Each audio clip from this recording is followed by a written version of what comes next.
Hello, everyone. It is Saturday, 26th October, unless you're watching in Australia or Japan or something, in which case it's Sunday, 27th, and you're probably asleep. You kept me for 4 hours last time. There was a lot of you, so let's see how long we go for this time. Got a different software. This, as you can see, I'm on a free trial in the corner. It's not an advert for Ecamm. But let's see how it goes, and we'll get through all your questions and some exciting things to announce as well. So we've got a super chat already from MJ. Let's see if we can get that up on the screen. There we go. So he says, first, thank you, by the way, MJ. Has purchased the LED mask this week, anti-aging or balance setting. Balance seems to be strongest. Every other day, also started Tret. It doesn't matter what the strongest is in terms of the wavelength. It matters what your problem is and whether you're using the right setting for that problem. It's not about should I use anti-aging or balance. What is it you're treating? And from there you need to work out, well, what is the appropriate setting for what I'm treating. So I don't know what your skin looks like or what your conditions are or what your problems are. So it's possible to say whether anti-aging or balance. If you're in doubt, I would probably go balance because that's less red and more near infrared. And if you've got something that can be made worse with red, something inflammatory, balance might be more appropriate. In terms of how often, that mask you can use pretty much every day. I've got patients using it multiple times a day. I have supervised them, I've consulted them, so I've said that's fine for them. For someone whose skin I've never seen, it's not easy to say, but theoretically you should be okay with every day. And there's a few parts to this question. Niacinamide every morning after cleanse, SPF, no moisturizer at all. Okay, looking into Sunakos. Skin combo, but now dry, tight, and a bit flaky. Is it normal? I need to see the skin to have an understanding. To be honest, without seeing someone, it's impossible to say what's right or what's wrong or what's helpful or what's harmful. Unfortunately, Grenier, super excited. Thank you. Grace here, super excited. Thank you. Nice to have you here, Grace. Thank you very much for joining. Let's see what else we've got. MGAMS, what do you think about German new medicine? Not a fan, personally. I'm not sure whether it will be classed as scientific or not. For those that don't know, this is kind of, it's based on this one guy, I forgot his name from a while ago, who wrote some like 5 biological laws or something. And one of them was like the iron law of cancer. And he says that it's down to emotional trauma and things like that, which I don't know how much of that is something you can measure. So it's not something I believe in personally. Let's have a look here. Getting more questions through. So the princess, nice to have you here. Thank you for joining. Even though I'm in the US, I just received my Style Pro. So excited. Oh, cool. Would you mind, if you are in the US and you've got it, just putting in the chat which website you bought it from? Because there's a lot of US patients that I see who ask, where can I buy it to get it to the US? And I don't know, because I'm not in the US. But the princess, if you can pop that in the chat, that would help a lot of people. Thank you. Here we go. Rage Lion. Hey, Dr. Abs, what is the recommended amount of sodium I should have on a carnivore diet, along with how many liters of water I should drink? I feel if I have too much sodium, my face gets bloated and dry. Well, sodium, you should be able to tell that based on taste alone. So if it tastes good to salt your food, then your body is saying we need that. If it tastes horrible and disgusting, then it's good for electrolytes. It doesn't need any more. So your tongue is the gauge by whether or not you should be adding more salt or not for the sodium content. And if it tastes good, keep going. If it doesn't, then stop and you've had enough. That's all I would say. Water. So if you feel thirsty, then drink water. It is literally that simple. You don't need to do any more than that. We have evolved the feeling of hunger to make us eat, the feeling of being full to make us stop eating, the feeling of thirsty to make us drink as well. So you should listen to those. And only when you get the urge to do those things, you should take your body up on the offer and drink more water. If you feel you have too much sodium, the face gets bloated and dry. Well, if you have too much of anything or too little of anything, then by definition, it's too much or too little. So there's going to be a problem because you're not in the right amount. And the right amount is going to be determined by the tongue and whether or not it tastes good. April from Louisiana here. Hello, everyone. Hey, April. Good to have you here from Louisiana. I hope it's not, I don't know what time it is there, but I hope it's not too early for you. Gemma, I say that brushing technique is more important than what you brush with. Can you recommend some natural fluoride-free toothpastes, please? To be honest, I don't pay attention to the brands, but I know there is one called, I think, Biodent. I'm not sure. I think it has quite a lot of reviews on Amazon. I've never tried it myself. The one I've got at the moment, I've forgotten the name at the minute, but it's based around something coconutty or coconut oil it's got in there, as well as a few other things. Just try a few different ones. And at the end of the day, like you said, the brushing technique is more important. So if you look at the ingredients, and as long as it's not got any kind of rubbish in there, you should be absolutely fine. And then just go for whatever doesn't irritate your tissues too much. Let's have a look at this one here. Beefy McBeefface. Good evening, fan gang. Thank you. Happy to have you here. Cypress E. How would you compare polynucleotide with Sunakos?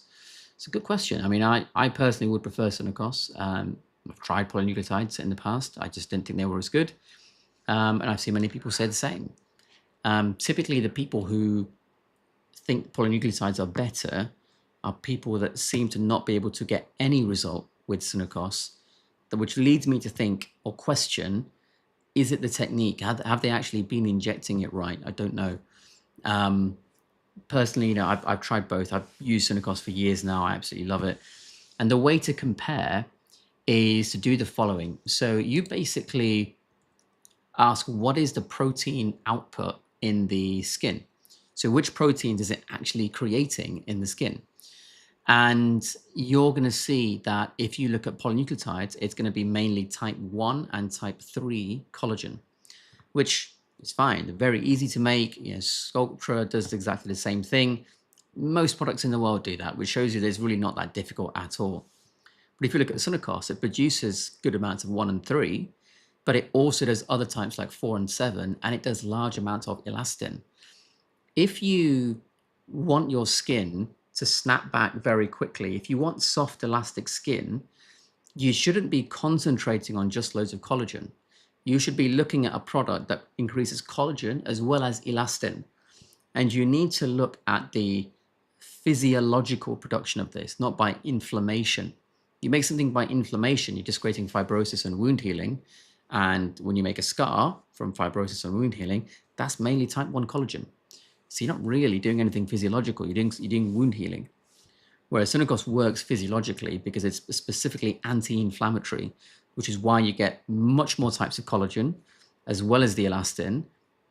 And you can get fibronectin, which I won't go into here, but have a Google of that. And have a Google of how many injectable products in the world are able to produce fibronectin. Once you see that, you'll realize how nearly every product in the world is the same. There's really nothing unique or special about pretty much every single one. So based purely on objective criteria, such as which proteins are being produced, yeah, it's for me, Sunakos all the way, definitely all the way. By the way, there is a giveaway today. Best super chat question. We're going to give away a free 30-minute consultation. Talk about anything you like. If you want to be prescribed some skincare or whatever, you don't have to pay for that. Just buy the skincare. So best super chat question, we'll get in touch and then we can organize a free 30-minute consultation. It can be about longevity if you want to create a longevity treatment plan or something like that, or a skincare treatment plan or a clinical treatment plan, anything like that at all. And there's only been one super chatter so far, so it looks like we know who's going to win it, but we've got plenty of time, so you've got time to get your questions in. Let's get the next question. Trevor, good to have you back, my friend. I think you were here last time. Can you briefly tell us a plan of action for 30-year-old that wants to look young, good skin long term? What in-office treatments / supplements should I get and how often? So I would say we'll work backwards. So supplements, you shouldn't really need anything. If you need a supplement, it means your diet's not giving you that particular nutrient, in which case the treatment would be to correct the diet, not reach for a supplement. There are nutraceuticals, which improve the way your body works, instead of trying to give you a minimum dose of a required nutrient, which is a supplement. Nutraceuticals, sorry, there's plenty of those. I use a couple. I know Bart K is a big fan of the Cerule products. The one that I personally use, I've not really mentioned very often, if at all, because I'm not interested in selling it, and there's no affiliate link, and I'm not trying to be a representative of the company or anything. I take what I take. Maybe I'll do a video on what I take in the future, but it's powerful. It is very, very powerful what I take. In-office treatments, again, that depends on what your goals are. The more you do at home, the less in-office treatments you need. That's always been my philosophy.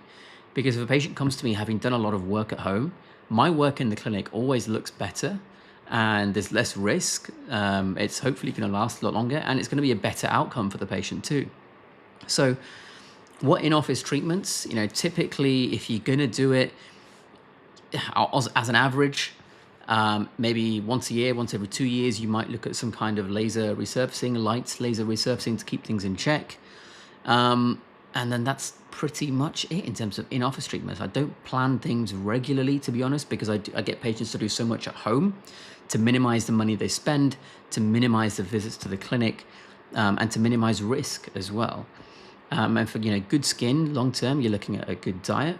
You're looking at home good skincare. I know a lot of you, looking at the names, some of you who are watching, you are patients using the testosterone propionate cream.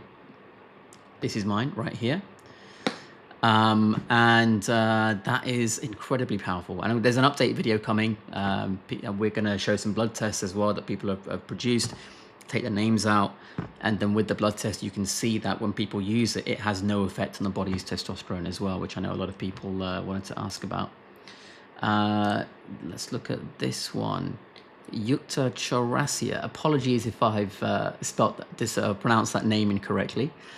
Since my skin is already used to moisturizer, I stopped using it suddenly and it made my skin super dry. Yeah, absolutely. When you stop using it, you're always going to get some kind of symptom.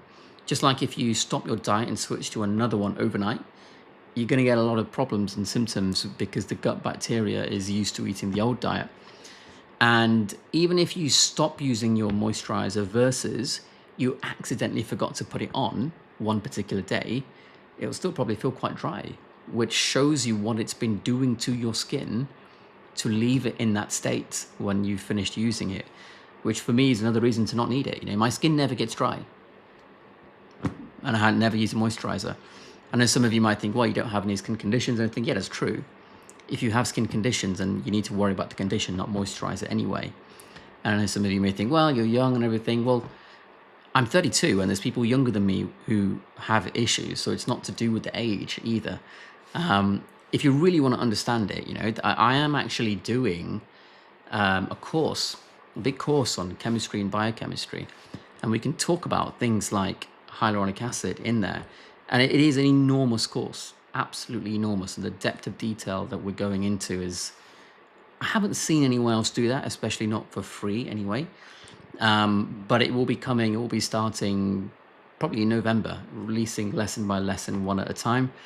The first lesson, which I've just sort of planned out in terms of bullet point form today, is going into atoms and elements and the structure of atoms, and then we're going to build into compounds and molecules and all those sorts of things. So keep an eye out for that, and hopefully you can understand things like moisturizers and drugs and metabolism, all these things, and take control of your own health much better. Let's have a look at this question. So Oliver Yu, if I've said that right, I want to do Cytin Halo or BBL for the whole face 1 to 2 times a year, including the eye area for anti-aging. I'm Indian and already have periorbital hyperpigmentation.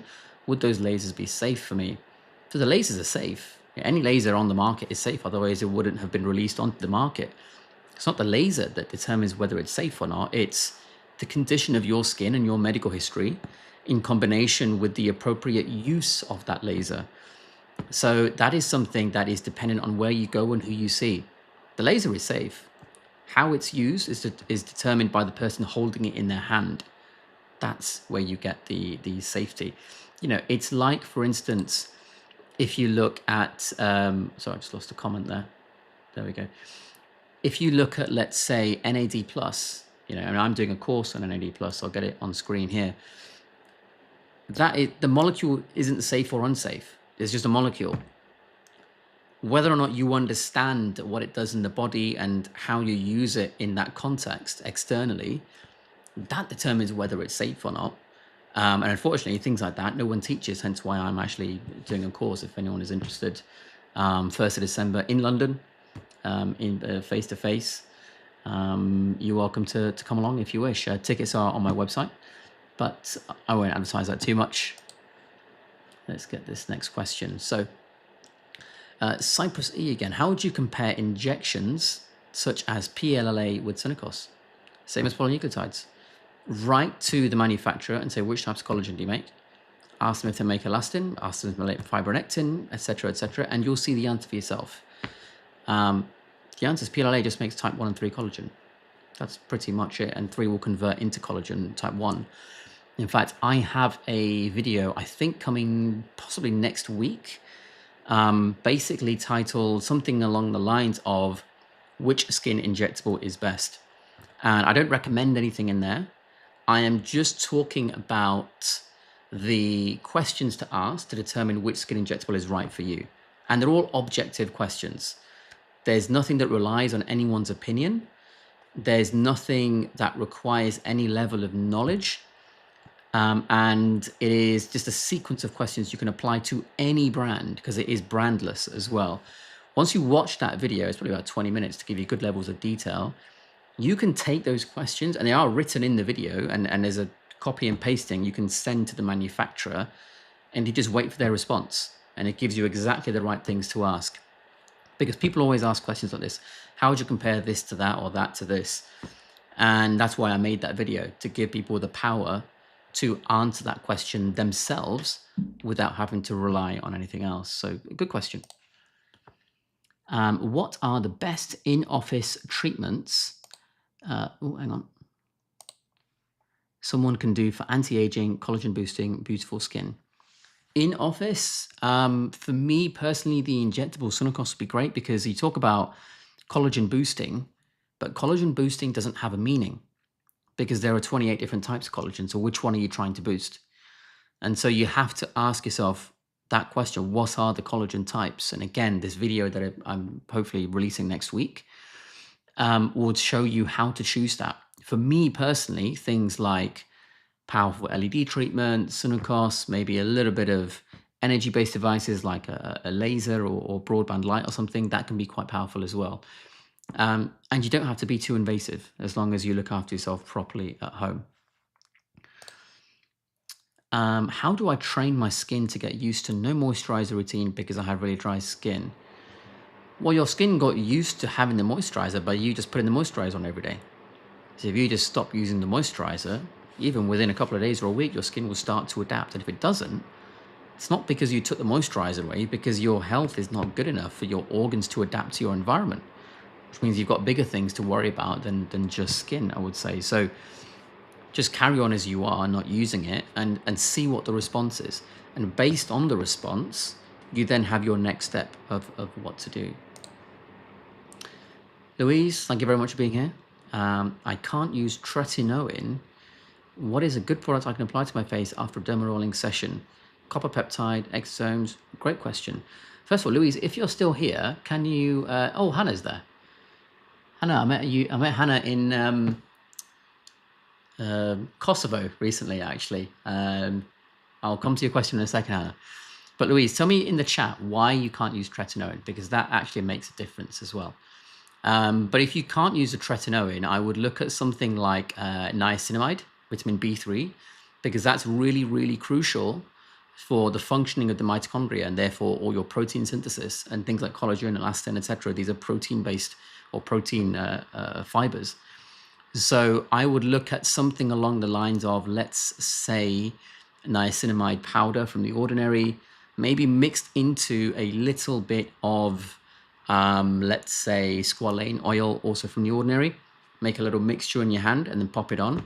Careful with the amount of niacinamide powder, because if you put too much on, it could give you a little bit of a burning sensation, especially after you've dermarolled. So maybe get used to that product first, that combination, then introduce dermarolling, and then pop it on straight away. But if you write in the chat why you can't use tretinoin, maybe I can give you a better answer possibly. Trevor again, are you from Japan, Trevor? Just looking at your thing here, your profile picture, and in fact, everyone else, if you could tell me where you're watching from, it will really help me, because if I know where most people are watching from, I can adjust the time of this to suit everyone's time zone. And then I'll just change the time if everyone's coming from one particular time zone. So please let me know where you're watching from. That is helpful. Trevor says, can Cinecost treat periorbital hyperpigmentation? The skin is darker. Which runs in my family? Yes, it absolutely can. And if I could get some pictures up on screen, I would.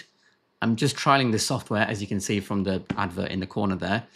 But I'll try and figure out how I can get something up maybe in the next live stream. YouTube is still very new to me, as you can tell. I have no idea what the hell I'm doing most of the time. Oliver, let me get this up. There we go. Could you please give a list of exercises I should do at home only with dumbbells to build an aesthetic V-taper physique, and how often should I train? V-taper, I mean, you want to basically work on things like shoulders and lats to give that V shape, but I wouldn't be, focusing on a V shape. I'll be focusing on health and making sure that your whole body is developed evenly, so that you don't get excessive amounts of pull from one side of that antagonistic pair of muscles. But if you are going to go for a V-taper, yeah, lats, or wide grip lats, and shoulders, things like that. So lateral raises, shoulder presses, things like that. Lats, if you can do pull downs in some way, that's going to be helpful. Use a wider grip. These are things when I was powerlifting a lot more alongside literally some of the top powerlifters in the world, we would try to isolate these sort of things, but we would only do it to help the main lift, which is things like the deadlift and the bench and the squat. We would never do it for the look of it. And I would give you the same advice. Do select your exercises based on your health requirement. Or if you're going beyond health, if you're going to a bodybuilding competition, then that's different, obviously. But don't focus on just one thing. But hopefully that helps you in the V-taper as well. Oh, there's another thing, by the way. If I can get that to come up. Hang on. There we go. There is a school starting in January. I'm going to start an online school group, so I can do live teaching, almost like a classroom style, as well as these kind of Q&As more often, multiple times a week. And then live treatments, live consultations with like one of you in the hot seat as the patient to go through planning loads of things, demos like dermarolling, skincare on dermarolling, home teeth whitening, blood tests, all these sorts of things, and actual teaching, like an actual course, like in really deep scientific detail. And to give you a flavor of that, quite a bit of that will be free just on here as well. And school, there will be a free version, because I know a lot of people can't afford things, hence why this Q&A is free. All the stuff on YouTube is free. And then there's going to be a free school as well. And you don't have to give an email or a newsletter. It is just free. You click it and you're in. That's it.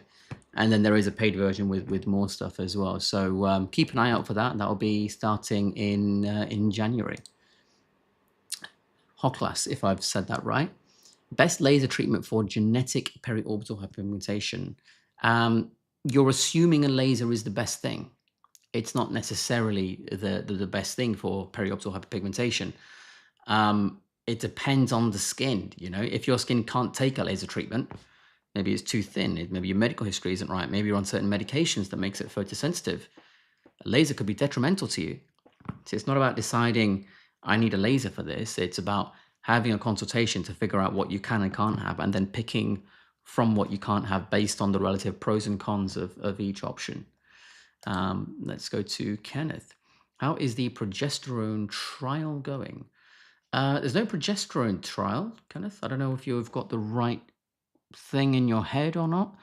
Not sure what you're referring to there. Loving it. 1:06 p.m. here, Central Time. Okay. So that, and it's a weekend, so I'm guessing that's okay. I'm guessing you're calling from America, Central Time. Molly. Best salt for water intake. 48 ounces of water daily. Using Baja Gold salt, half teaspoon in Kaolin cinnamon. Well, why would you need to specifically get 48 ounces per day? If you're not feeling thirsty, what do you think that means in terms of your physiological requirement? We have evolved to feel thirst when we need water. So we wouldn't have drunk for no reason. Best salt for water intake. I mean, there is no such thing as that. There's getting the right electrolytes in, and there isn't.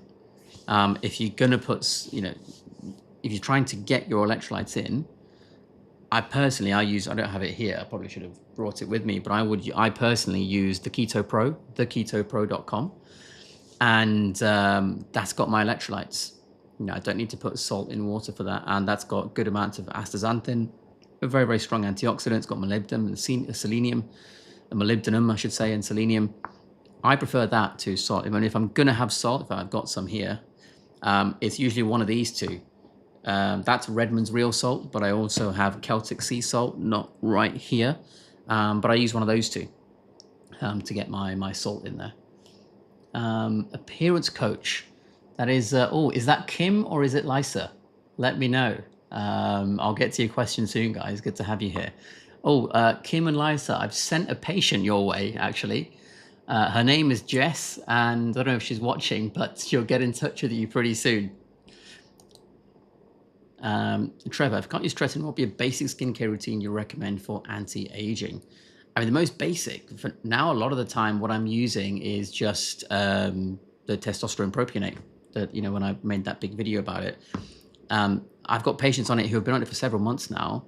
They have binned everything else because it is so good. Hence why I've got it here. That's the only thing I'm using. And it's even more powerful than things like tretinoin, and it's utterly incredible. If any of you are interested, again, you can go through my videos. There's one called Face Testosterone Removes All Wrinkles. And you can see how powerful that is. That is what I'd say. There is a super chat, if I can bring that up somehow. There we go. Thank you very much. Firewood. And the question is, have you read Nutrition and Physical Degeneration by Weston Price? Yes, I have. Did this influence your diet choice? Yes, it did. Absolutely, it did. Let me just get back to the other comments here for a second. There we go. It absolutely did influence my diet choice. It led me down a path to look at the influence that diet has on, health and physical degeneration, shall we say, as the title goes in the book. And as I went further down that path and read more and more and more things, eventually I came to the conclusion that this is the way I should be eating. And at that point, interestingly, I'd never heard of carnivore. I came up with that way of eating, and then I found carnivore. And I thought, well, I'm clearly not the only one thinking this way. It's Lisa from Appearance Coach. Good to have you here. And then I found that way of eating. And it just kind of reinforced what I found and came up with in my own conclusions. It took me a long time because I assumed the diet guidelines were correct. And it took me a long time to hypothesize, what if the diet guidelines are incorrect? Then my thoughts and conclusions would make more sense. My thoughts and conclusions, we can't process carbohydrates and fats together at the same time. So they can't be on the same plate. But then I thought, they can't be right, because the diet guidelines say they have to be on the same plate. But that was my mistake. I assumed the diet guidelines were right. And obviously now I think they're wrong. And it took me a long time just to come up with that hypothesis, because I've been brainwashed. There's so much. But obviously now I feel like I've seen the light, at least, and I'm much happier this way. But great super chat. Thank you for the question. It's a really nice question. Naomi S, what do you recommend instead of Botox? I would recommend a combination of things depending on the person. So always look at skincare at home. Hannah's commented again. I'm surprised you're still up. I don't know what time it is in Kosovo, but thanks for staying up. Home skincare. Typically, I will use a strong retinoid or something along the lines of the testosterone propionate that I use a lot now. Then I will look at home LED treatment. Do I have the mask here? No. Home LED treatment as well, home dermarolling. You do those for long enough, you're going to get seriously good skin. Like, it's not instant like Botox, but that's because it's not clinical treatment. But at the same time, it's way cheaper than paying stupid amounts of Botox all the time. And Botox isn't anti-aging, it just stops you moving. Like, there's a difference between being anti-aging, focusing on optimizing mitochondrial function, and limiting movement. They are not the same thing, but because the marketing is so good, they've been sold as the same thing, which unfortunately is a really big shame for me. Hope that answers your question. Hannah, I've seen your question. I'll get to it soon. Don't worry. AE, your skin looks flawless. Thank you. How does your morning skincare look like? I put that on and then I'm done. Just use my testosterone propionate cream, and then that's it. Got another soup chat. Let me get that up if I can. I'll just read it actually. Could you use test propionate whilst using Retinoic? Also, where could we get the test? Booking consultation with you end of year, hopefully. Cool. Well, you're very welcome. In terms of using it with I wouldn't put them on at the same time personally, because how much can you absorb through the pore when there's so many different ingredients going in? So typically, if someone wants both, I say do it on alternate days. So you do, say, test on this day, and then the next day you do Tret, and then you alternate. However, I was on Tret. My Tret's in the bin, and I just use this stuff now, the test propionate, because it's way stronger. So if possible, I would say just use a test propionate. And if you don't know, if you don't trust me, try both. Do it yourself. Try one for a while, try the other for a while, and just see how you feel, and then decide for yourself. You can get it. Anyone that can prescribe medication can get it compounded for you. Obviously, I do it remotely and online for a lot of patients. So you have the option to do it with me. And if you're going to book a consultation, we can just do it in that consultation. But you can also just go to anyone like nearby, your local dermatologist or something, and say, look, here's a study. Just send them my video or the study directly and say, look, here's the results of it. Can we try this? I want to try this with you, and just get them to prescribe it for you. And if they're cheaper than I am, go for it. Like, you don't have to go with me. I'm just convenient for some people because I'm online. That's all. But thanks for the question. Thank you very much for the super chat. Appreciate it very much. Hotclass, would taking TRT or testosterone make me look older? I'm 29, male. Will it basically age my face? Testosterone doesn't necessarily age your face. Inappropriate use of certain medications can have inappropriate outcomes. Some people do say testosterone makes them look aged, but is it the testosterone, or is it the way it's being taken, or is it something alongside? They're all very different things. And I would need to have more info. I'll give you an example. Some patients, they take testosterone because of the way they are. That increase in testosterone actually just gets converted into estrogen. And so it's just increasing estrogen. So they become fat, basically. They become more adipose. So it's not as simple as a blanket answer, because everyone will metabolize things in a completely different way, unfortunately. Molly BP Webb, after 7-pound weight loss, developed forehead wrinkles. Okay, I don't know what the question is there. Let's move to Trevor again. Is it safe to do dermarolling under the eyes and around the eyes if I suffer from periorbital hyperpigmentation? When I use dermarolling for boosting collagen and anti-aging, it can be safe. As to whether it is safe in your individual situation requires me to see the skin.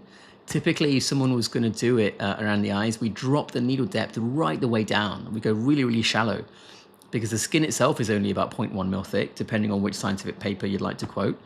And then we drop the depth down so there's less trauma, less damage. And then we can do it much, much safer. But again, it's something that's is very individual, and you, you need someone to see the skin if possible. Rodolfo Carvalho. Where are you from, Rodolfo? That's a fantastic name. Which supplements do you recommend for loose skin in the abdomen area? Zero. I don't recommend any supplements for loose skin. I recommend a great diet that is appropriate for the genes that we now have. And for loose skin in the abdomen area, I would look at a combination of something like, say, Synacos Body. Depending on where you are in the world, maybe put which country you're in, or whereabouts your base, maybe which city, and then we can see if there's someone nearby that I might know. And then maybe I could combine that with something like home LED mask treatment. You just leave the mask over there. And then you can maybe combine that in turn over time with some kind of laser. There's so many different types of lasers. And the type that would be used depends on your clinical presentation. So supplements wise, I wouldn't actually recommend anything personally. Jimbo, good to have you here, Jimbo. Thank you very much for joining. What are your thoughts on Illumier, Elastin, and Skin Better skincare? Do you have a preference, or are they a waste of money? So Illumier, I'm not a fan of. I'm not a hater of either. I'm just indifferent. It's some skincare which offers some basic stuff. That's basically my entire opinion of them. I don't think they're anything special, but I don't think they're anything terrible either. It's just bland skincare for me. Someone wants just a simple retinol at a particular concentration, they've got it. That's it. You don't need much else. Elastin, I need to do a little bit more digging into Elastin. It's only come to the UK relatively recently, so I'll have to double check on that one. Skin Better, I think, is pretty good. You know, Skin Better, I think they are pretty innovative in the way they've made the Alpha Ret. I think the problem with it is it's out of the reach for a lot of patients. It's because it's pretty expensive. And I have used Skin Better in many cases where someone can't take another form of vitamin A, be it retinol or retinaldehyde or retinoic acid or adapalene or something like that. We can use the Alpha Ret in Skin Better Science, and it works pretty well. You know, I don't have anything negative to say about Skin Better Science. I do applaud them for what they've done, but I think the negative is that it's just very expensive. You know, for most patients, it's out of the reach. Are they a waste? I mean, do I have a preference? Amongst those, I have no preference. If someone put a gun to my head, I'd probably go Skin Better. I wouldn't say they're a waste of money on their own. You know, compared to something like this, the testosterone propionate cream that me and my patients use now, yeah, I think it's a waste of money because you need a whole range of that stuff. And by the time you buy a couple different ones, it's more than the cost of this. And this is way stronger from one of my... Jesus, I sneeze like a horse sometimes. I think that's way better value for money, because what happens is, because you don't need to buy anything else with this, you just use it on its own, you actually end up spending less money overall. So your entire routine becomes much, much cheaper. Renzo, if I've pronounced that correctly. Can you do what I eat in a day video soon? That would be interesting. Do you know what? It probably wouldn't be very interesting because it'd just be like a massive steak and that's it. There's really not a lot to see. What I might do is set myself one of those challenges where I eat like an enormous amount of something over the period of like a day or a week or a month, just to see what would happen to me. Maybe I could try something like eating 50 kilos of meat or 40 kilos of meat in a month or something like that, just to see what would happen. If you guys want to see that, let me know, and then I'll see if I can do something like that. Hannah, I've just seen your question. Just message me, because I think you've got my number, and then I'll send you a picture, and then you can see it that way.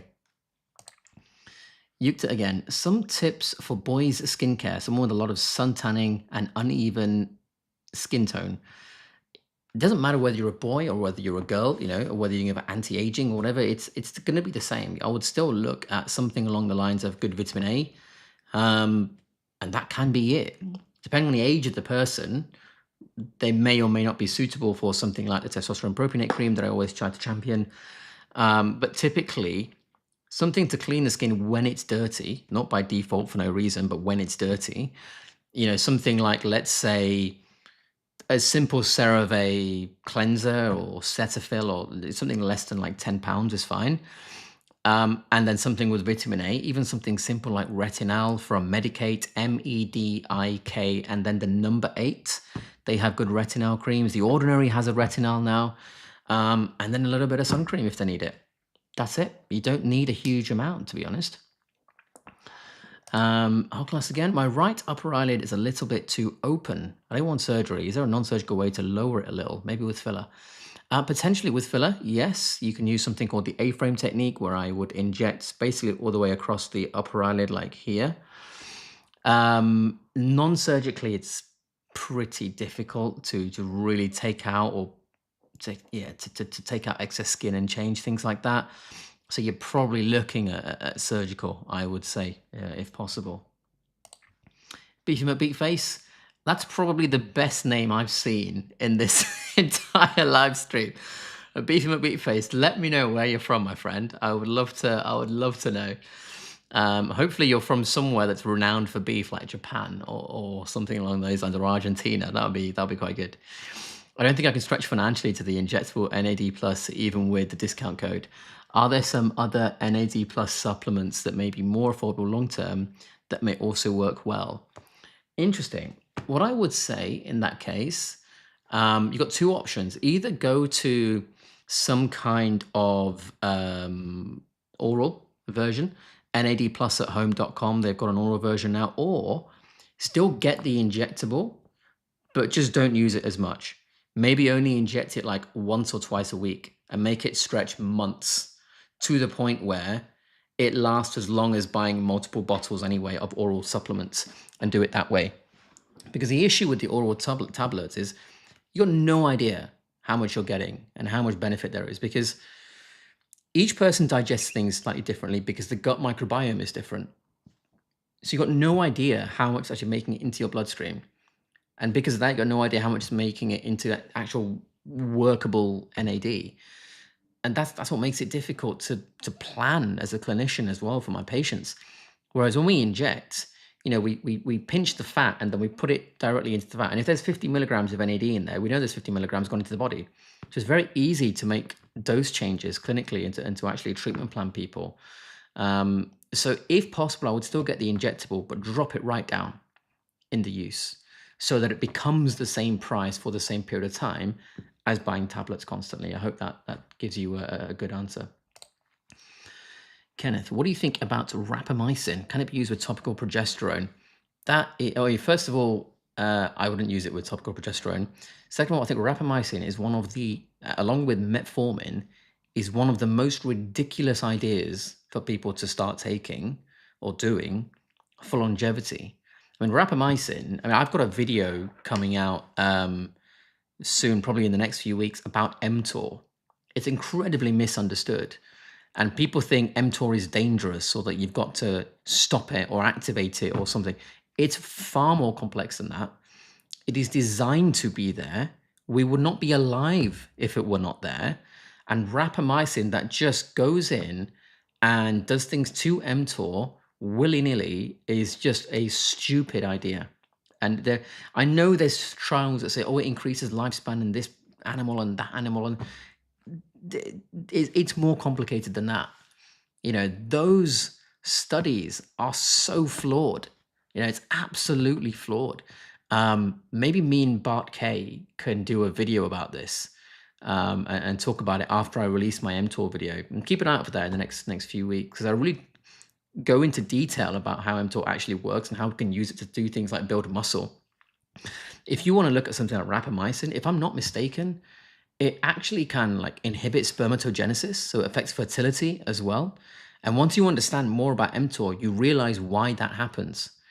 And actually, it's not a clever idea to start taking it. So please do not take rapamycin because you think it's going to make you live longer. If you want to live longer, you want to just be eating the proper diet, getting appropriate levels of exercise for you as an individual, both in quality and quantity. You want to make sure that you got plenty of sunshine, all these basic things that actually don't cost money. you know, or maybe a gym membership costs money, but it's hardly a deal breaker in the grand scheme of things.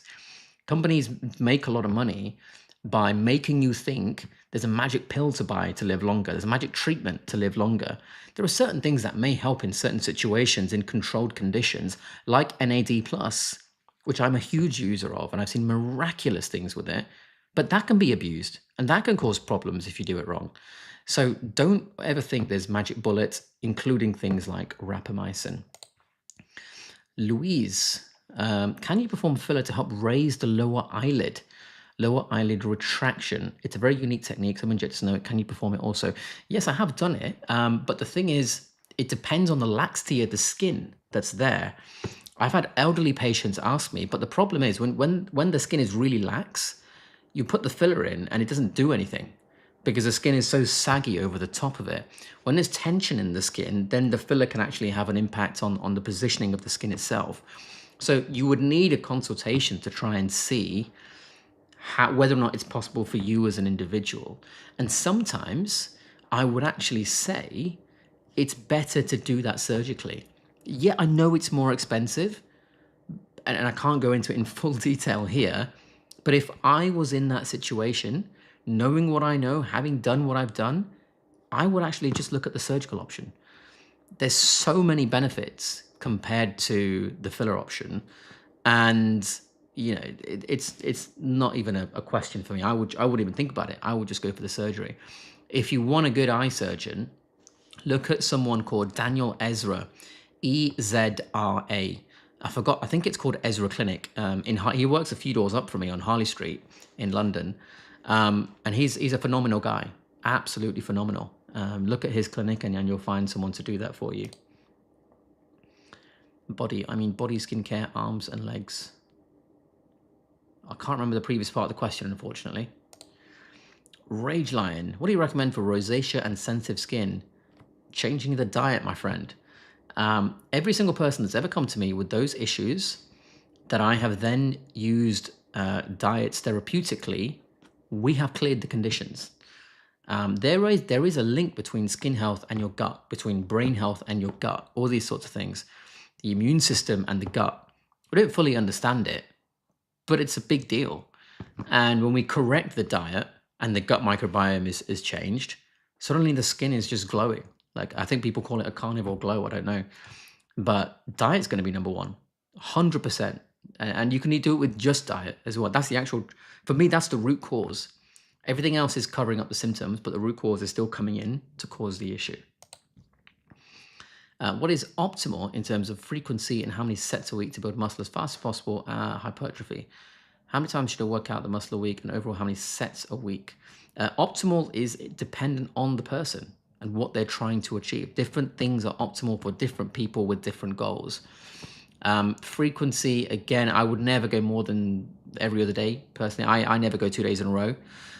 If I was going back into powerlifting and competing, probably should have got some pictures of me in my powerlifting days, actually. That would have been good. Maybe I'll do that one day. But if I was going back to competing in elite sport, then fine. There's something completely specific to that. But for general health, every other day is the frequency. Sets, it depends what your level is. Are you a novice? Are you intermediate? Are you advanced? Typically, per workout, I will do 2 sets per exercise for the hypertrophy, and I would fail on the 8th rep if possible. How many times you work out that muscle in the week? Again, it depends on how well trained you are. What is your training status? It's very, very individual. How many sets a week? Again, you're just training every other day. Is skipping breakfast bad? Skipping food when you are hungry, in general, is not advisable. If your body is hungry, and let me rephrase that. If you are feeling the sensation of hunger, I have to be pedantic here with my words. If you are feeling the sensation of hunger, then it means your body is wanting food. Give it food. If you don't give it food, the feeling will just stay there for a bit longer, and it's going to be wanting for a bit longer. And it, as long as you eat at some point, that's fine. Sooner rather than later. Caroline, after an 80-pound weight loss, that's amazing. Carol, not Caroline even. Congratulations. That's really impressive. What's the best strategy, except for autophagy, is needed to tighten old skin? Depends how much excess skin there is. You've got to look at how much you're trying to treat. If let's say it's minor, sometimes it will just be okay by itself. Maybe just use some injectables, maybe use a little bit of laser therapy. If it's a lot, then you probably want something surgical to cut out the excess skin and stitch everything back up. So minor or major is the first question, and then you pick one of those options based on whether it's minor or major. If it's relatively minor, you could even use Dermaroller at home. It's not going to be as drastic as surgery or laser. It's not going to be as quick, but it is going to be one of the cheapest things you can do, and that's the trade-off. I hope that helps. Let's have, oh, I've done that one already, sorry. Rageline, what if I can't eat beef on a carnivore diet as my family doesn't allow it? Yeah, that's realistic. Like, some people will do that. I mean, certain countries, they don't eat certain meats. That's fine. You know, use other meats. You still got lamb, you still got pork. Lamb is a really good source of omega-3s. It's probably one of the highest in terms of the animal sources. You've got pork, you've got lamb, you've got fish, you've got whatever other animal in your country that you can possibly get. Like I've had ostrich, I've had alligator, I've had wild boar, I've had zebra, lots of different things. So beef is just one animal out of many, my friend. You've got so much to choose from. It's Carnivore, greetings from Tampa Bay, Florida. Good to have you here, my friend. I was in Florida probably a couple of months ago, roughly. Your car parks are massive. I don't know why I got such big car parks for every building, but it was nice. I enjoyed my stay there. Let's look at this question. NAD plus injections are too pricey for me. Is it fine to take an NMN daily supplement? How much of a boost would I feel? How much you feel is entirely dependent on you. You never know until you try it, and then you'll know whether it's worth it. Is it fine to take? You would need to see what else you're taking. You would need to see the diet. You would need to have a massive picture of you individually, which is what you need a consultation for. See someone locally and have that chat with them. Ideally, go to someone that understands NMN and NAD and these precursors in general and uses them a lot, and then have that conversation. But it's impossible to say, without knowing anything more than just that comment. I've tried almost everything for over a decade to get rid of razor burn. Any tips? I would need to see it. The size of the burn, the symptoms, the number of razor burns, etc., etc. It might even need some kind of energy device, maybe something surgical, etc., etc. That again is a really individual question. That's a consultation question, ideally. I've come to the conclusion that to look good, the eye area is vital. No wrinkling, no fine lines, a healthy collagen, full eye area. What treatments would be best for youthful eye area? It's not that a single treatment gives you what you want. It's the culmination of everything you do in your life that affects the rate and the way in which you age. And that then affects every part of you, not just the way you look and not just your eye. So if you try and jump to one specific thing, it might give you a temporary result, but you're still going to age in the same way. So for me, it would be a combination of really strong home skincare, like the testosterone propionate that I keep going on about all the time, because honestly, it's amazing. That I would look at home LED therapy, and the Style Pro mask is the one I'm currently recommending if you want a mask device. What else? You could look at home dermarolling as a specific technique for the eyes. And then if you're going into clinic, you can have something like Sonoco Skin Injectables, no risk of looking puffy or overfilled or anything like that because it's not a filler. And then maybe some energy device treatment once a year, once every 2 years, like broadband light, like minor laser resurfacing. Combine all of that, depending on your individual medical history and skin quality and clinical presentation. If it's safe, you're going to get a brilliant result, absolutely brilliant result. Logan, good to see you here, my friend, in Texas. I wonder what time it is in Texas right now. Can't be too bad, hopefully. It must be afternoon. My Style Pro LED mask will be delivered here in Houston, Texas on October 28th. I'm super excited to add it to my skincare routine. Logan, please type away in the chat where you ordered it from, because I've got a lot of patients in the US and they're always asking me which website can I order it from to get it in the US. So please help everyone else out and myself by telling me where you got it. And then I can let everyone else know that's where Logan bought it, and so you can buy it from there as well. Thanks for watching. Bhavani Vasanji, what can you use to fade skin scars on face? I scar every time I break my skin and have psoriasis, so have old scars that haven't gone. You know, there's so many different types of scars. There's ones that dip into the skin, there's ones that are flat, there's ones that come up and are raised above the skin. Each one is treated in a different way. Some are skin color, some are dark, some are light. Each one of those is treated in a different way. And so that's a really individual question. And you'll never know. And if you're getting psoriasis and things like that, I would really question the diet as well.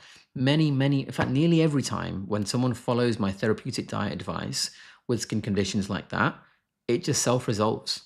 And then the ability to treat things like scars becomes much easier as well, because there's just less inflammation everywhere.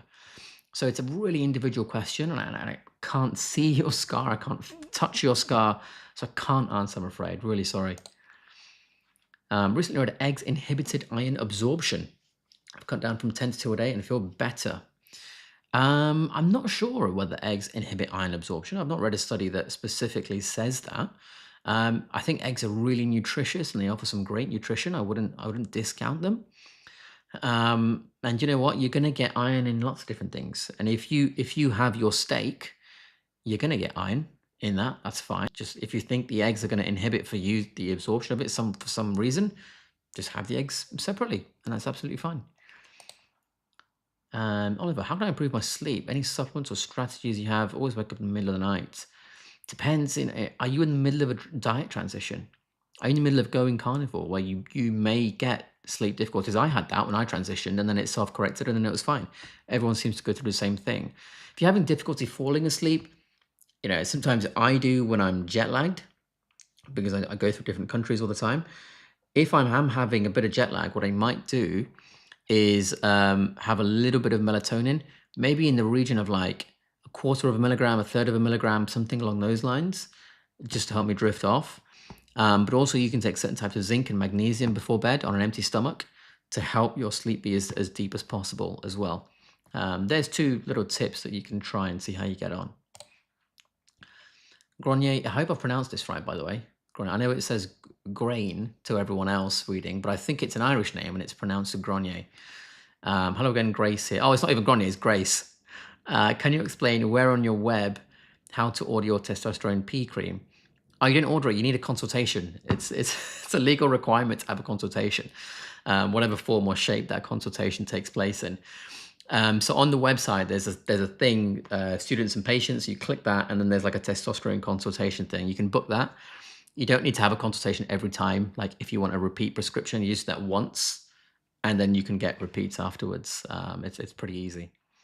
Louise, I'm trying to lose weight. We'll have to lose over 40 pounds. I'm scared I will look older afterwards. How can I minimize this?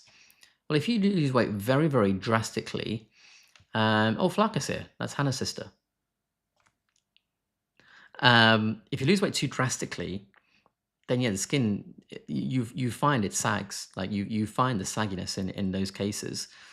So I would suggest you take it slow, you take it steady, but also it depends on what skin quality you're on at the minute. You know, if you optimize the quality of the skin as you're dropping the weight, then you're going to minimize that, and that's the best tactic, I would say. So good quality skincare, maybe even looking at clinical LED treatment if you want, maybe dermarolling at home. Those are all options that you can take, and they're going to work really well. Most of those are going to be really, really cheap as well, like especially the dermaroller. And even if you're going to use a home LED mask, the Style Pro one is only £99. I don't get paid for that, by the way. There's no affiliate link or anything like that. I don't get a cut of any sales. I just think it's great, which is why I keep banging on about it all the time. For that cheaper price to achieve that power output, I don't think there's anything in the world that can match that. Trevor, nasolabial lines without surgery. So it depends what's causing. So if you look at these lines here, they're not that visible on me unless I smile.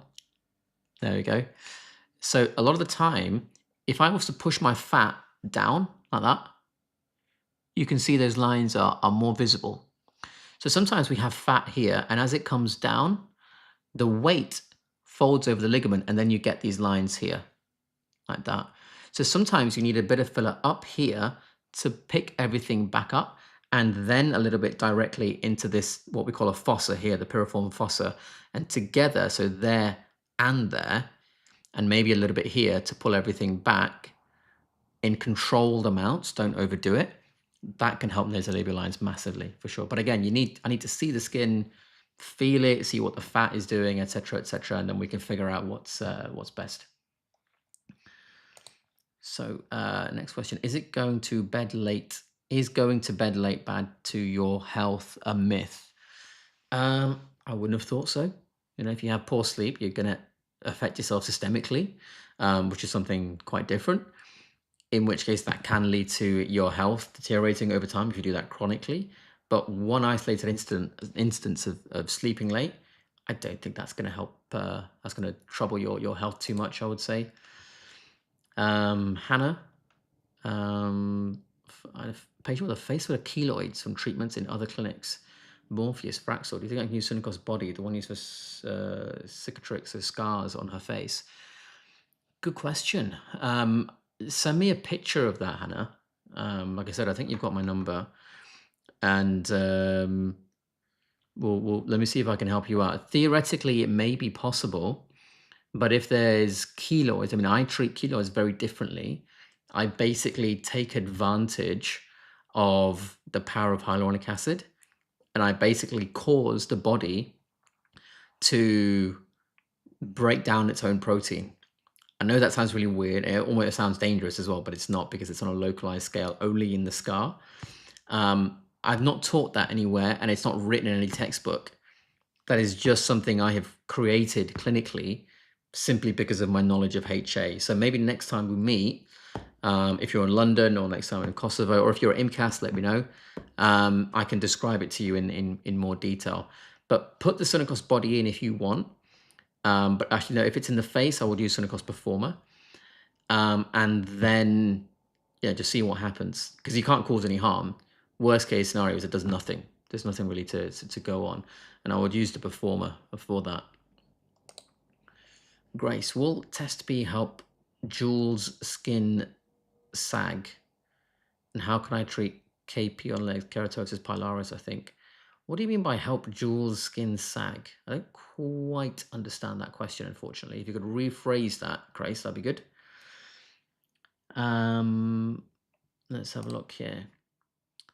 Watery eyes, especially when it's windy. Dry eyes, what do you recommend? Because I have to avoid tretinoin because it makes meibomian glands worse. But if you've got dry eyes and your glands aren't functioning properly, it's a reflection of your overall health as well. I wouldn't say because you've got dry eyes, you need to avoid tretinoin. I would say because you've got dry eyes, you need to question why you've got dry eyes in the first place. Even things like LED therapy, which I've used for things like that, starts to return normal function. So I would consider something like that if you want to just treat locally. But actually the best thing there is, what is causing the dry eyes? What nutritional deficiency may you possibly have that needs correcting before anything else, and go from there. Kenneth is calling from New York, or watching from New York in USA. Brilliant. Kelvin, how are you, my friend? In London. Nice. Whereabouts in London, Kelvin? Let me know. I wonder if we're neighbours. Noodle P. Yorkshire. Good old Yorkshire. I used to live in Yorkshire. Cypress, you're watching from London, but soon relocating to Dubai. Enjoy the sunshine, my friend. You'll get more than the 3 days per year we get in the UK. Gemma, Carnivore diet, 215 days of feeling great. I love that you know how many days. That's absolutely brilliant. I love that. How long does it take for the body can start to focus on more aesthetic matters, such as hair strength, skin health, etc.? The issue is, the body doesn't really, let's say you're going bald or you're losing hair. That's not a functional issue for the body. That doesn't make a difference to its health. So it doesn't necessarily mean that because you've gone carnivore, you're going to grow hair back where you've lost it or anything like that. You know, let's take Bart K as an example. You know, Bart's lost his hair on his head, on his scalp, but it doesn't mean he's unhealthy. His body's going to be working brilliantly because he's on carnivore, assuming he doesn't cheat. I don't know if he cheats at all. But that's the way the body works. It cares about function rather than aesthetics. So it's never really going to focus on things for aesthetic reasons. It's going to focus on function, period. That's it. And if you want to work on the aesthetic side, again, you've got the cosmetic treatments available to you either at home or in a clinic as well. Above knee, let's have a look. But remember, there is a giveaway today, 30-minute consultation on whatever you want to talk about for the best Super Chat question. And there's not many entrants here right now, so someone could get one in and win it straight away. We'll see. He's calling from Peterborough, Cambridge, not too far from me. Nice. Beefy McBeefface, North Wales, very nice. Appearance coach, that is, I can't tell who that is in the picture, but I know it's Lysa watching in New Zealand.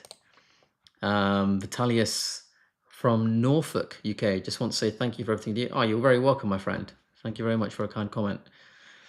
Oliver, what results have you seen so far with the testosterone cream in terms of anti-aging? So we've seen wrinkles start to reduce already. We've seen eye appearances especially start to improve. We've seen pigmentation start to improve.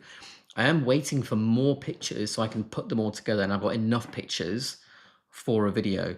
If I just got like 2 before and afters, the video is going to be really short. So I need to wait till I get more. I need consent from people, more importantly. If people don't want to consent, I can't change that. I'm never going to force them. That's perfectly reasonable. But when enough people consent, then we can show that. And you can see the school thing on the screen here, and that's going to be launching in January. Patients of mine are going to be in that, and they're going to be posting their before and afters and their progress on creams like this, so other people can see what the results are like and maybe try it for themselves as well. So you can have a look there for yourself. And again, there's going to be a free group as well. So you literally don't have to pay anything. You just click it and you're in, and then you can have a look from there too. Flaka. This is someone I met in Kosovo not that long ago, actually. Hannah's sister. So what's your opinion on the information that's circulating online that NAD+ is feeding cancerous cells? NAD+ doesn't feed cancer. NAD+ is just a molecule that's used in metabolic pathways. If the patient has cancer, then that's a problem of something else. And NAD+ in that situation may play this role or that role. But it's not the causative factor of cancer, because if it was, then we'd all have cancer as soon as we're born, because we're all born with NAD+. So it's not as simple as that. It's that cancer is something completely different. NAD+ is something that's completely different. When you have cancer, people don't say, oh, because you've got NAD+, because it makes no sense. That would mean you would have got cancer from the day you were born, like I said. So don't fall for things like that, which don't even make sense, frankly. They're two completely different things. AE. Which products would you recommend for keratosis pilaris? I'm watching from Frankfurt, Germany. Depends on the severity. But a lot of, see, if you were to show me a picture, we could give some answers. That's a consultation question, really. See if you can find a dermatologist locally to see the severity, and then go based on that. Is my advice. But I'm going to be in Germany again soon. I love Germany, as you can see from all my jumpers that I wear in my videos. I'm going to be in Germany in January. Let me see if I can get the actual dates here. It's one of the weekends in January. I'm going to be there, I think 17th and 18th, roughly speaking. Possibly the 16th as well. I don't know. We'll have to see. But I will be there in the not too distant future.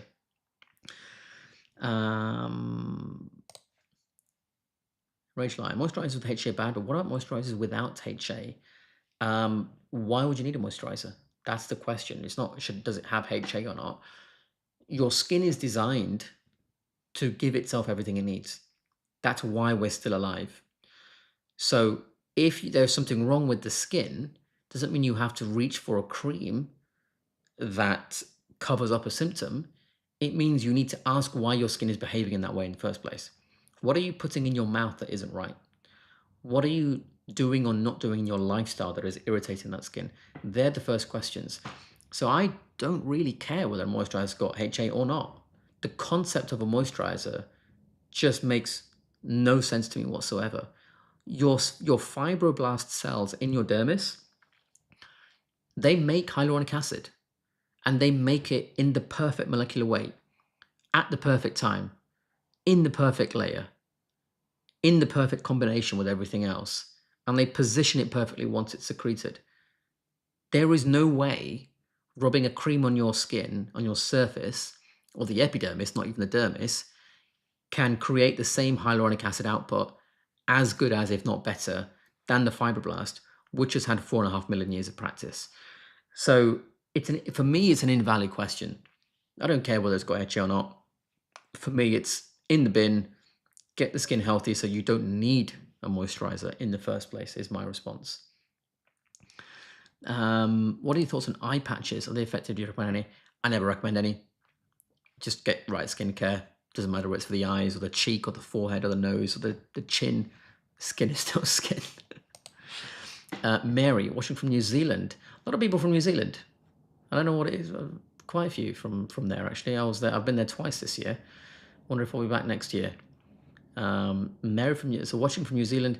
Thank you for this live stream and your willingness to answer questions. Thank you, Mary, for watching. People like you are the only reason I'm here. So if you've got any questions, please ask away. And hopefully I'll be back in New Zealand next calendar year as well. We'll see. I know I'll be in Australia as well next year for the first time. I'm not sure when exactly, but I'm sure I will be at some point.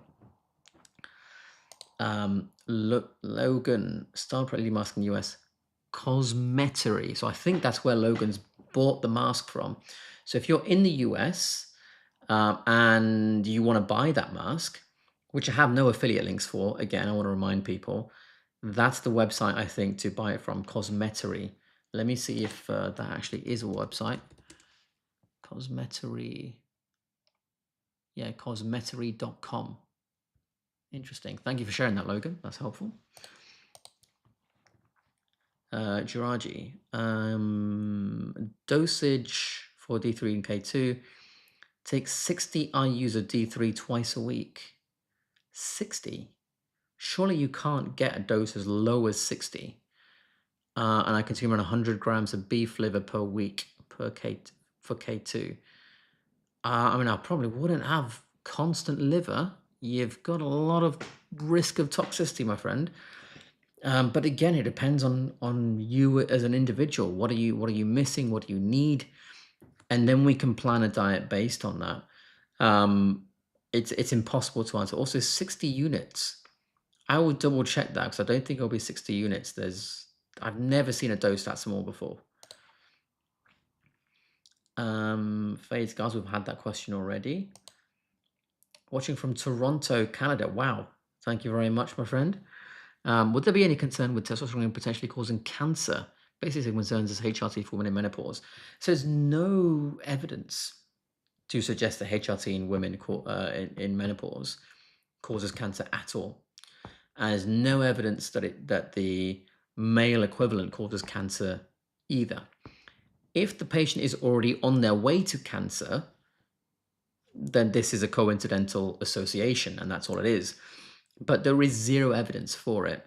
And if you think about it, testosterone is in our body already. If testosterone equals cancer in that simple causative statement kind of way, we don't have cancer. Stephen's here, Coach Stephen Thomas in the chat. Stephen, what Stephen doesn't know about phlebotomy and blood is not worth knowing. Check his channel out, and I promise you, you will not be disappointed. He's brilliant. He's got a live stream tomorrow, I think, which I will be on. Good to have you here, Stephen. Thank you for coming. I hope this answers your question.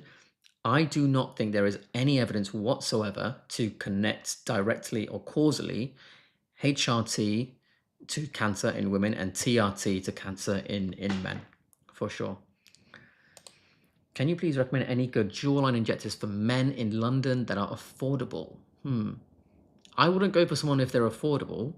I would go for someone if they are clinically, optimal and safe and efficient and etc. etc. I mean, I'm not cheap. I'm not going to lie, because I don't have time for that many patients. But I would look at there's a guy called Dr. Band, B-A-N-D. And I think it's called Dr. Band Clinic. I think on Instagram, he's called The Filler Doc. Let me see if I can find him on here. Uh, the filler doc. Yeah, it's called the filler doc, all one word. TheFillerDoc. The filler doc. Fantastic clinician and one of the nicest people you will ever meet in your life. And he's a phenomenally talented injector. He's really, really good. His name is Bassam, and I cannot recommend him enough. And he doesn't know I'm saying that, by the way. He's not paid me to say that. He's probably not even watching, but he's brilliant. He's really, really brilliant. Lisa from New Zealand says, what's your opinion best way to treat melasma? Oh, great question. Melasma is always multifactorial. One of the key things I would suggest is taking out unsaturated oils from the diet. If you take out omega-6s, for example, or reduce the amount that's there, and you take out seed oils, you take out all these things, one of the things you seem to find anecdotally, even in myself as an N=1 example, I just don't sunburn at all. And a lot of my patients stop sunburning. We don't sweat as much either. And I suspect, or we suspect in the carnivore community, it's to do with the lack of omega-6 and inflammatory oils in the skin. So I would say that's the first step, because there are people that, you know, want to treat melasma and do certain things like certain skincare ingredients, which are quite powerful in tyrosinase inhibition, and yet it doesn't work. Why is that? You know, you're inhibiting tyrosinase, it should work. So clearly there's something else systemically that is stronger and more powerful to control that. And so for me, if someone is really serious about treating melasma and they're open to anything I say, I would always take out the seed oils, always take out all unsaturated oils and grains straight away from day one. And then when we look at the diet and the rest of the diet as well, then we can add in clinical treatment. There is a really, really fantastic treatment for melasma from Sciton, the company, Sciton. There's before and afters which you can find of, let's say, the Sciton BBL broadband light combined with, say, Halo or Moxie, different types of lasers. And honestly, in one session, I've seen melasma disappear. One session. Now that sounds fantastic, and it is, but what's stopping it coming back? And that's why the diet has to play a role, in my personal view, because if you spend that money and it goes and then it comes back again, that money was wasted. You're not any better off. And so you have to pre-treat the energy treatment with things like nutritional intervention as well, in my view. Let's have a look here. Oliver, if you could pick only 5 supplements for daily energy, mental clarity, overall health, and anti-aging, what would they be? I won't pick anything, to be honest. I just eat right. That's it. I mean, the only supplements I have are very, very, very specific. For example, you know, I have protein powder, but I only use that when I'm traveling because I don't know if I can trust the food where I'm going. I have electrolytes because I like taste, and I can mix it in with my water, and it gives me an alternative to water now and again. And if I forget to salt my food and I've already eaten and I don't fancy just having salt water, I'll have electrolytes instead. So there's very, very specific reasons for specific supplements. I wouldn't pick supplements for energy, because if I'm lacking energy, that's not a reason to pick a supplement. That's a reason to ask why I lack energy. What am I doing wrong? I should have energy. Why wouldn't we? So if it's not there, something basic that should be there, I need to ask a question, not reach for a supplement, personally. There's this. What do you think of liquid glutathione? It is what it is. You know, I have glutathione. I take it injected subcutaneously. I have patients that take it. It works phenomenally well if used appropriately and safely for that individual. But again, it's not about whether it's glutathione or not. It's whether or not the person needs it and how they take it that's more important. Let's have a look here. So Louise, I find it really hard to drink plain water with food. Zevia on a daily basis. Sparkling drink made with real fruit and sweetened with stevia. I've never heard of Zevia, if I'm honest. I know what stevia is. But you know, if it's got real fruit, then it's got real sugar. Then, you know, you're just having sugar water. So personally, I'm not a fan of having sugar water. So I personally wouldn't recommend that at all. If it was me, I would stick to, I mean, the only drinks really that I have are plain water and sparkling water. And then I'm just trialing actually some dehydrated bone broth powder to mix in and have a little bone broth drink. I have some other stuff I mix with water, like the electrolytes, things like that. But I've never tried anything like that with Zevia.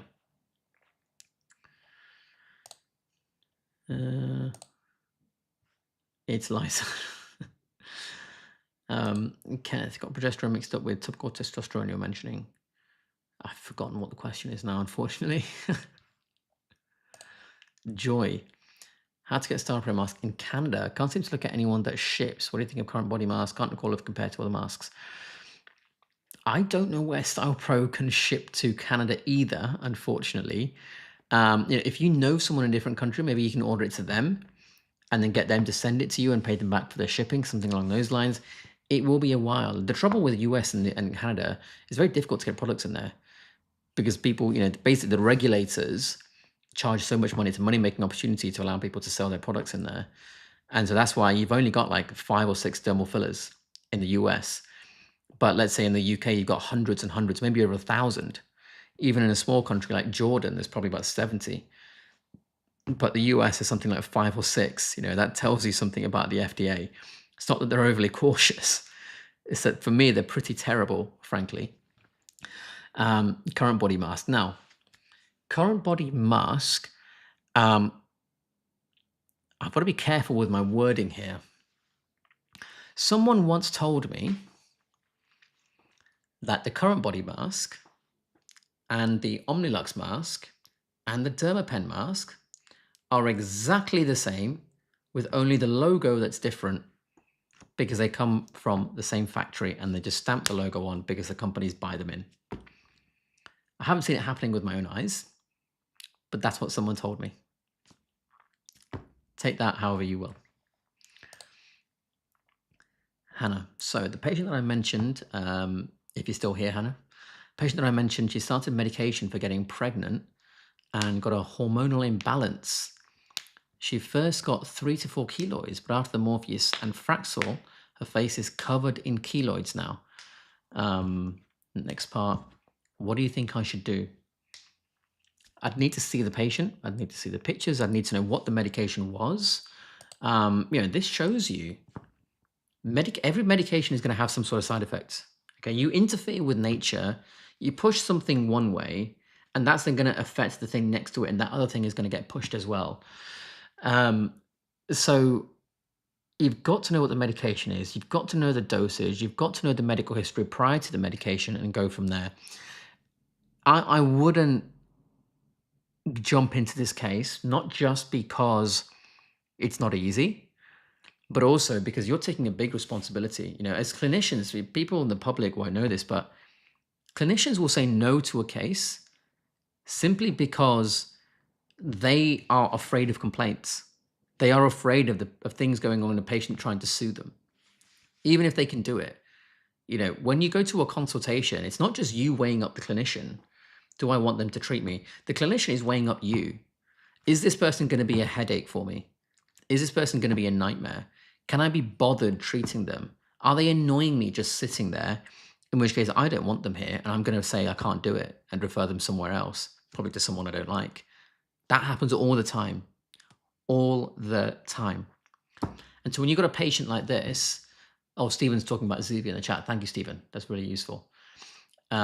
But when you've got a patient like this, with all these things, one of the problems you've got is patients can be very emotional, especially when they've got a hormonal imbalance. That's potentially high risk for being more emotional as well. Is that going to come back and bite you? So for me, there's a medical yes or no, and then an interpersonal yes or no as well. But we'll have a chat, Hannah, and then I can talk you through it. Class, what is a realistic amount dentists can earn in the UK working fully private?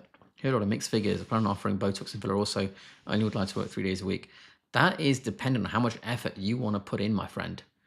I know fully private dentists that are only earning a couple thousand a month. And I say only, and some of you may think, well, that's more than me. Yeah, compared to the average, that might be more. But you've got to remember, a degree, to go through a dental degree can put people in debt of more than 6 figures. So to be only earning a couple thousand a month, they're not really making anything when you consider the debt they're in as well. But then I know, let's pick an extreme example. One of my friends who is a fully private dentist, he is bringing in roughly 1.5 million a year. It might even be more than that now, working fully private. So you got huge, huge variation. Depends how good you are with social media. Depends how good your accountant is. It depends how much effort you want to put in, how many days a week you want to work, how late you can work, etc., etc. Going through dental school just teaches you how to do the actual operative procedures. Doesn't teach you anything about business. That's something entirely different.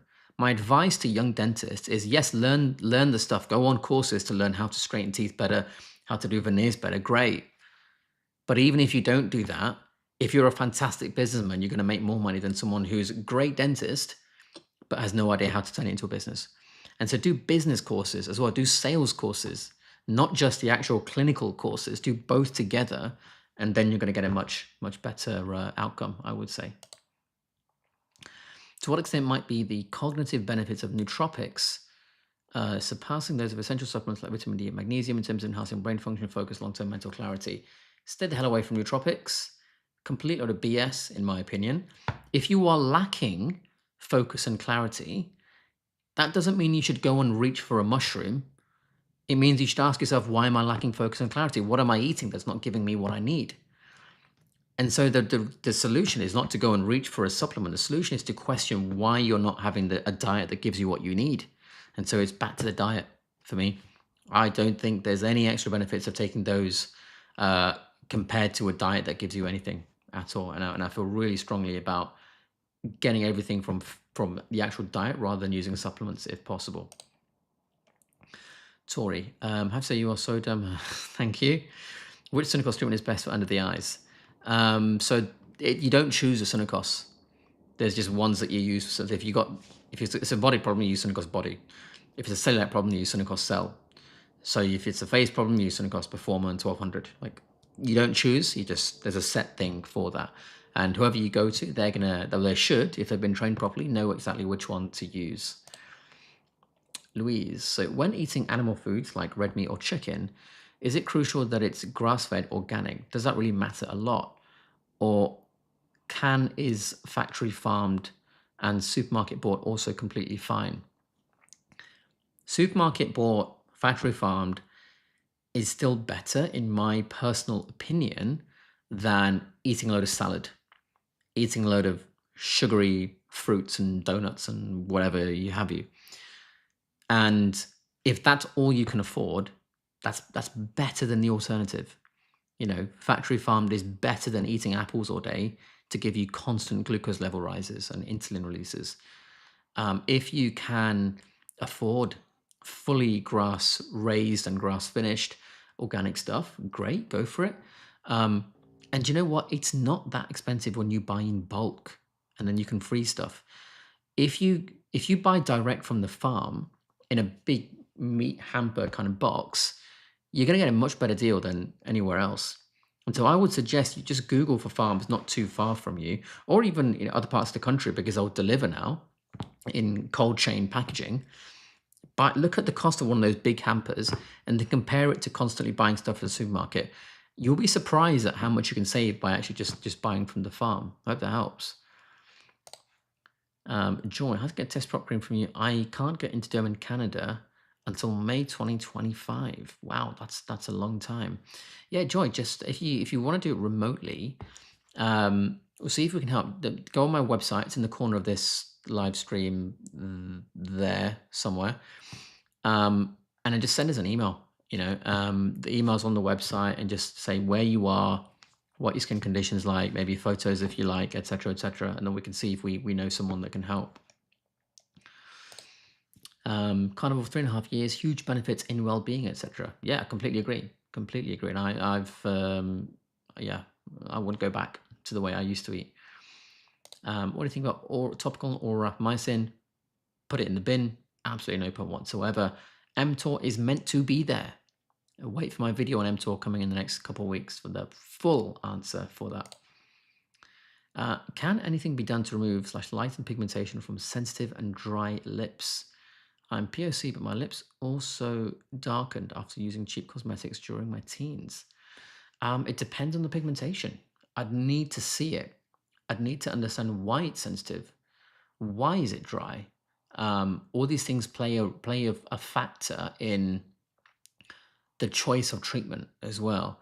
One thing is we can look at injectables like Sonacos, we can look at LED therapy, we can look at nutritional interventions, we can look at energy devices like pulsed light technology, we can look at skincare, we can look at some combination of all of those. The combination itself depends on the clinical presentation, the medication, the allergies, any photosensitivity from certain medications, etc., etc.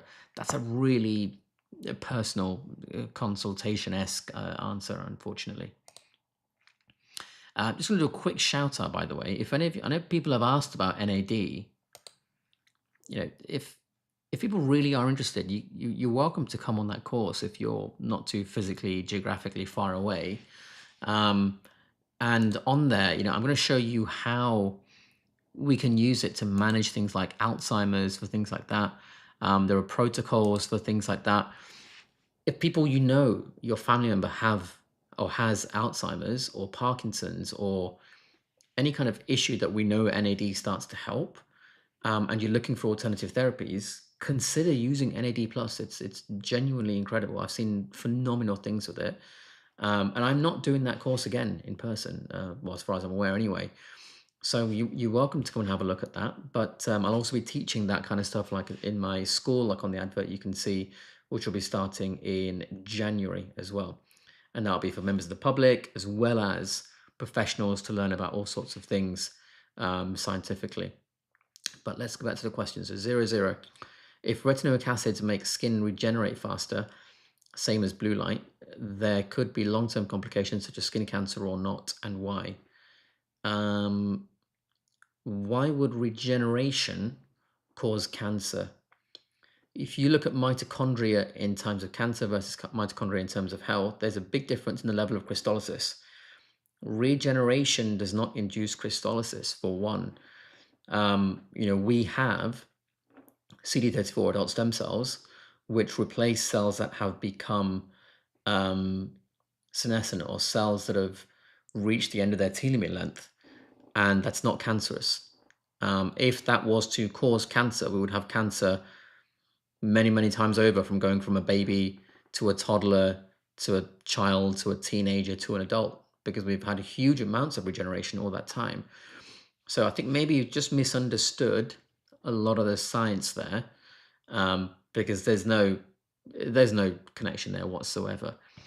We have vitamin A all the time in our body, and we're not getting cancer all the time as a direct causal effect. Claire, dermarolling once a week, 6 weeks on, and then 6-week break. Can I continue to use this Alpro mask after dermarolling, or do I need to wait a few days? You can use it after. If you're inflamed, or if you're pink or you're red, either straight away or the next day or the day after, put it on the recovery setting. When you stop being inflamed, then go on the anti-aging setting and use predominantly red. There's nothing wrong with that whatsoever. Physical and mineral SPF, minimal sunscreen, ideal SPF. Ideal SPF, I think, is going to be different for each person, because some are going to leave a pasty white look, which they're going to hate, and so they wouldn't wear it. So I would suggest trying a few different ones. In terms of physical versus mineral, I would try and get something with zinc in there if possible, and then that's just going to reflect everything away. If you've got the zinc, just get the highest number you can without looking pasty white, so you're happy to wear it every day. But you know what? In all honesty, I stopped wearing SPF, and I actually don't burn. I used to burn with SPF, and now without SPF, I don't burn at all. And I would put that down to diet, because a lot of people that go carnivore, they just don't burn. I don't think that's a coincidence when it happens so many times, even if just anecdotally. Let's have a look here. Let me get this up. Health-wise, what do you know about the Tropic range of skincare products? Tropics, I've heard of those. Let me get that up so I can have a quick check. I mean, I remember looking and thinking, this is not that great. I'm on the website now. It just looks like a bland collection of skincare, to be honest. I don't trust it, frankly. I'd have to look more in detail, but it just looks like a load of marketing and nothing else. I mean, I'll put it this way. I'd say that about most skincare brands. because I achieve, or my patients achieve their goals with me, typically using like one product, and that's it. And I don't think that's a coincidence. So it's not for me at all. Most skincare isn't for me, and most brands I think are just a load of BS. You can get the best skin of your life with just one product if you wanted. If you've got a condition, obviously we'll need to treat the condition. That's something entirely different. But just for anti-aging, you don't need to spend a huge amount of money. My monitors are about to go off. Let me sort that out. There we go. Hope that answers the question. Joy. Are titanium needles real needles in dermarollers? How so? What dermarollers needles are real? Well, they're all real. I don't think they're imaginary. So I don't really know what you mean by real. I mean, they are needles.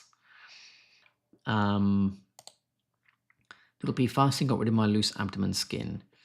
No, I don't think fasting did that. I think you fasted and observed that.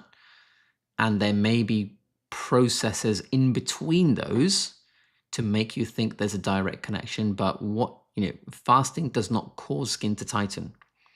Fasting causes a whole host of things in the body to happen, and the downstream effect of some of those may be a change in the skin at all. You have to be pedantic, because if you're not, you may give people false information. Let's have a look at the next question. Best ways to boost and optimize testosterone naturally: diet, diet, diet, diet. That's it. Okay, and if you can optimize your lifestyle as well, even better. But it's predominantly diet and lifestyle in total. And that's it. Really, really simple. Most of the patients that come to me requesting TRT, so testosterone replacement therapy, a lot of the time we will just get them what they want without using TRT. And we will look at things like diet. Your hormones are a representation of what you are doing in conscious thought, in terms of the decisions you are making consciously. I.e., what do I put in my mouth? Do I do weight training? Do I go outside and get sunshine, etc.? Your hormones are then stuff out of your control, because you can't consciously transcribe DNA. That happens automatically. So that is epigenetics. That is your DNA being read as a consequence of what is happening in your conscious life. Sorry, in terms of your conscious decisions. So if something is off, doesn't mean you have to go and attack that. It means you need to change the things that you can control, your conscious decisions, and then things will correct them and be optimized. What are your symptoms? If you have no symptoms, let me get that up. If you have no symptoms, why would you need to boost? Okay, boosting and optimizing are not the same thing. Sometimes optimizing is lowering, not boosting. And so the perspective there, I don't think is quite right. I don't think you quite understand what the difference is between being optimal and raising.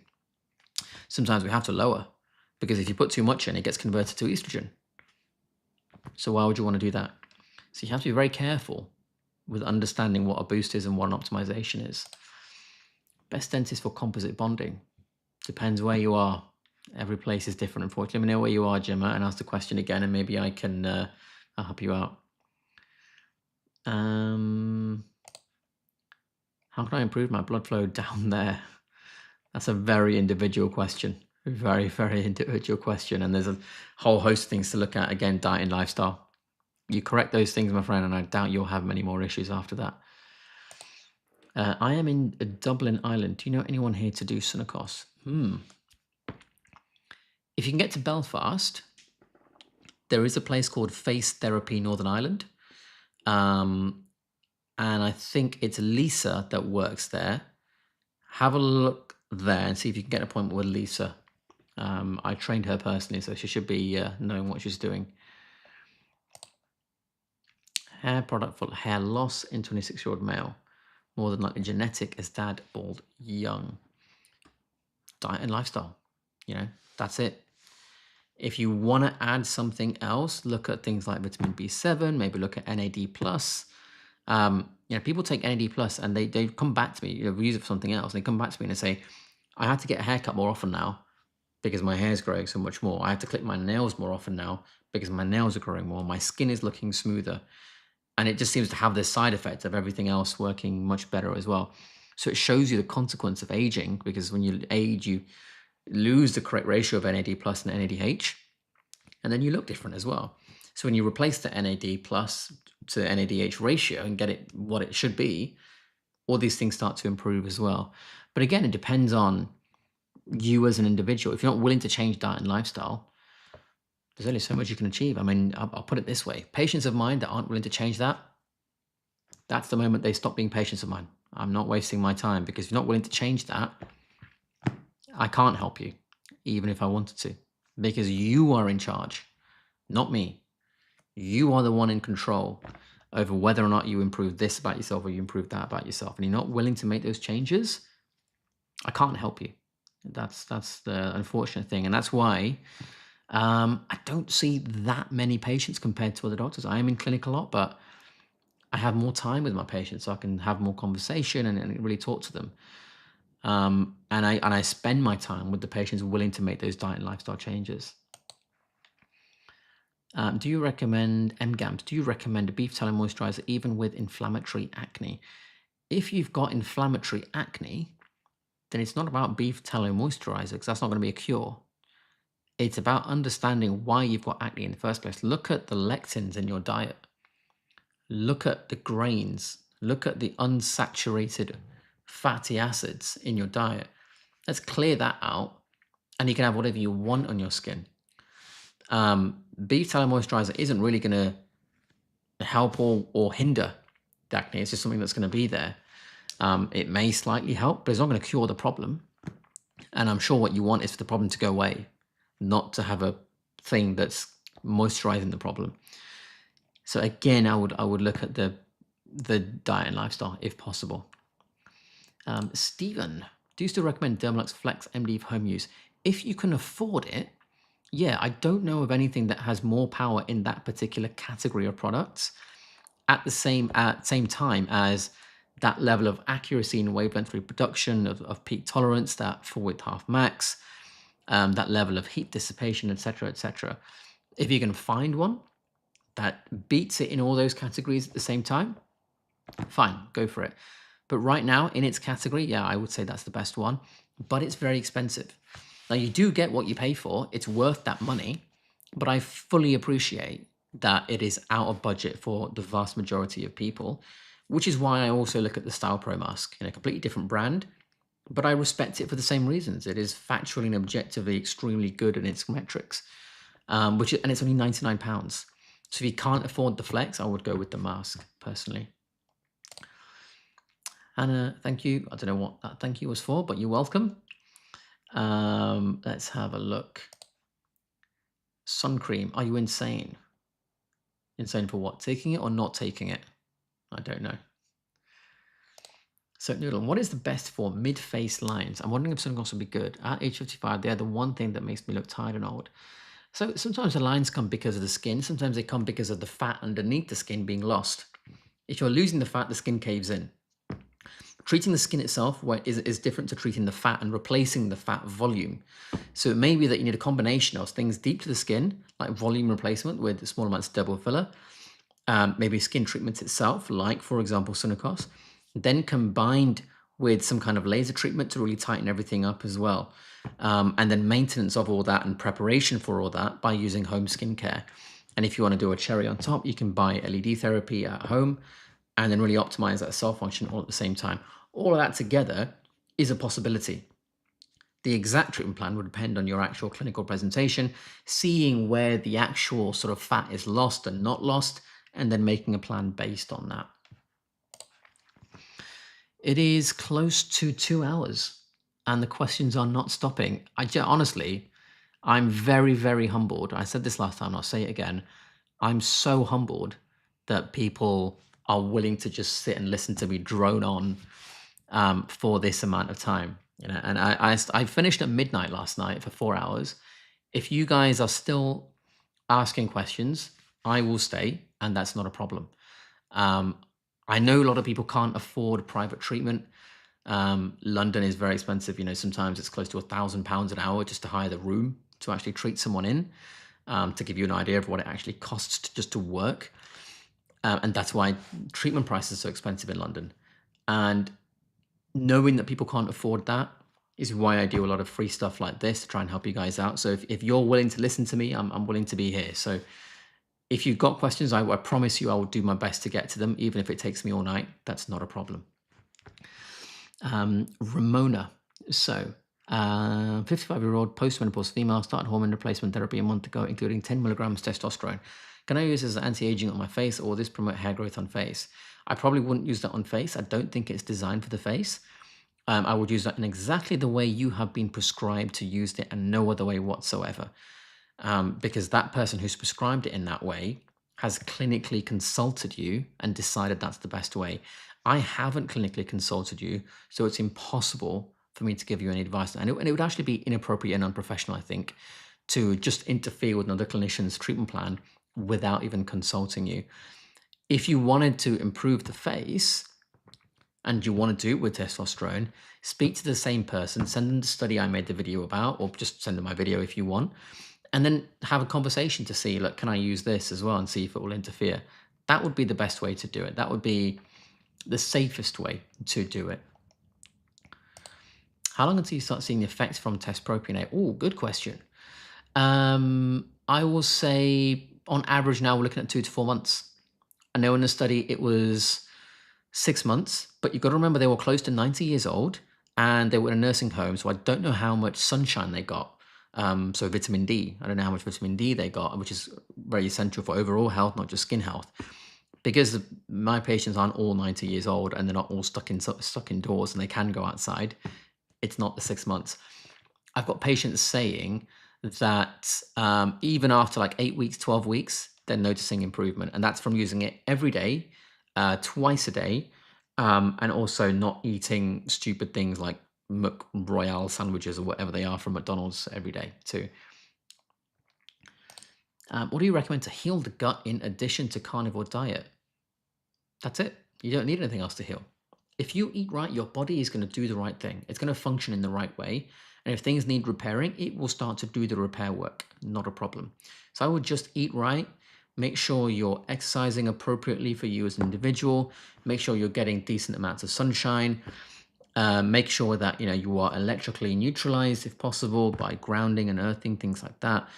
If you want to look at nutraceuticals, you can do that as well. These are all basic things to just live a long and healthy life. All of those things are going to help your entire body heal, not just your gut. Is oral hyaluronic acid high molecular weight beneficial to hydrate skin? Some studies may show it is, some studies may show it's not. But the problem is you can't control for that. Because every time you take an oral in anything, you are subject to the gut microbiome. And you can't control that. And you can't control that amongst a cohort of patients. So it's impossible to draw a comparison. If you want to hydrate skin, you need to eat right. That's it. Your fibroblast cells are designed to make their own hyaluronic acid, just like our body is designed to make its own glucose, which is why we don't need to eat it. So if our cells make hyaluronic acid, we don't need to eat hyaluronic acid. So it doesn't matter whether it's high or low weight. You don't need to be considering it at all, in my personal opinion, because if things are working correctly, it's happening automatically, for sure. Do you still recommend Flex MD if I'm used to have had that question already? Sophie, hi Dr. Rob, thank you for another live. You're welcome. These lives, by the way, I'm not going to be doing them too much because I want to be able to answer everyone's question. But in the school group, which is starting, as you can see on the screen, in January, I'm actually going to be doing things like this multiple times a week. Not just general Q&As, but things that can get boring after a while. But actually watch me treat a patient, watch me consult a patient, watch me demonstrate home skincare and anti-aging stuff and diet stuff. Actually teach things like a classroom almost, etc., etc. And because it is my job, I'm going to do that on school and not just on YouTube. Now, there is a free school, which will have a load of stuff. And then there's going to be a paid school as well, where there's going to be a lot more stuff. So I have to limit the stuff I'm doing here on the general channel, but I'll still try and do them, let's say, maybe once a month or twice a month, something along those lines, just to help everyone out that doesn't want to come. But the free school, like I said, it is free. You don't have to pay anything. You don't have to sign up for a newsletter. I don't want your email address. I don't want your credit card details. You literally press a button and you're in, and that is it. So eventually I'll be doing them on the school instead of here, or maybe very, very little on here and mostly on the school, even in the free group, just to let you guys know. Generally speaking, is it common to still feel very awake at night if taking NMN? At 125 milligrams, the effect aren't as bad, but really felt it at 250 and 500. When are you taking the NMN? Don't take it at night. Don't take NAD at night. Don't take NMN at night. You need to do it in the morning for sure. If you're still feeling awake at night after a while, I would suggest possibly, I don't know because I haven't met you or taken a clinical history, it's possibly not the NMN. It's possibly something else that's going on. Something else that you're doing at the same time as taking it, that you're eating at the same time as taking it, I don't know. So we'd have to have a look specifically. Let's have a look here, the questions. If you could put a Q before the question, by the way, it helps me actually click the question instead of people talking to each other in the chat. Cyprus, what's the best treatment for tired looking and sunken upper eyelids? My eyelids are dropping as I get older. The eye area looks tired and old all the time. No one injects on the upper eyelids. I mean, I treat the upper eyelids all the time. If it's looking tired, if it's looking sunken in, skincare, you can use stuff like this, the testosterone propionate, like in the video. You can use home LED therapy. You can use the injectable like Sunacos.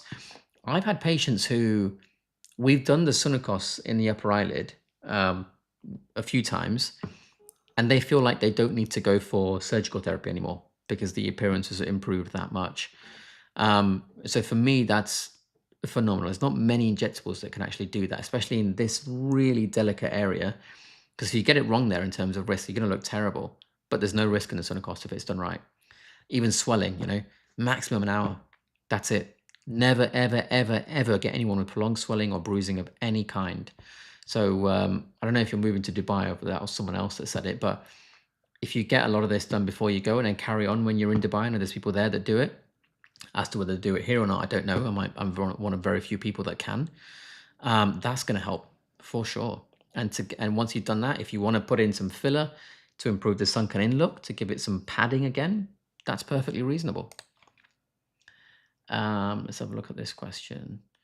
So, Molly, so very true about the free stuff like daily walking, going to the gym on a regular basis. I've been doing this for about 6 years and look half my age. Yeah, simple things like that, which are free, are going to make a massive, massive difference.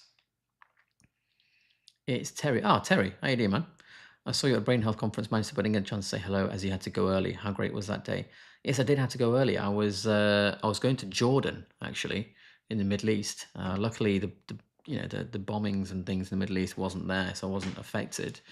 But yeah, I did have to leave early to catch a plane. But it was brilliant, really, really great conference, and I'm definitely going to be going back next year. If any of you want to know what it is, it's the Keto Brain Health Conference. Let's have a look. Once you lose weight, how can you be sure leptin doesn't kick in to make you so hungry that it's so difficult to keep the weight off? I've recently read that fat cells are forever, just shrink. Well, your ability to recognize your hunger and satiety signals improves the deeper you are in carnivore, because you're having less and less metabolic inconveniences, shall we say, without wanting to make things too complicated. And so your ability to listen to yourself, when am I hungry, when am I not hungry, that becomes much more accurate. So it's not, leptin isn't gonna kick in for no reason. It's not going to give you a wrong message. We wouldn't have evolved that way. We'd all be dead if it was wrong, if it didn't work properly. So as you get deeper and deeper into carnivore, just listen to when you're hungry, listen to when you're full, and let that guide you in when to eat and when to stop eating. Fat cells, you don't want to lose fat cells. Getting them smaller is different to getting less of them. That's why liposuction, where you remove a lot of the fat cells, can have metabolic implications, because each cell is metabolically active. And so it's actually helping you in a certain way. When there's excess amount of storage because you're obese, that's a different story. But the cell itself is metabolically active, and we want that there. They can help us. They are very helpful. So what if they're forever? If they're meant to be forever, then that's for a reason. We've evolved that way. Forget about, whether they're big or small, whether they're temporary or permanent, whether the leptin is here or there. Just focus on diet and lifestyle and your body will take care of itself. It really is that simple. MJ, between, oops, where's that gone? There we go. Oh, no, there we go. Between yourself, Richard Smith, Stephen, Coach Stephen Thomas, I think he's referring to, Bart K, and Dr. Ken Berry, nobody should hopefully need a general GPA again. Awesome work. Thank you very much, my friend. I don't think I am up there with the people you've mentioned, Richard Smith, Stephen, Bart K, Ken Berry. They're a level above me for sure. But to be recognized in the same sentence is very nice to hear. So thank you very much. Let's get this one. The recommended diet for someone with high cortisol. Recommended diet for a human being is always going to be the same, you know, and the cortisol being high, if cortisol is high, whatever you define as high for you as an individual, it's meant to be high because your body is trying to use that for something. You shouldn't be worried about making a level of something high or low. That's out of your conscious control and a reflection of your conscious control choices, diet and lifestyle. So if you do the right things in diet and lifestyle, the cortisol will be wherever it needs to be to maximize your chances of survival and replication. That's it. That's all you need to worry about. Can you give us your opinion about using heart rate variability as a means to set workout days and intensity as well as rest periods? So you shouldn't decide your exercise regime based on heart rate variability. You should decide your exercise regime based on variables such as training status, shall we say, ability to achieve full range of motion, flexibility, medical history, current weight and size, etc., etc. Those are the variables that determine your exercise program. But I did a video about that with Bart K, and we listed most of those variables, most of the important variables. And you put those into the algorithm that we go through, and then you get an output of what you should be training as. The intensity and the frequency and the rest periods, that's not based on heart rate variability. That's just based on what you're trying to achieve. If you're working for hypertrophy, you do your sets in a particular way. If you're working for strength, you do your sets in a particular way. You don't change that based on what your HRV is. You change that based on your goal, and then you eat exactly the same thing or in the same way, regardless of how you train. It's this training itself that determines the way you grow, not what you eat. Let's have a look here. Flacker, Hannah's sister, patient with psoriasis, started carnivore. What additional lifestyle treatment strategies could help improve skin healing and reduce scabs? Additional things for the skin on top of carnivore diet. You can look at the skincare for sure. You can look at home LED treatment. You're trained in Sunacos, so you can administer that as well, Performer and 1200. And with that, you're gonna see massive improvements. You don't need to do a huge amount. You know, the carnivore diet especially is going to really get a hold of that psoriasis. I've seen it myself, even in really extreme versions of psoriasis, and it's helped massively. So just let the patient carry on with that diet, and you do minimally non-invasive things to help them alongside, and they'll be absolutely fine. Would you consider True Niagen a good NAD supplement? I wouldn't, for reasons which are too numerous to go through on this live. But that's the sort of thing I'm going to be talking about on my course, which you can see there on 1st of December on Sunday. And everyone's welcome. It's professionals and members of the public. And I can go through all those things in lots of detail, because if you get the wrong NAD supplement, you could actually be injecting yourself or taking tablets that are doing literally nothing. You may as well just be taking like a bit of sugar. You'll get more benefit from that than you will taking this, which is just nothing. So you have to understand the manufacturing process, amongst other things, to actually figure out whether it's a good thing or not. But it's a great question, but there's a very, very big answer, which I can't go through just on a live stream.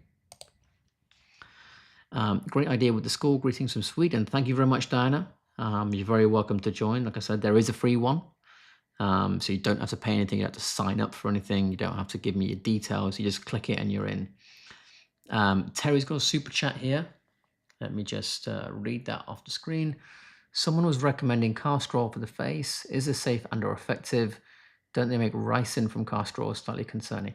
Yeah, ricin comes from the same plant, which is an extremely toxic poison. Even in small amounts, it can kill. Castor oil is not ricin, though. They just happen to come from the same place. So there are lots of people that claim to have great skin from castor oil, and I don't doubt that. I'm sure they do. It's not for me. I'm not interested whatsoever. Your skin is designed to make sebum. Just like your skin is designed to make its own hyaluronic acid, it's designed to make its own oils as well. And guess what? It's going to make the right oil that's needed, not a random one from a plant. And so I would rather let my skin make what it needs. If you're someone that's carnivore, what you're saying is you understand the body makes its own glucose, which is why you don't need to put any in your body. And your body does it perfectly. That's the same principle with things like hydration and oils and things like that for the skin. Your skin cells make all those things by default, and they do it perfectly. So why would you need to put anything extra in? Now, there are ways to boost that, but what you're trying to do is boost the function of the cell, not increase the number of end products. So if you look at, let's say, hyaluronic acid, why would you want to put hyaluronic acid in when the skin does it perfectly? Instead of putting the end product in, my recommendation would be to put things in that optimize cell function so more can be produced, not so that you put the end product in. I hope that makes sense. But thank you. Sorry.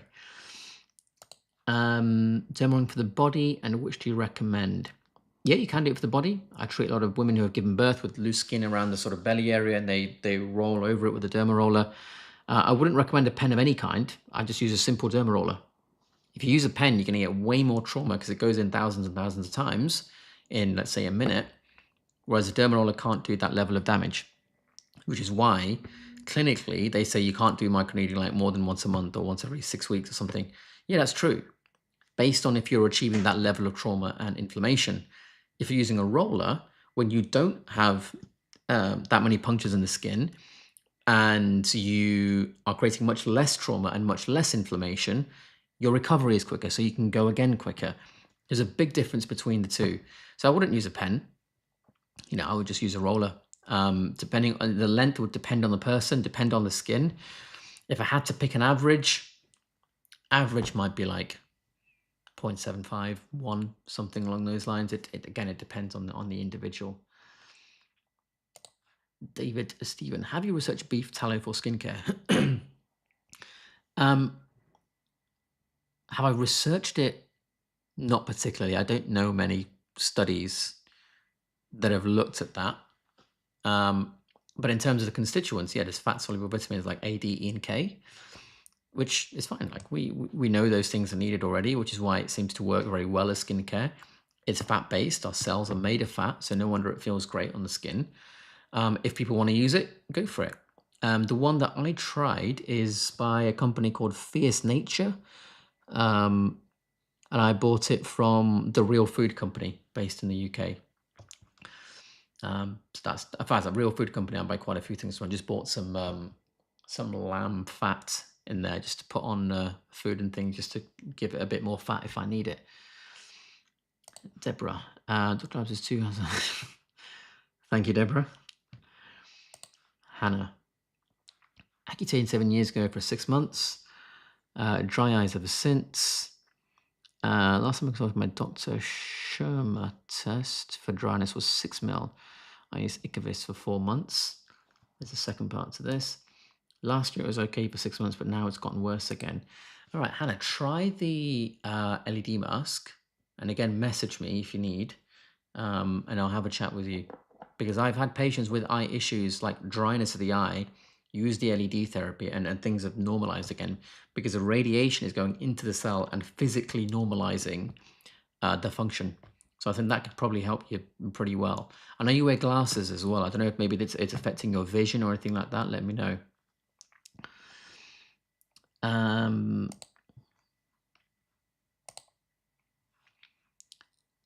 Cream, can it be shipped to Dublin here?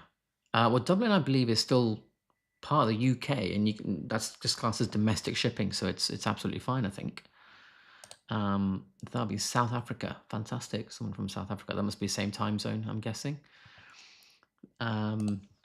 Is there a doctor you recommend for acne scar revision in USA, Southeast region like Florida? I don't know anyone personally, unfortunately. No,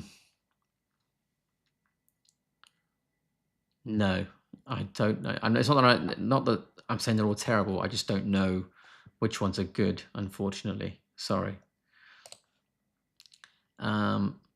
Seminole, Florida. There's a lot of people from Florida today. I don't know what it is about that place. So happy I found it just brilliant. Oh, thank you. Thank you very much. Thank you for being here. What? No, is this one? How do the cognitive enhancing effects of nootropics compared to the foundational supplements? Oh, we've had this one already.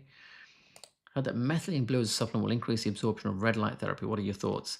Increase the absorption of red light therapy. I mean, absorption of radiation just requires direct contact between the photon and the photoreceptor. That's it. And it's either absorbed or not absorbed. There's either an interaction or there's no interaction. There's no dial. If you're saying the increase of absorption, and what you mean by that is an increase in protein synthesis, including the proteins that make up the photoreceptors, like cytochrome C oxidase, possibly. But do you know what else upregulates that?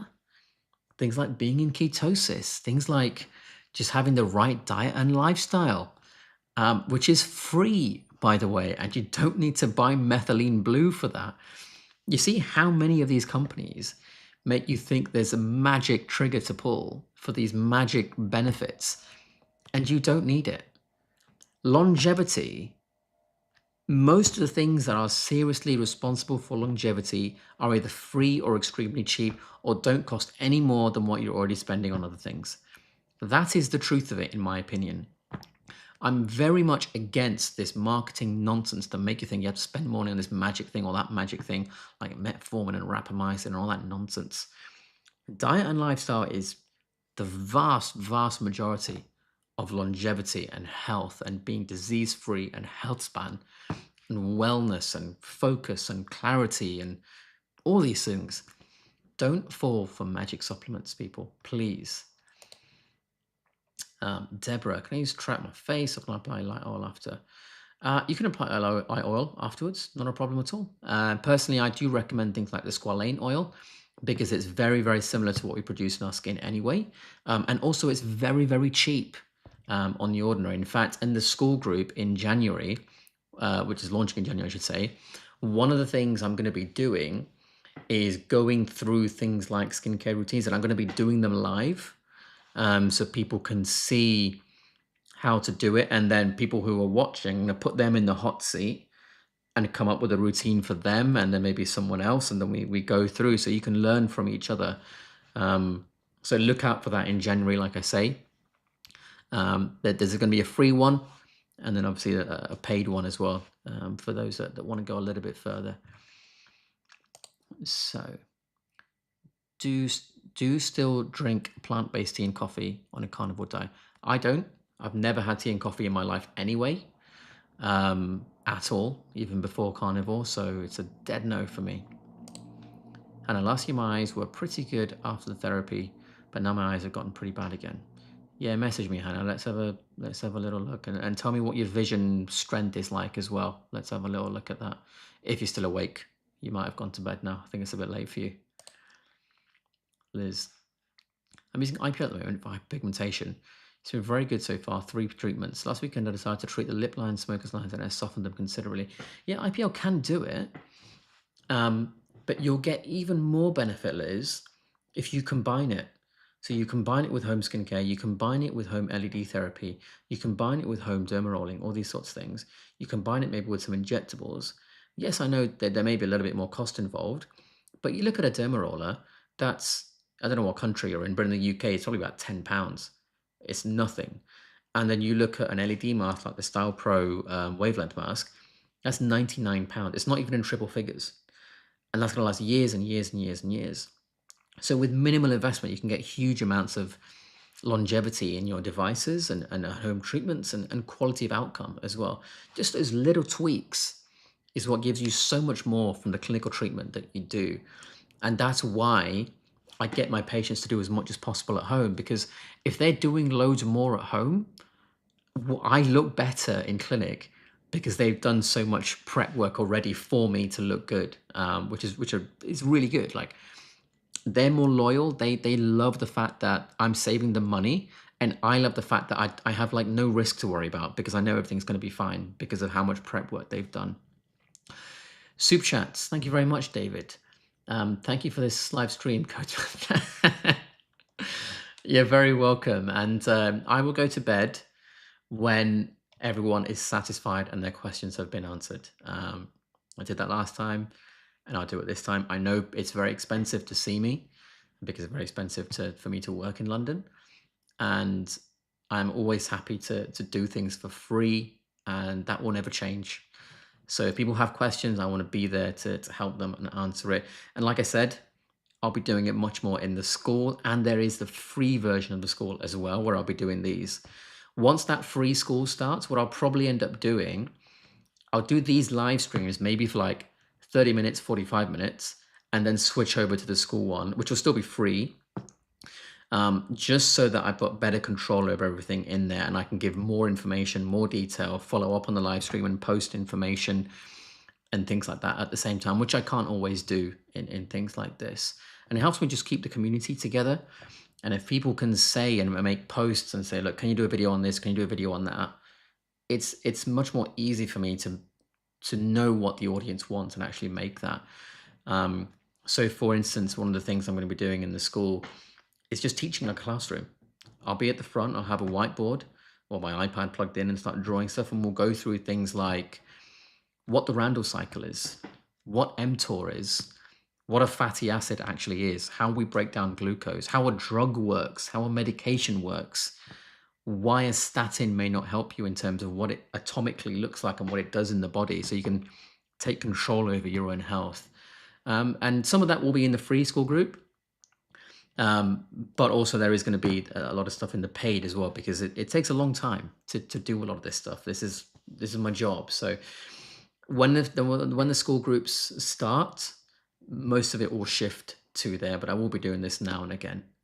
So hopefully you guys will like that. And like I said, there will always be free stuff, and including a free school group, because I fully appreciate not everyone can afford everything. And I will never forget that, which is why there's so much free stuff on this channel as well. Bhavani, let me get the comment up. Here we go. Hannah, I am amazed you're still awake. You were falling asleep when we were having dinner last time. But yeah, good to see you here. Thank you for coming. And yeah, let's have a chat. I can just give me a message, and then I can have a call with you sometime to talk through everything. Or if you're coming on the NAD course, if you want to learn about that, I'll speak to you here. We can grab some food while you're here if you like. And Bhavani says, do you still drink plant-based tea, coffee? No, I don't. We've had that already. Deborah, watching from Arizona, US. Oh, one of my cousins lives in Arizona, actually. Wonder if you're close. Let's have a look at David's question. Back in the old days of Hollywood, stars used preparation H on their faces to reduce inflammation and lighten the skin. What are your thoughts on Prep H for skincare? I have no idea what Prep H is, unfortunately, so I can't actually answer. If you want to tell me what it is, David, let me know, and then maybe I can give you an answer. Grace here. So I was asking if testosterone cream can help sag around mouth. Do you ever come to Ireland? Can help sag anywhere, not just around the mouth. In Ireland, yes, I've been in Ireland twice this year. Both times was in Belfast. No, or I think at least one time was in Belfast. The other time may have been Belfast or Dublin. I can't remember. No immediate plans to return, but do you know what? My life is so ridiculous. I'll wake up one day and I'll get a text saying, we've got a meeting in Milan to discuss GLP-1 drugs or something. We need your opinion on something. And then I'm there by lunchtime, and then I'm back by evening sleeping in my own bed. So I have no idea where I'm going to be, because it is genuinely that ridiculous sometimes. But hopefully I'll be back at some point. We'll see. Hannah, I saw an IPL treatment for dryness. Do you recommend it? I think me and Flacco will go to IMCAS in Paris in January. Yeah, okay. I'll at least see you in IMCAS then.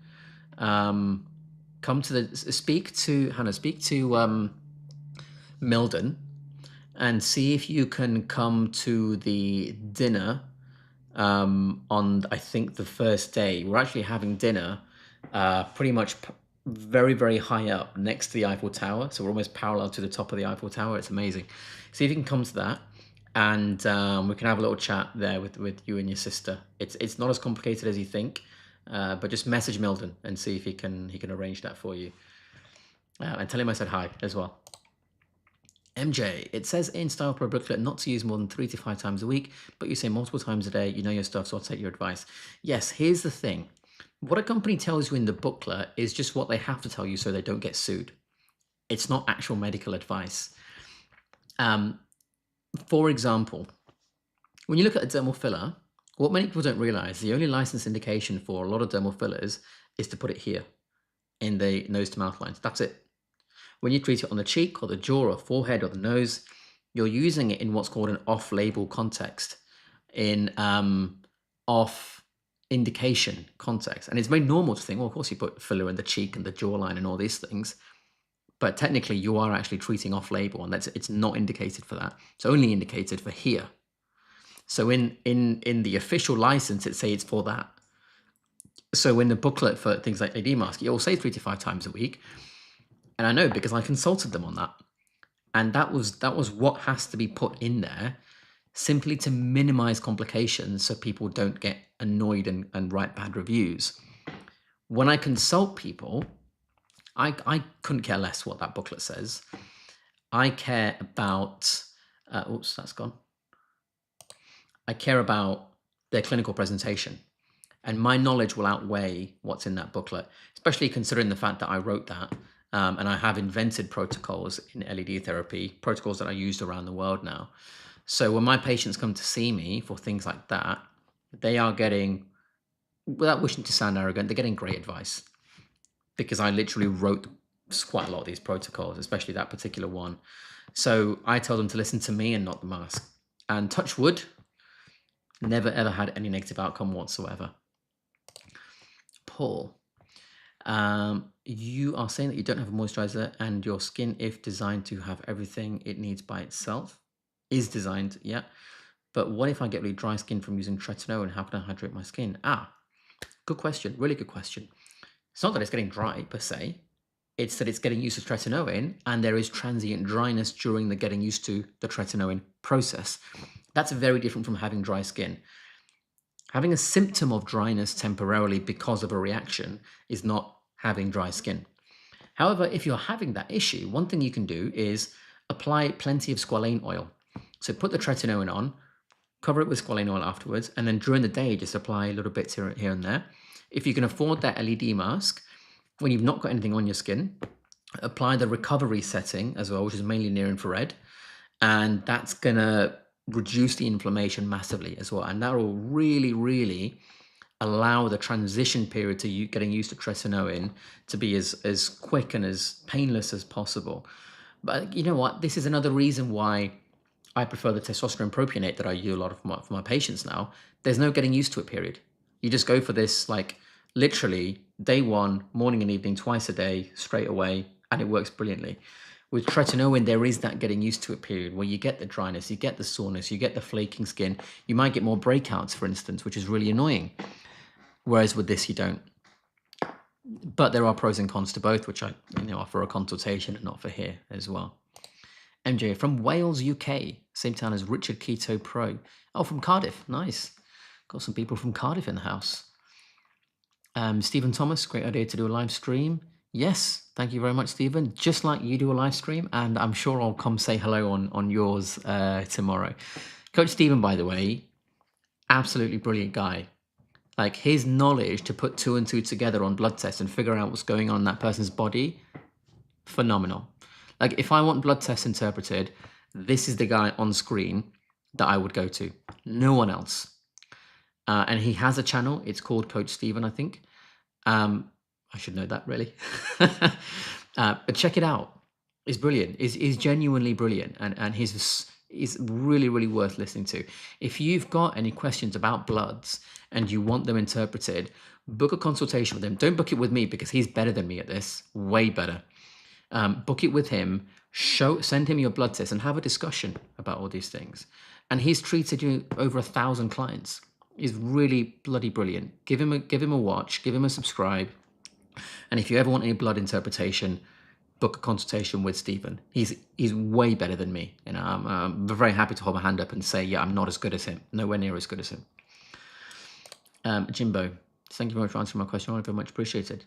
Jimbo, thank you for being here, my friend. I'm more than happy to answer questions. If you're here, if you've got a question, I'll do my best to answer the question, even if it takes me all night.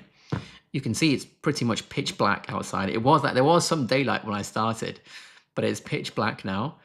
And if there has to be daylight by the time I finish, I'll go till then, because I know people are in different time zones and I want everyone to have a chance to answer questions.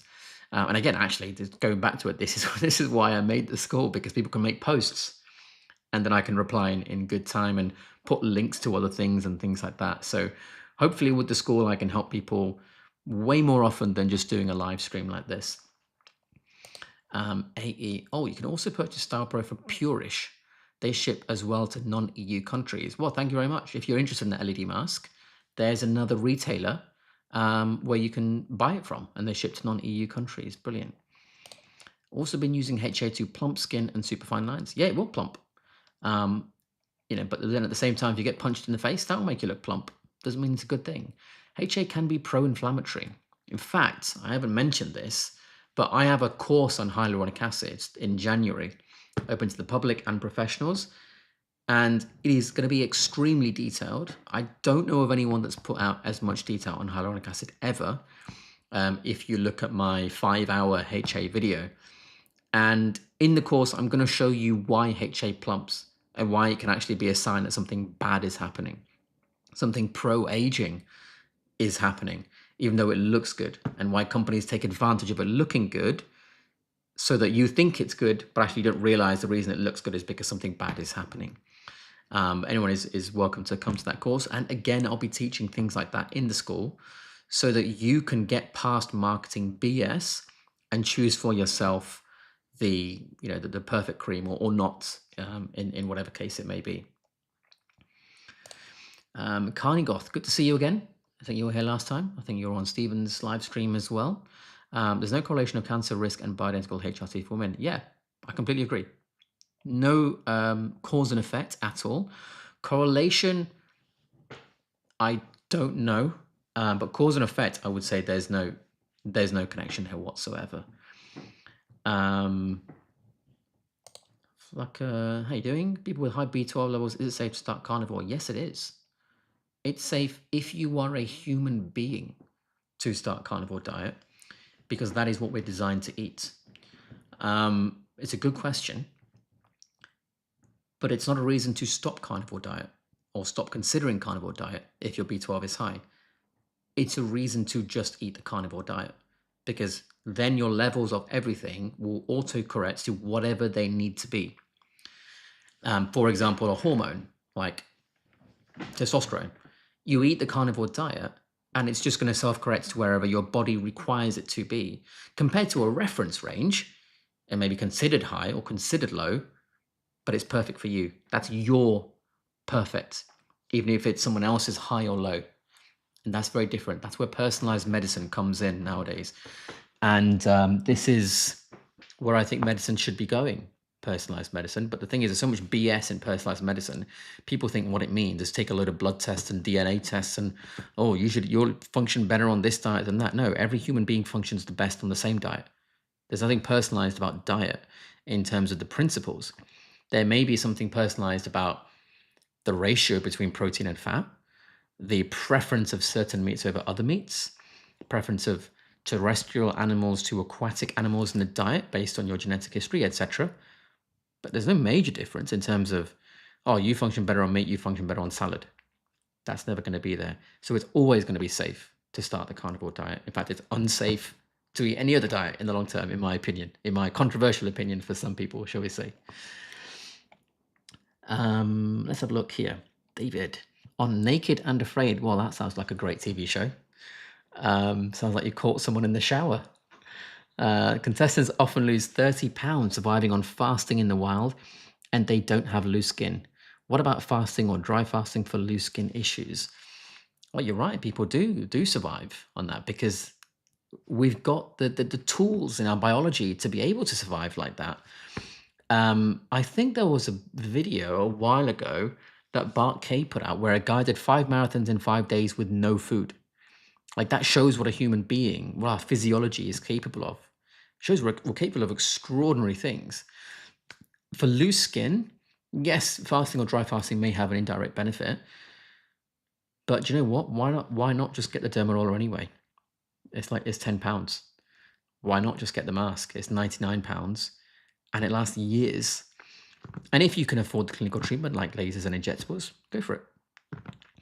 But you're going to get a better effect when you treat that directly and locally rather than waiting for a systemic change. So you can do it using fasting and dry fasting as one tool among many, but it doesn't mean you should only be using one tool. If you can use more tools, go for it. Do more than one if possible. Coach Stephen says, hello, Susan. Hello to you, Stephen. It's probably gone now. I think it's probably gone straight to bed now. But if you're still here, Stephen, hello. And thank you for being here. Tom and Nina Triolo. What a cute profile picture. My naturopath agrees. HRT doesn't cause cancer. Yeah, well said. Another myth out there because I thought it did. Going to start soon. Still trying to track down what caused my heart attack and the damage done. Yeah, it doesn't cause cancer. I'm pretty safe in saying that. Well, I think I'm safe in saying there's no direct cause and effect study out there to prove it, because it doesn't even make sense. Like, how does that have anything to do with uncontrolled growth, with crystallosis? You know, it's nonsense, in my opinion. Hi, do you use Cernos on your face personally? I don't really know what Cernos is. Sounds Greek though. If you can explain what that is, let me know. Okay, next one. What are your thoughts? Hang on, that's gone from the screen for a second. There we go. What are your thoughts on DMSO for increasing absorption in natural skincare products? Not a fan, personally, because you don't need a whole load of products that are begging for absorption anyway. I think if you have the right diet and lifestyle, and you got skincare like the testosterone propionate, or good Retinoic or something, and maybe with a Dermaroller, you're done. You know, with a Dermaroller, even if you go 0.2, that's not changing anything in terms of collagen levels in the skin, because it's not deep enough. But what it is doing is maybe making like 10x the absorption of ingredients. So if you get the same skincare, but go over with a Dermaroller for a couple of minutes at 0.2 mil, I think Stahl 2012 is the actual scientific reference if anyone wants to look it up. You go from, I think it's like 7 to 10% penetration to 80% or something along those lines. Figures might be wrong, but it's in that region, just from a 10-pound Dermaroller for 2 minutes. That's it. And DMSO, even if it increases absorption, it's not going to increase it to that much, to that level, with that many lack of extra ingredients at all. It itself is an extra ingredient. So I think if you want to penetrate more in terms of your skincare ingredients, Dermaroller, 0.2 mil, couple of minutes, as per scientific evidence in Stahl 2012, you're done. You know, don't give in to marketing BS that makes you think you need this ingredient or that ingredient. Take control for yourself. Do it for next to no money whatsoever at home. Let's have a look. Do you have any advice on how to cure functional neurological disorder? I mean, you look at a study like Lena's 2021, and they found, I think it's like 95% improvement in all sorts of different conditions, including neurological disorders.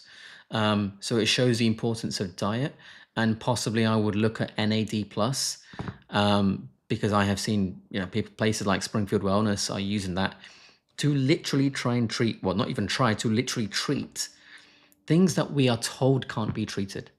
Neurodegenerative disorders like Alzheimer's and dementia, for instance, they're getting phenomenal results by using NAD+. And this is why I'm so keen to tell people about how to use NAD+ for themselves at home without paying ridiculous sums of money for a clinical NAD+ intravenous IV drip, because you can do things at home for a fraction of the price. Which is my philosophy on everything. As if you've watched this channel for a while, hence why I'm doing the NAD course, which you can see right there in December. Tom and Nina, I've managed to improve my VO2 max from poor to fair. Okay, not sure what method that was with. Are fat cells immortal, or will dry fasting get rid of them? No cell is immortal. And why do you want to get rid of them?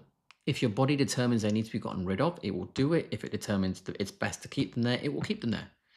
You don't have to force cells to be gotten rid of or kept. Things that are out of your conscious control are taken care of by your body. So it will do what is best.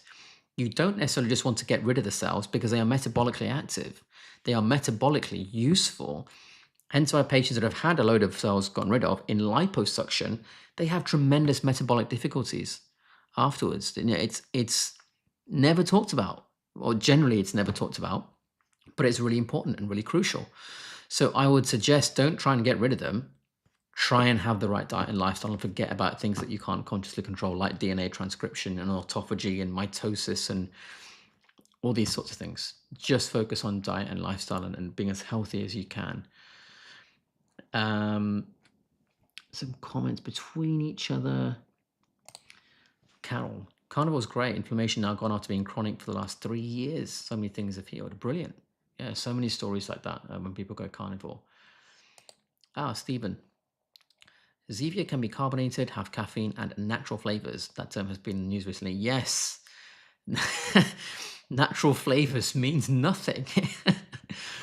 It's just a nice term to use. Like, I think a lot of you know of the electrolyte powder called Element, spelled LMNT, which I think Peter Attia is behind.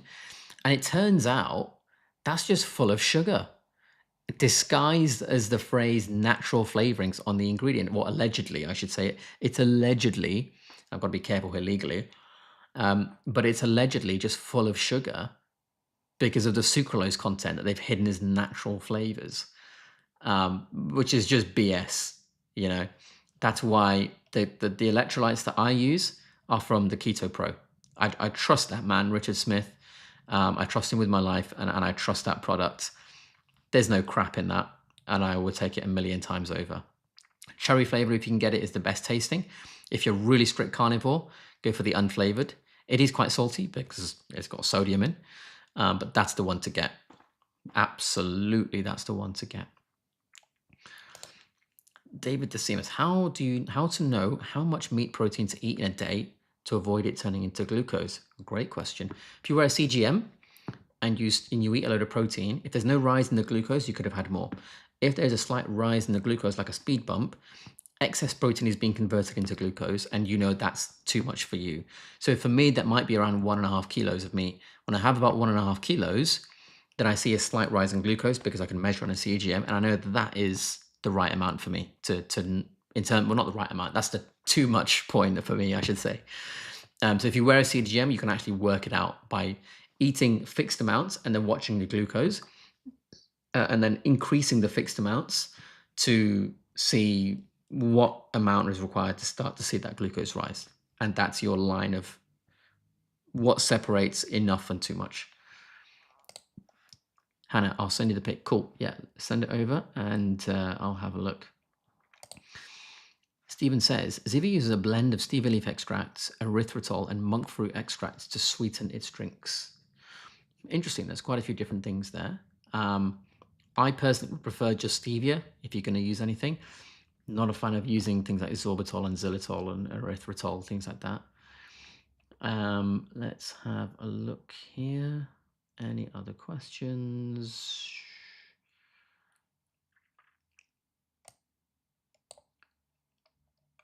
If you can put a cube before the questions, that would be helpful. Okay, so Harry, what do you think using beef tallow with coconut oil and zinc oxide as SPF after washing off tretinoin / tazarotene? Yeah, why not? Tallow is not going to harm you. Coconut oil is probably the best of the plant oils if you had to pick one because it's solid at room temperature, much higher saturated versus unsaturated content. Zinc oxide, yeah, absolutely fine. I don't think that's going to harm you. If it works and you don't look pasty white, absolutely fine. Go for it. Is it safe to try using tretinoin with only squalane as a moisturizer and a sunscreen? Absolutely. Many of my patients don't use a moisturizer, but nearly all that listen to me, and they just use squalane, and it's absolutely brilliant. Within days, the dryness stops because you're using squalane instead of a HA moisturizer or any other kind of cream and moisturizer. Someone else. Is beef tallow bioidentical to human skin? No, because we are not cows. Very simple answer. Let's have a look.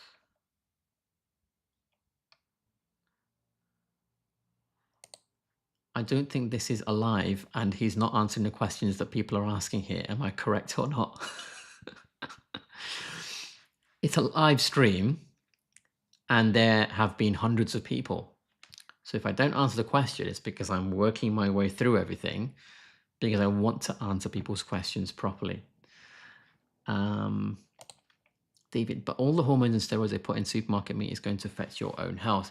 Only grass-fed, no hormones, grass-finished is safe IMO, in my opinion. So the question is how much of the meat that you end up eating actually has hormones, or what is a hormone level in that meat? Because I read, I can't remember the study now, but somewhere I found it was between 2 and 3 nanograms per 100 grams, which is basically tiny. In which case it's not that bad. Obviously, if it's much more, yeah, it's not right, and I'm not a fan of that. But if you can get grass raised, pasture raised, grass finished, etc., go for it. But also, you've got to remember, grass finished sometimes can be misleading because you can get animals that are raised indoors in a factory, whatever, farm, whatever you want to call it, barn, and they only spend the last part of their life grass, and they call it grass finished. Sometimes they say grass fed, and they're only allowed outside for a certain part of the day, and then they're back in. So they're technically fed on grass, but they're not exclusively fed on grass. And so these terms, I think we need better terms. I think we need official definitions to help us choose. And I think it's in the favor of poor quality producers to not have these definitions. And I think that's something that's got to change. Hopefully that will change in the future. But yeah, if you can get grass raised their whole life and grass finished, perfect. That's much, much better. And that's why I say, look, try and find a local farm, because you can see them. Like if you can drive past the farm and you can see the animals literally just stood outside wandering about, you can trust that. That's much better than if you see something on a shelf in a supermarket. You've no idea what's actually happened to that animal in its life. Jimbo, do you incorporate any dairy products into your diet? Yes, I do. I do have cheese in things. I do occasionally have milk. Some milks I don't get on with. Other milks are absolutely fine, not a problem. I try and try different brands. At the minute, one that I get on with well is called Graham's Gold. It's a UK brand. I've not tried loads, but that I seem to get on with pretty well. No sponsorship or anything from them. Should I use the same needle depth with Dr. Pen automated microneedling bias as recommended in anybody with the roller? No, because it may not necessarily penetrate to the same depth. This is a big answer. The equation for this is F equals mu r, force equals coefficient of friction times resistance force. It's actually a question of physics when you look at the penetration. It's probably a bit too long to go into on a live stream because there's a lot of other questions to answer.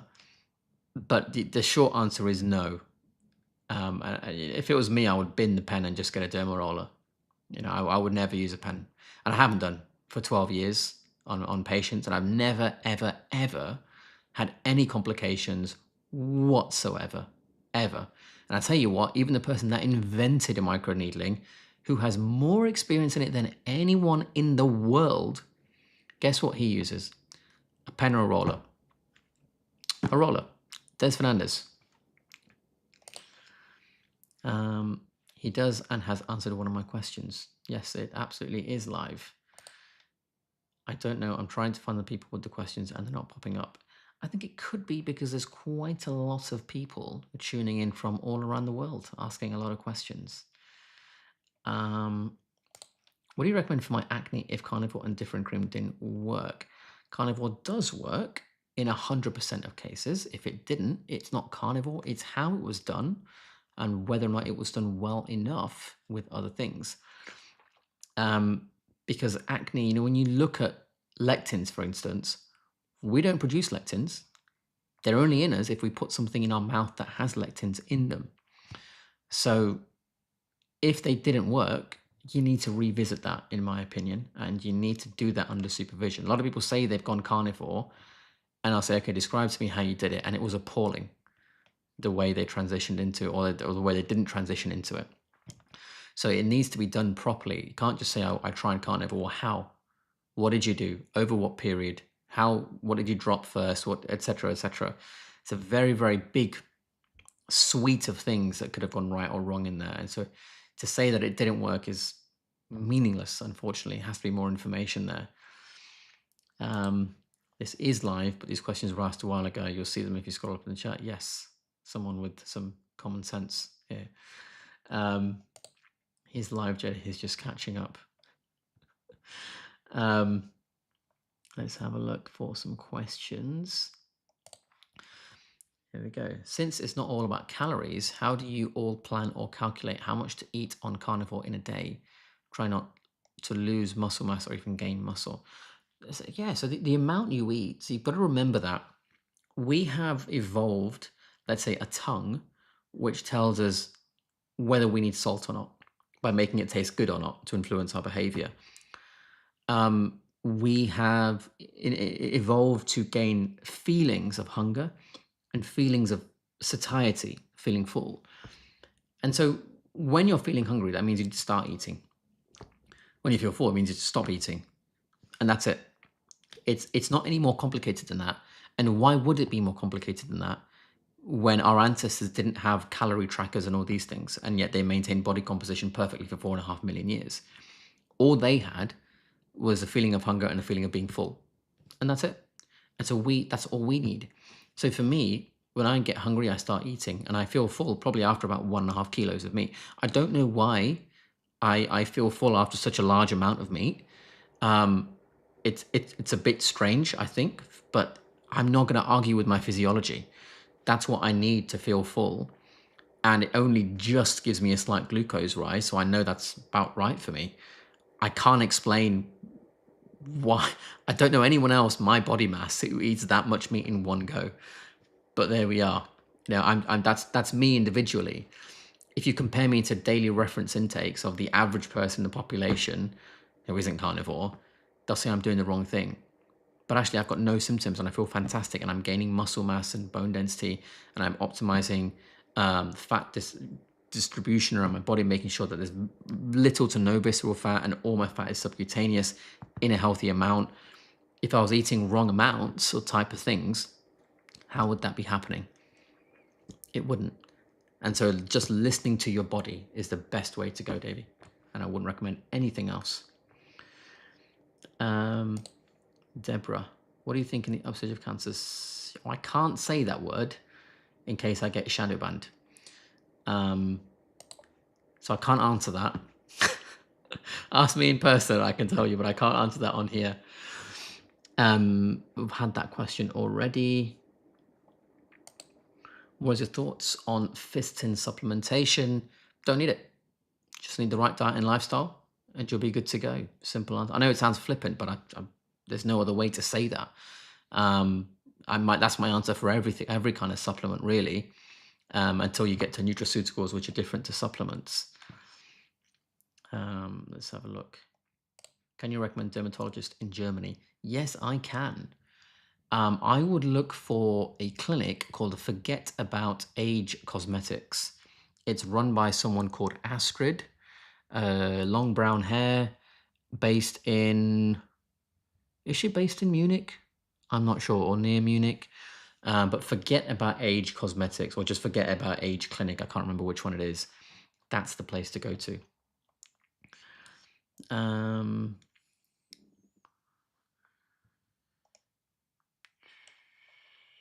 Blue-green algae are said to increase or stimulate stem cells. What are your thoughts?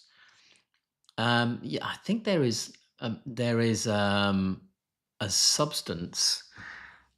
I forgot what the substance is called that is made from them, that is in cerule, which I know Bart K promotes a lot. I think that substance comes from algae, and it does increase the release of CD34 plus adult stem cells. I haven't looked at the research personally at all, so I can't quote anything, but I believe that's true. I believe that's true. But I would suggest it's an extract from the algae and not the algae themselves that is worth taking. In terms of longevity or slowing aging, wouldn't OMAD be better for that regard, or on Carnivore it doesn't really make a difference to do this? So OMAD 1 meal a day, if you only get hungry once a day, then that's what I would eat. I would agree with Richard Smith on this, and he suggests that actually women seem to eat more times in the day, maybe twice instead of once, and they should listen to that. And I would say what's better for longevity or slowing aging isn't to aim for a number of times to eat per day. It's to aim to eat when you're hungry and stop eating when you're full, and that's it. You're getting those feelings for a reason. Your body is literally telling you what it needs for optimal function. So you just need to give it that, and that's it. Sunacos for wounds, can use relaxed ligaments or hypermobile EDS instead of the standard. If you've got EDS, you need to look at Carnivore. Look at a channel by Eddie Goke, Goeke. Look at someone called Heather Foley, Foley. These guys had EDS, and just using Carnivore properly, they are free of all the issues. Or Eddie is almost free, I think. I think it's just finishing off treatment. So Sunacos works locally. Carnivore works systemically. So I would look at their channels to see how they defeated EDS for a better answer, I would say. Can facial massage increase fat storage or decrease fat cell size in fat pads? Absolutely not, my friend. Storage and cell size is based on the storage and size requirements at that particular point in time, which is determined by things like hormones and your diet, basically, and what you're eating. Massage is not going to do anything. If anything, it's going to increase mechanical stress so that there is more cumulative mechanical stress over time, possibly leading to more laxity, I would say.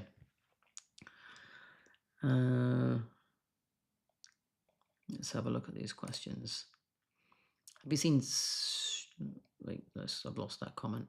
Have you seen scalp massage improve hair follicle growth phases to grow or wake up? No, but I have seen ingredients put into the skin to help growth. Massage is not going to increase the amount of like vitamin this or vitamin that going into a cell.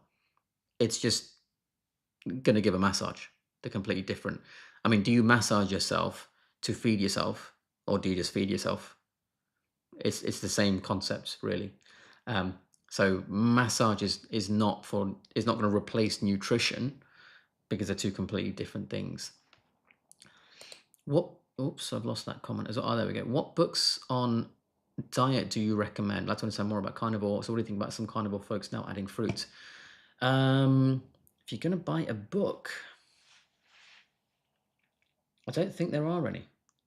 Frankly, scientific papers are what you need to read. Like I said, I am making a course. It will be enormous.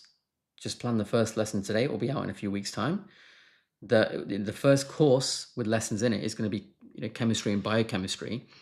Then you can use that to understand enzyme reactions and proteins and metabolic pathways and things. And then from there, we'll go do a biology. And then from there, we'll go into lots of other things as well. But I don't know any specific book for it, but hopefully that course is going to help. And again, it's going to be free. The first one will be on here. The entirety of it will be in this paid school group, but there will be quite a bit of it for free on here as well. And you'll see what it's like in the next few weeks when the first episode is released, and the type of teaching there is. And what I'll generally end up doing is I'll put those lessons out. And then in the school group, we'll then have a weekly call, multiple calls per week. It's going to be actually after the lesson. So people have time to watch it. And then we come into the classroom and then we have a group discussion on that lesson, everything that was taught in it, to basically plug any gaps in their knowledge and things like that. And that, I think, is going to be a good alternative to a book, because you're responding to what specifically that person doesn't understand. It's live. It's very easy to digest. I don't know of any book, unfortunately, specifically just about carnivore. But like I said, that school group will start in January. I'll announce it here and also on my Instagram, which I think is just there on the screen. If you want to follow me, I'll announce it on my story in a post at some point. Next comment. What concentration of niacinamide is best for skin health? Most doctors on YouTube recommend 2% to 5%. I don't really care about a percentage, if I'm honest. If it burns, it's too much, so I don't put that much on. That's really it. You can't give a single percentage because everyone's skin microbiome is different. So a different amount is always going to penetrate. Someone with poor barrier function only needs a lot less for them to feel the effect. Someone with a great barrier function is going to need a higher percentage because less of it is going to get through. But you can't account for that on a general blanket basis. So there's always going to be a range. And when we have that burning sensation, that's like feeling full, knowing we've eaten too much. It means you put too much on. So I would say that's the better way to do it. Don't put so much on that it burns. Figure that out and then drop less than that. And that's it, I would say. It doesn't have to be any more complicated. Over-the-counters retinols are not effective. Should I just get the tretinoin? Depends what you mean by effective. They're going to have an effect. Depends what your version of effective means. So a retinol is going to be a vitamin A, and it's going to have a vitamin A effect by working on things like RAR, retinoic acid receptors, once it's converted into retinaldehyde and then retinoic acid. But how much of that effect? Probably less than things like tretinoin. But if retinol is all you can afford, do it and just accept you're going to get less of a biological change. That's all. It's a balance between how much effect you see and how much you want to spend. And there's no right or wrong. It's up to you. You know, I'm a big proponent of tretinoin. I'm a big proponent of using that over retinol because you get more change in the same amount of time. That's it. But if people can't afford it, nothing wrong whatsoever with retinol. People think I blast retinol. I don't. I just think retinol is going to agonize RAR gamma as a receptor much more than retinol. That's it. You can't argue with that. That's just biology. That's not an opinion. But in the real world, you have the social calendars. You know, people don't want to go through periods of adapting to tretinoin where the skin might look dry. If they've got an event coming up, they may not be able to get a prescription for tretinoin. They may not afford tretinoin, etc., etc. So go for retinol. Absolutely fine. Carney Goth, cheap niacinamide serum from The Ordinary, can recommend. Yeah, it's great. Even better than that, niacinamide powder from The Ordinary. It's 100% pure. Mix that within your hand with a little bit of like squalane oil or something. You've got a great carrier, great suspension. Try that as well. Niacinamide powder is probably going to be in pounds, £6, something like that. And the squalane oil, £8, £9. Really not a lot at all. Can facial exercise improve nasolabial folds? I don't think so, and I would not recommend them whatsoever. Can you talk about squalane as a moisturizer when using tretinoin? Will there be no risk of dry skin? If you use tretinoin, yeah, it might feel dry, but there's a difference. Is your skin actually dry? Or is it just feeling dry temporarily because it's not got enough receptors to deal with that level of vitamin A? They're completely different things. And if you're getting flakes of skin coming off, doesn't mean your skin is dry. It means there's a flake of skin. The flake itself is dry because it's not connected to you anymore, but the skin underneath that can still be hydrated. There's a very, very big difference, and people don't realize they have to be very specific. And when they're not specific, it's impossible to help them. But you can use squalane over the top of tretinoin or even during the day, and you're absolutely fine. It's not really going to react. Opinion on heart rate variability, I've done that already. Appreciate this live, so interesting. Thank you. Thank you for staying here and watching. Let's have a look. Do petrochemicals from skin lotions enter the bloodstream? Ooh. Depends on the individual's skin, I think, and what specific chemicals you're referring to. Petrochemicals, I don't think they do, personally, but I'm happy to change my mind if I see sufficient evidence. But at the same time, it's not something I've ever looked into because I use petrochemicals. I don't recommend petrochemicals. Why do you need them in the skin? My personal thing is either strong vitamin A or testosterone propionate, which my patients have, honestly, all my patients have bloody loved this. And we just get flooded with messages, can I have a bigger tube, because they want to use it on their whole body. And when you see what it does, you'll understand why I don't look into things like petrochemicals, because there's just no need. You're never really going to need it after things like that. Marion, how does carnivore take into account my hormones coming in and out and the foods that are supposed to help good carbs? There are no good carbs. There are endogenous and exogenous. If it's exogenous, so you're putting it in your mouth, you don't need it. If it's endogenous, your body is producing it, then it's something you leave and let it happen. You don't have to take into account your hormones at all. You just eat right and the hormones take care of themselves. Because hormones are things that are created as a result of DNA transcription. Reading the DNA is a function of what you put in your mouth and what you are doing in your life under your conscious control. So your hormones are simply a reflection of your diet and lifestyle. So if you get that right, your hormones will be whatever that your body deems to be right for you as an individual 100% of the time.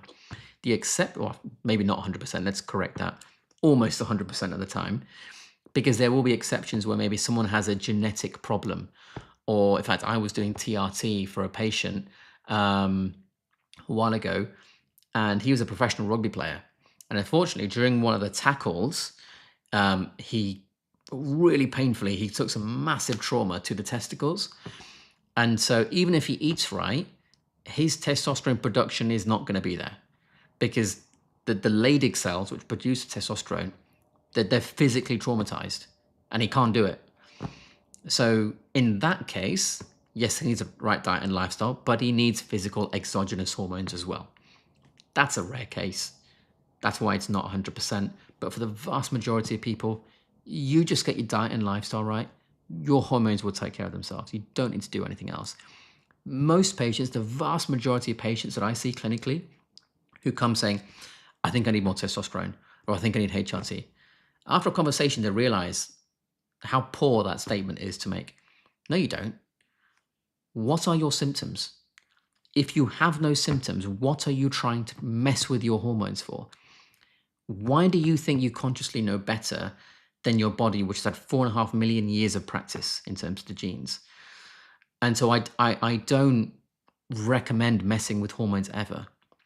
The case I just told you about, the rugby player, he, for obvious reasons, needs help with testosterone now, because he's physically incapable from physical damage to the testicles.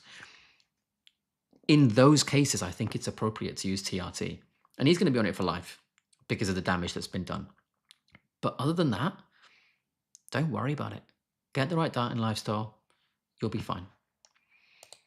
On carnivore diet, do you avoid cooking with spices? So I don't actually cook. I've never cooked in my life. So I can't answer that, unfortunately. What treatment to do for one single dark patch on skin, both at home or clinic treatment? It's old hyperpigmentation on the side of the nose, bridge from improper glasses wearing. Impossible to say without seeing. I'm really sorry. That is a consultation questions.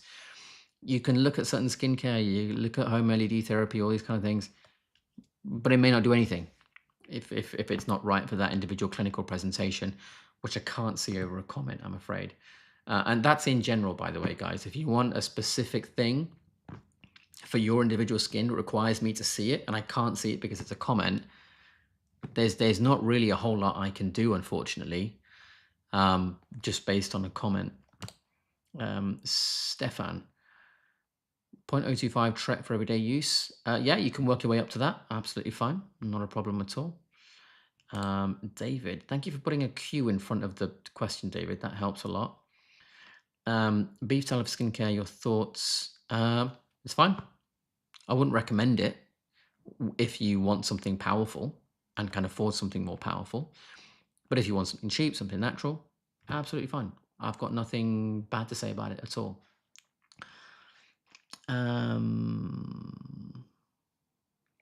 Let's have a look.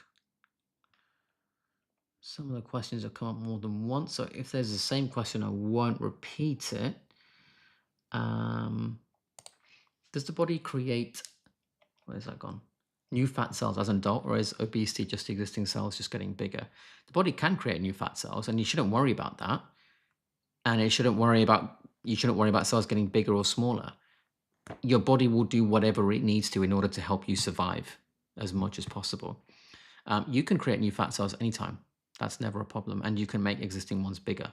If somehow by some miracle you could pick, or I could pick, I would just want new cells, because then there's more metabolism, there's more metabolically active pathways for me to use, and because fat is useful, it's really useful, it's a great thing to have in the appropriate amount. Obesity is not an appropriate amount. That is a completely different ballpark whatsoever.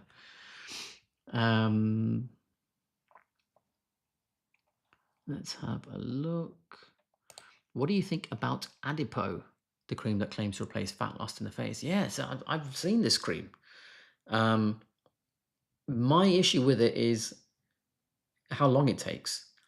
I've seen the before and afters. I'm sure they're real, but I think some of them, like, is it a year? Is it 2 years to see some of those before and afters? I mean, you may as well just put a filler in that time. Like, by the time you've bought that many creams to last you that same amount of time period, you may as well just have the filler. So I'm not a fan in that context, but I'm sure it's safe. I'm sure it does what it says in the tin. I'm not a fan of how long it takes. And you look at the testosterone propionate cream, and you look at the video I made, Face Testosterone Removes All Wrinkles. Look at how the fat came back in the face, in the right place, in the right amount to look fantastic in those patients.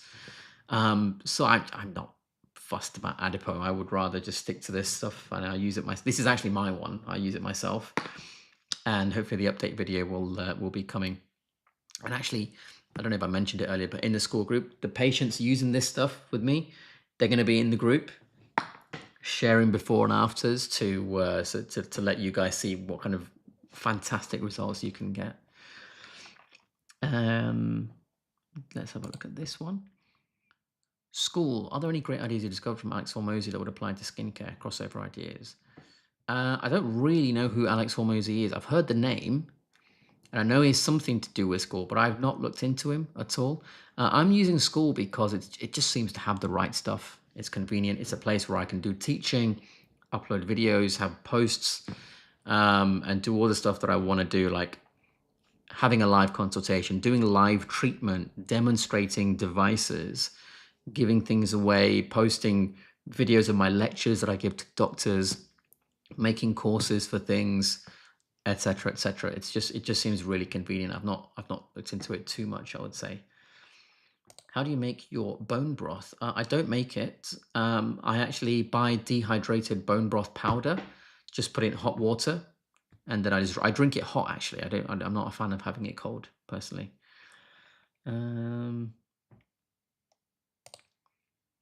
What about people who are vegetarian? How can they have enough hyaluronic acid and collagen? Yeah, you know what? People who are vegetarian and vegan, if they're not willing to change their diet, and they want to achieve a particular outcome which requires a change of diet, I just tell them, look, I'm not for you. I can't help you. If you're not willing to accept objective biochemistry, which is cause and effect, it's not me that you need. It's a lesson in logic, really. So it's not for me to treat patients who aren't willing to listen. If you want to come to me for my advice and you don't take the advice, there's no point coming to me. So I just don't treat those sorts of patients, if I'm honest, if they're not willing to listen. What else? Hannah. Oh, Hannah's just ordered the mask. Brilliant. Okay, well, I'll teach you how to use it when we meet up. Davey, why no sun cream? So I don't wear sun cream initially as an experiment. And then I found that actually I didn't even need it in the first place. I do not burn at all. I've been in some hot places recently because I do a lot of traveling every month, 3-4 different countries. No burn whatsoever. And I think one of the reasons is the level of unsaturated fat being so low in the diet and therefore so low within me.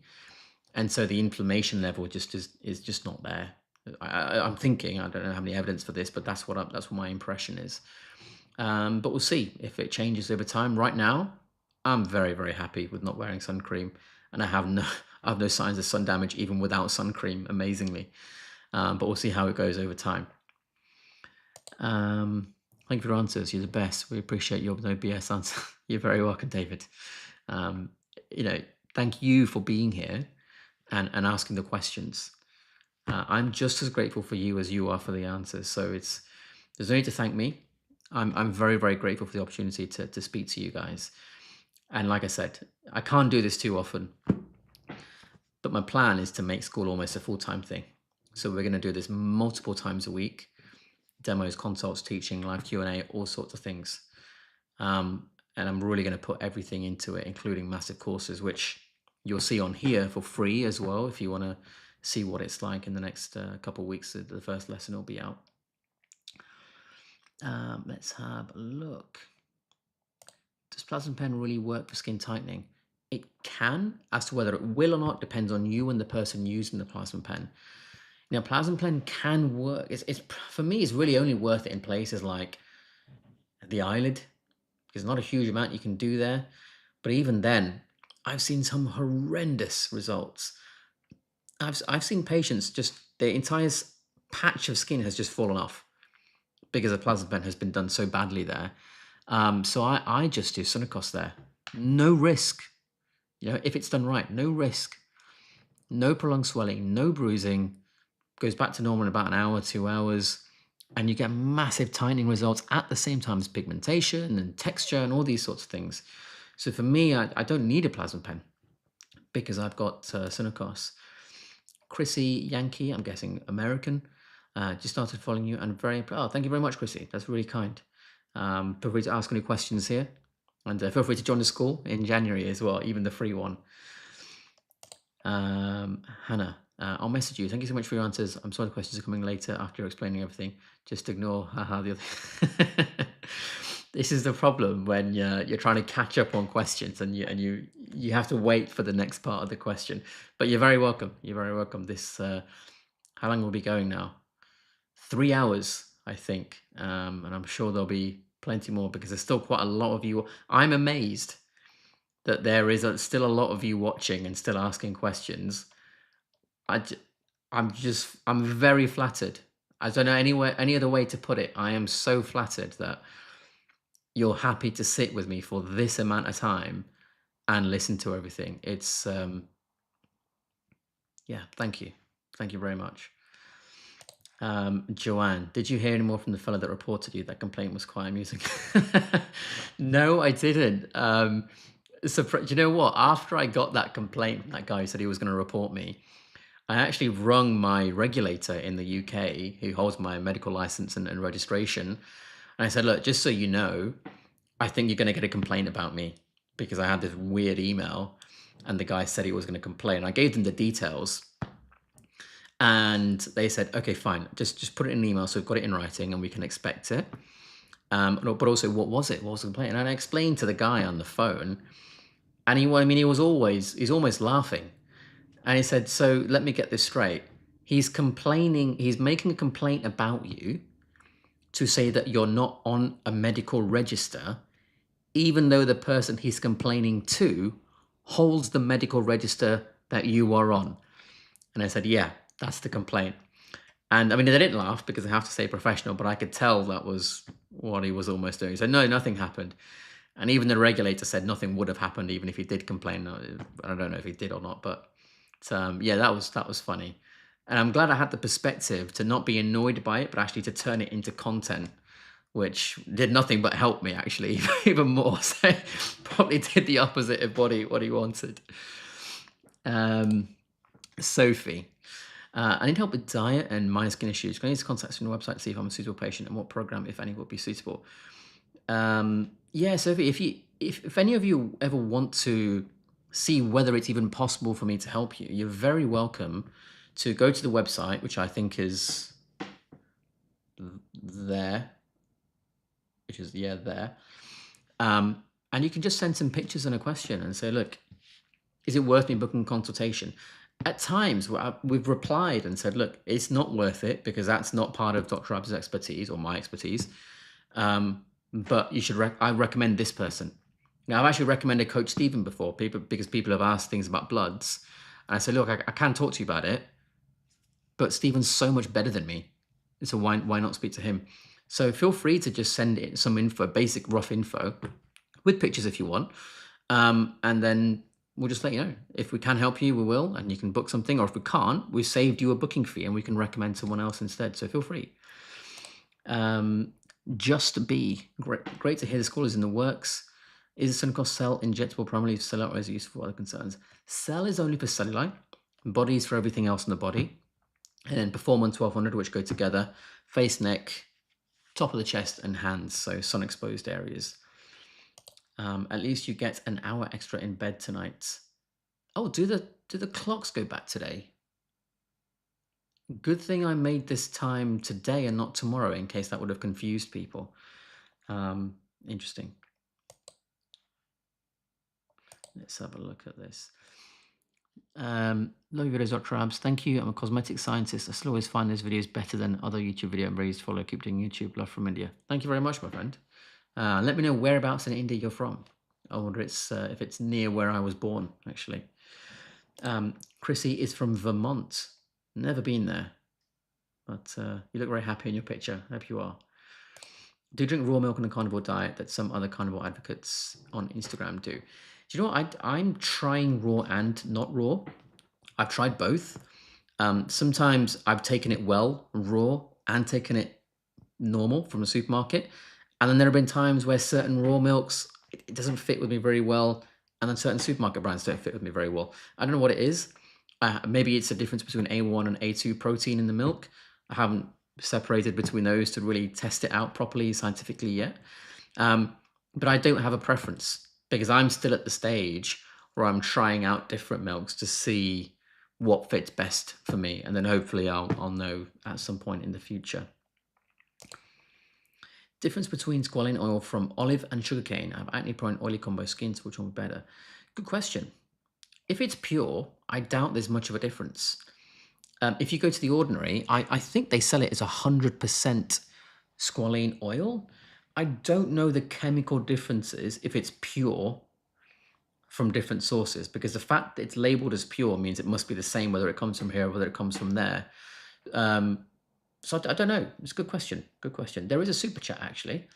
Thank you very much, David. I'll just read it from here. If it looks weird, I'm looking up. I've got like 1, 2, 3, 4 screens, sometimes 5 around here. Frying ground beef for taste involves a dark browning, but this also increases ages. Is well-cooked beef worse, or is it better to air fry or steam? My opinion on that is the more you cook it, potentially the more acrylamide that you're creating in the beef, which is something I learned from Richard Smith, the nutritionist. He's the guy behind theketopro.com. Richard is the best guy to speak to, I think, on that front. But personally, I'm not that fussed. I just do whatever tastes best. In terms of the ages, the advanced glycation end products, I know what Richard likes to do when he's cooking, say, mince.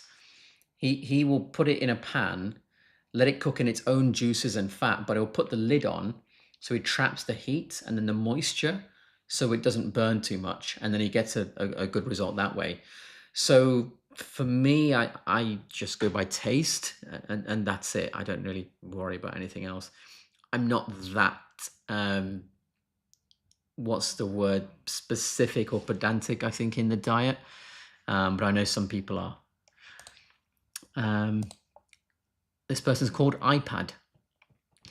There's only way to fix a weak eyesight. Brian said his vision is 2015 because of Blueprint. I don't trust Brian Johnson at all. As a person, I think he's doing a great job of publicizing the concept of looking after yourself. Got nothing bad to say about him on that front at all. But I think his advice he's been given by his team is atrocious. I mean, he's a vegan for starters. That tells you everything. In terms of fixing eyesight, I know Bart K really believes in stem enhanced by Cerule. That seems to have a huge effect, anecdotally at least.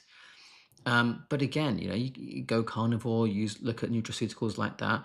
If you need some kind of laser corrective surgery, I think go and have it. There's nothing wrong with that. But I'll be honest, my knowledge of fixing eyesight really isn't there. I'm not qualified to give advice on that because it's not something I've researched or got experience in or read about.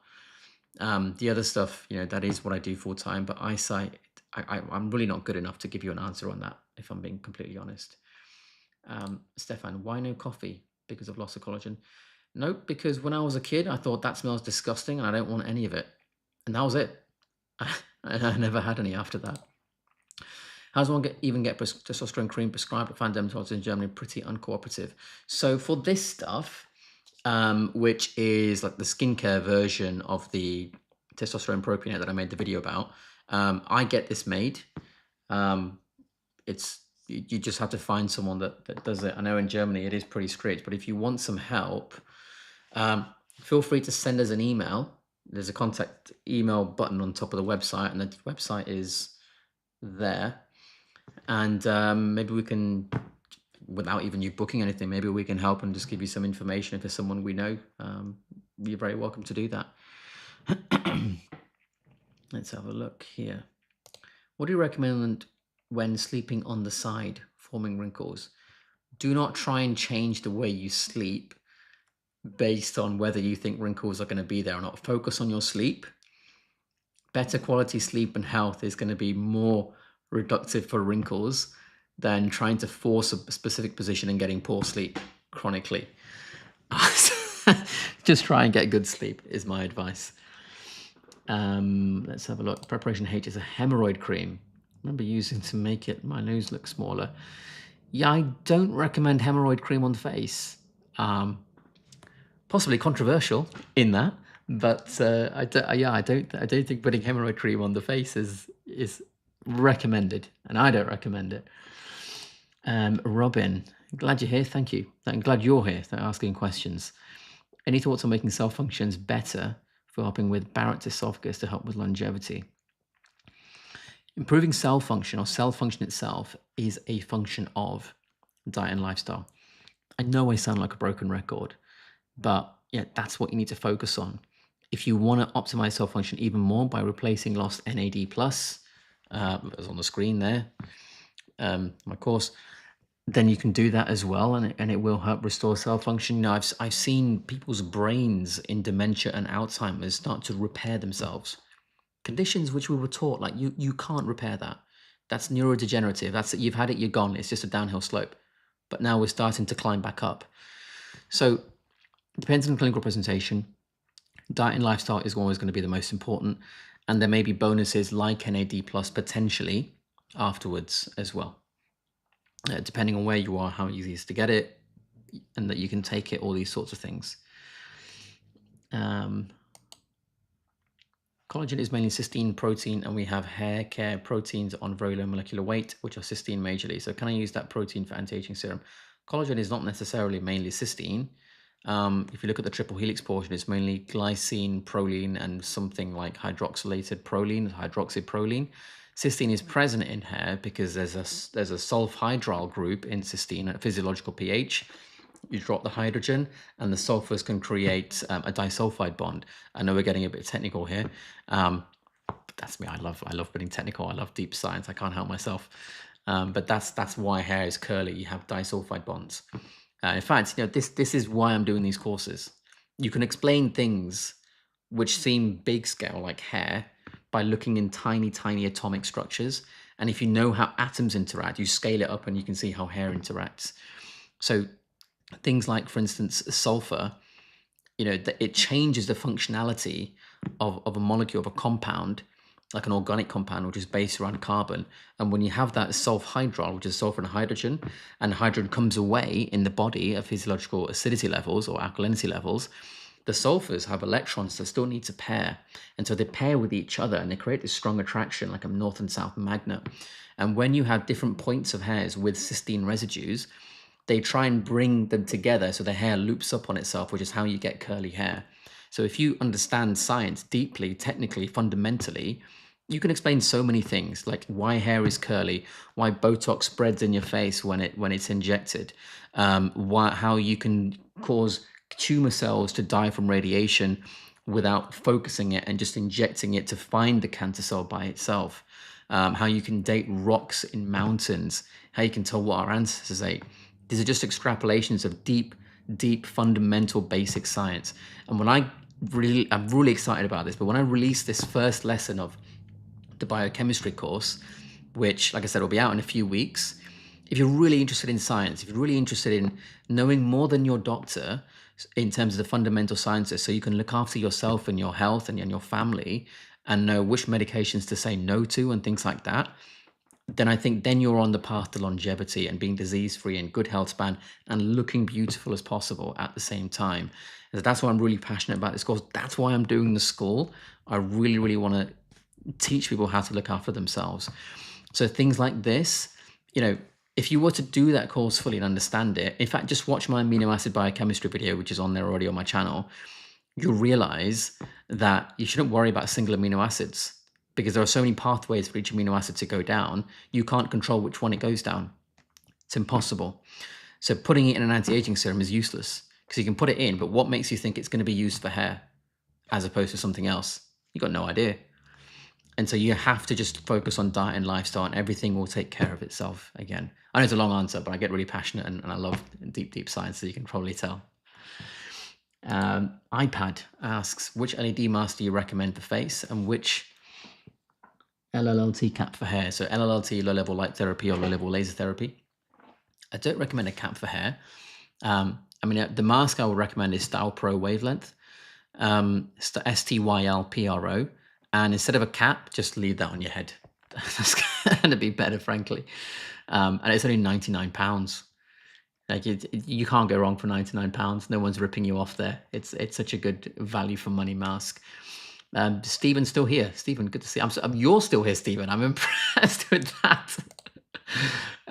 Yes, I am still going. We've been going for about 3 hours, 20 minutes. Stephen probably had a nap and came back there. I've been giving you a big shout out, Stephen, because you deserve it. And you're a phenomenal bloke. You're one of the nicest people I've met. And you offer fantastic value for money for people who want to see you for consultations. And your knowledge level is phenomenal. And I really respect your knowledge level. So thank you for watching. It's a privilege that you're watching. And I'll be watching yours tomorrow as well. Chris T. I see what you did there with the username. Regarding tretinoin, is there a long-term benefit to using high concentration of tret? What about Testosterone? Oh, great question. Long-term benefit, I would probably say there's no long-term benefit. If you've been on, let's say, the 0.05 for 3 years versus 0.1 for 3 years, are you going to tell the difference? Probably not. So most of my patients, they just stay in 0.05 for ages. Sometimes we'll go for 0.1 initially just to get more vitamin A in because they want a quicker result in the first 6 months or in the first year. But then they can drop down to 0.05 in the future, and that's absolutely fine. Tezorac, I believe, is tazarotene, which is another strong retinoid.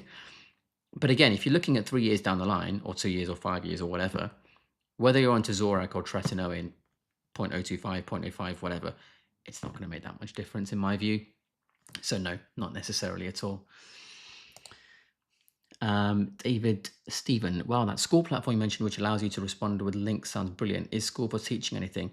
Yeah, it looks brilliant to me. The reason I looked at school was because I know Coach Stephen and Richard Smith, they have one. It's called Low Carb School. And I just thought, this is brilliant, like all the things you can do. So I will be teaching in there. So for example, in the next few weeks, like I said, I'm going to release the first lesson in the biochemistry course. And it's so fundamental, it looks at atomic structure. And then you'll understand how we build up from there to molecules and things. The point is, I'm going to put those courses out, or the lessons out. And then in the school, I'm going to have a live classroom where I'm literally like at the front of the classroom, if you like, and everyone's sat there. And we go through that lesson. And stuff they didn't get in the video, maybe I spoke too quickly or there wasn't enough explanation, we go through it again. So it's an actual teaching. It's almost like you're going to college or going to university. And I'm going to be teaching it exactly like I teach my undergraduate students, postgraduate students, PhD students, doctors, researchers, etc., etc. But it's for the public as well as professionals. I know that I'm going to get professionals in there because they've already said I'd love to learn from you. And I know I'm going to get members of the public in there because they've already messaged me saying, can I sign up already? Is there a waiting list? So it's going to be interesting to have members of the public and professionals together, which I'm really looking forward to. And the way I teach, a 10-year-old should be able to understand, not just a professional.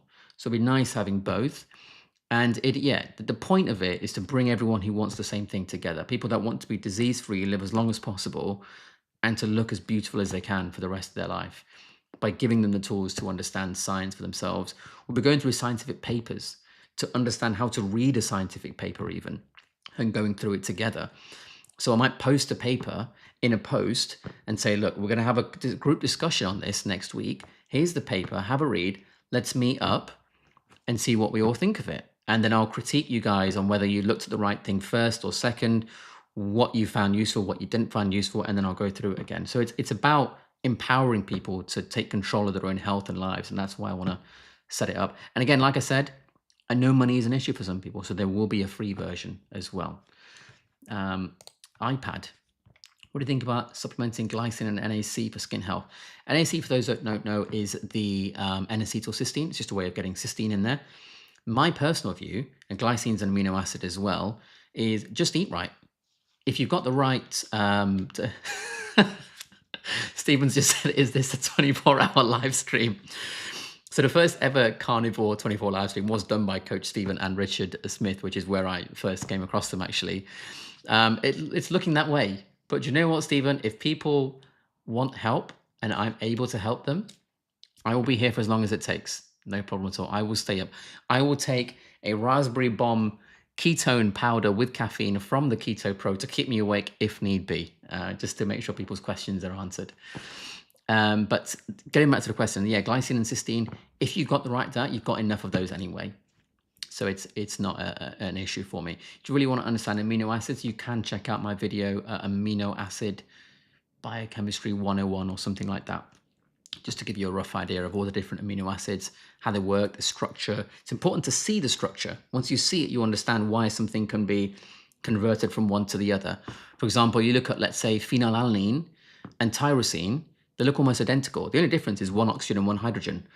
The bottom of the phenyl ring is where you hydroxylate and you turn it into tyrosine. And that's it. If you take the phenyl ring off, then you have alanine. Phenylalanine. Phenylalanine is just alanine with a phenyl ring bonded on. Hydroxylated carbon at the bottom of phenylalanine turns it into tyrosine. So you've got a pathway of alanine to phenylalanine to tyrosine. Once you understand these things, then you immediately see questions like that aren't worth asking, because you understand the fundamentals of the amino acids, of the chemistry. And again, this is why I want to set up the school, to give people the power to answer things like this for themselves. But generally, no, I wouldn't supplement for those things at all. I would just eat right if possible. Mr. DJ Health, is fasting necessary for autophagy?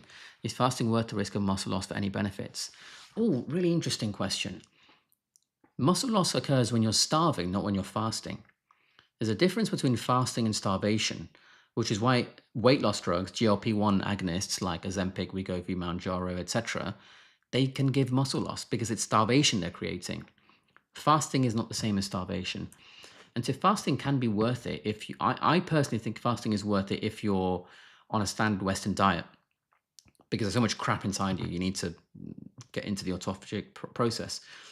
But on a carnivore diet, honestly, I never fast, not on purpose anyway. If I'm hungry, I eat. That's it. I think fasting is there for people on a standard Western diet. And there is no study that looks at fasting on different types of diets, let alone carnivore. So there's no study to inform on it either.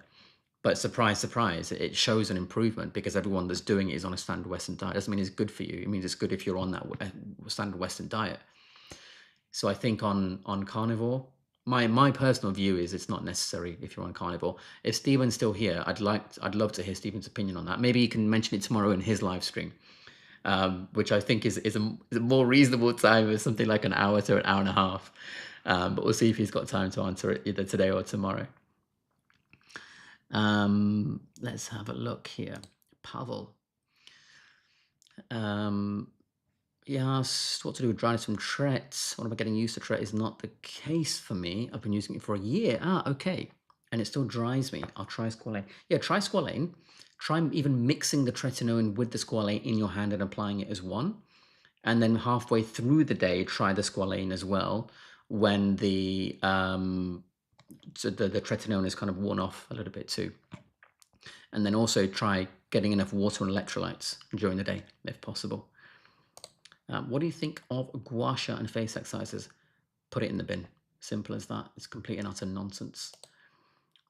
No. Is it going to affect the remote if I have to keep charging it for my Style Pro? I'm using it every day and my teens are using it on the days I don't. Not really. I mean, it affects it as much as any battery is affected by constant usage. You know, on the phone that you have, the more you do the battery cycles, the more it starts to die, right? Everyone knows old phones don't last as long. So it does affect it, but that's just because any battery is affected by constant charge cycles. But at the same time, you know, £99. It's just £99. Even if you have to buy a new one like once every couple of years, think about the amount of money you save from not buying expensive skincare. You're saving money, even if you have to buy another one. And who knows, maybe the company will actually make a sale of just the remote if it gets old, so you don't have to buy the whole mask again. We'll see. Or even suggest it to them.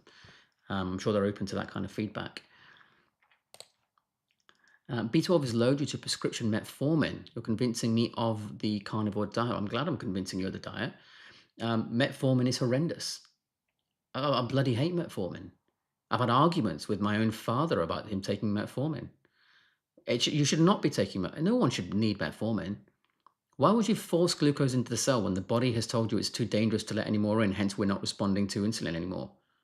It's one of the dumbest ideas I've ever heard.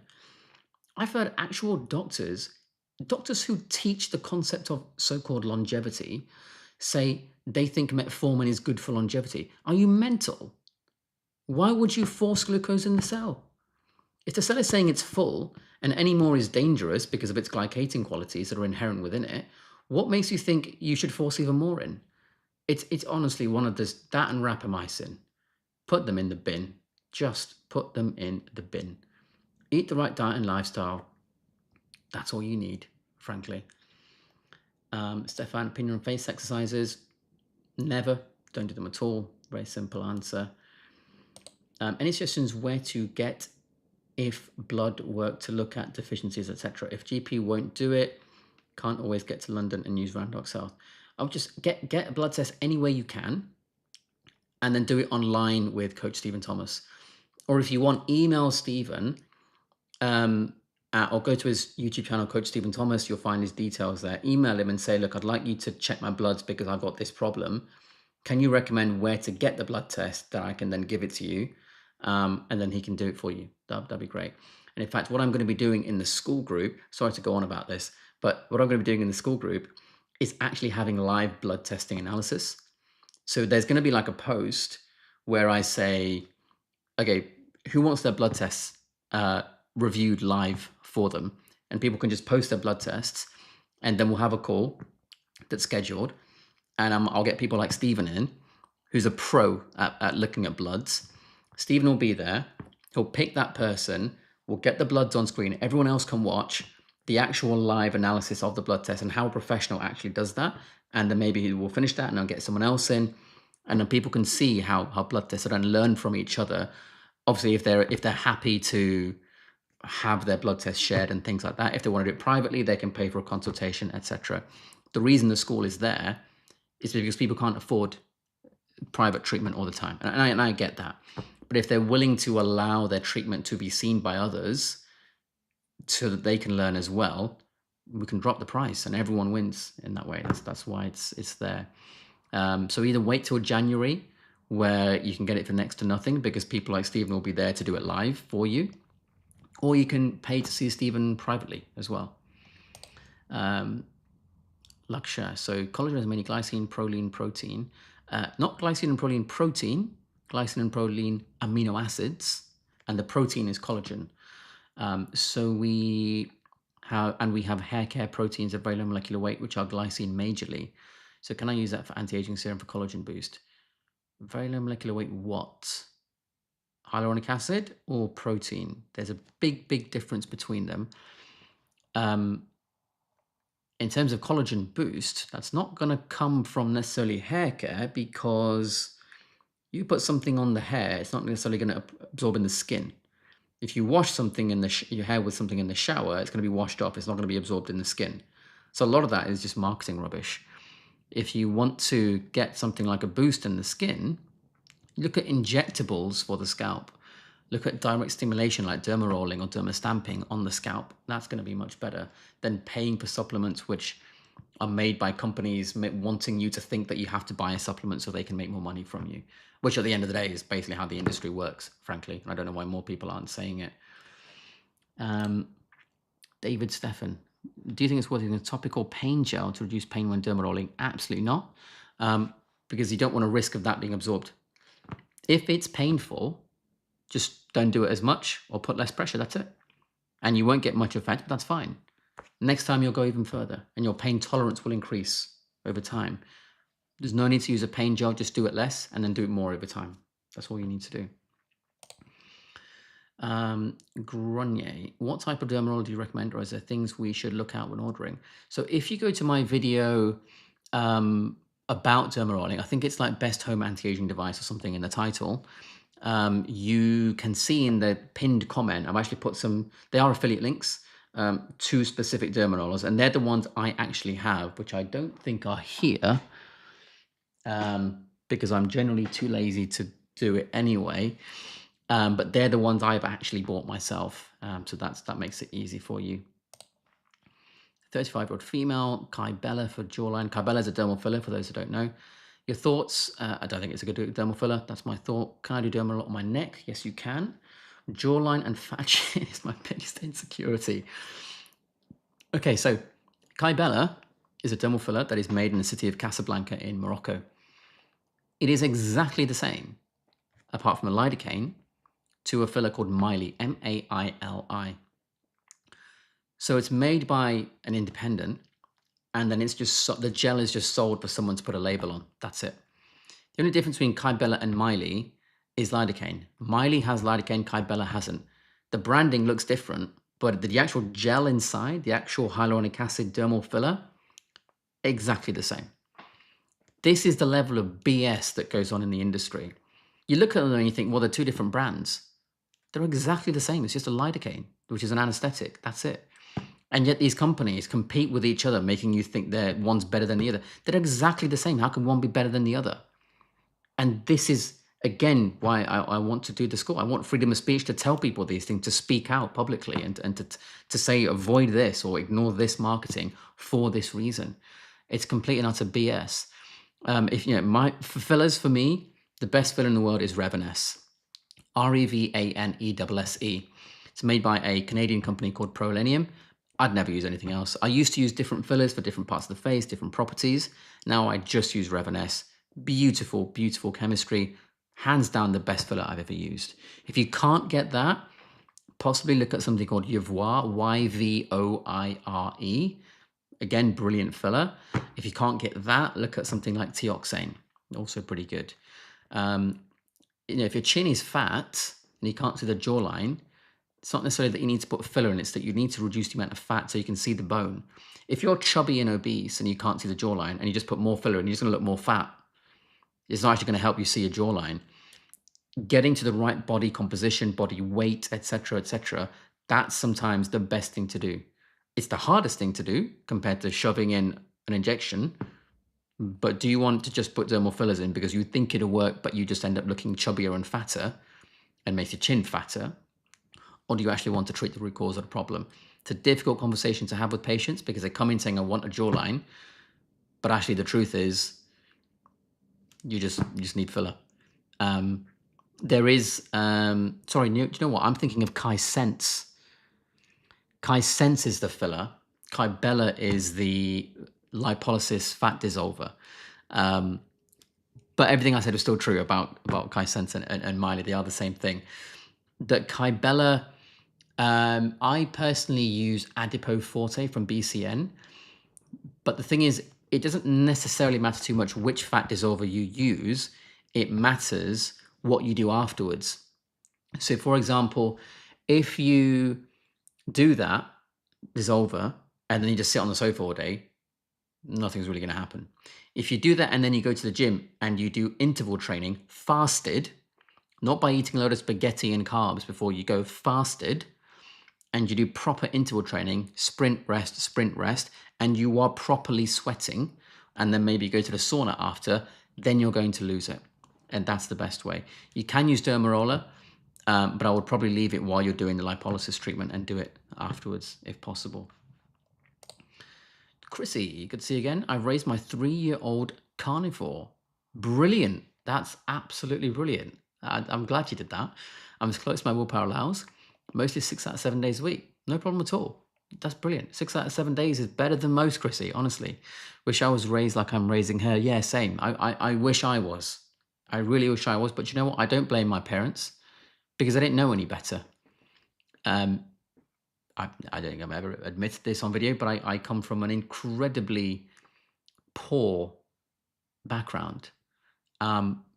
If it wasn't for the brilliant thinking of my grandfather, who was just a farmer growing rice.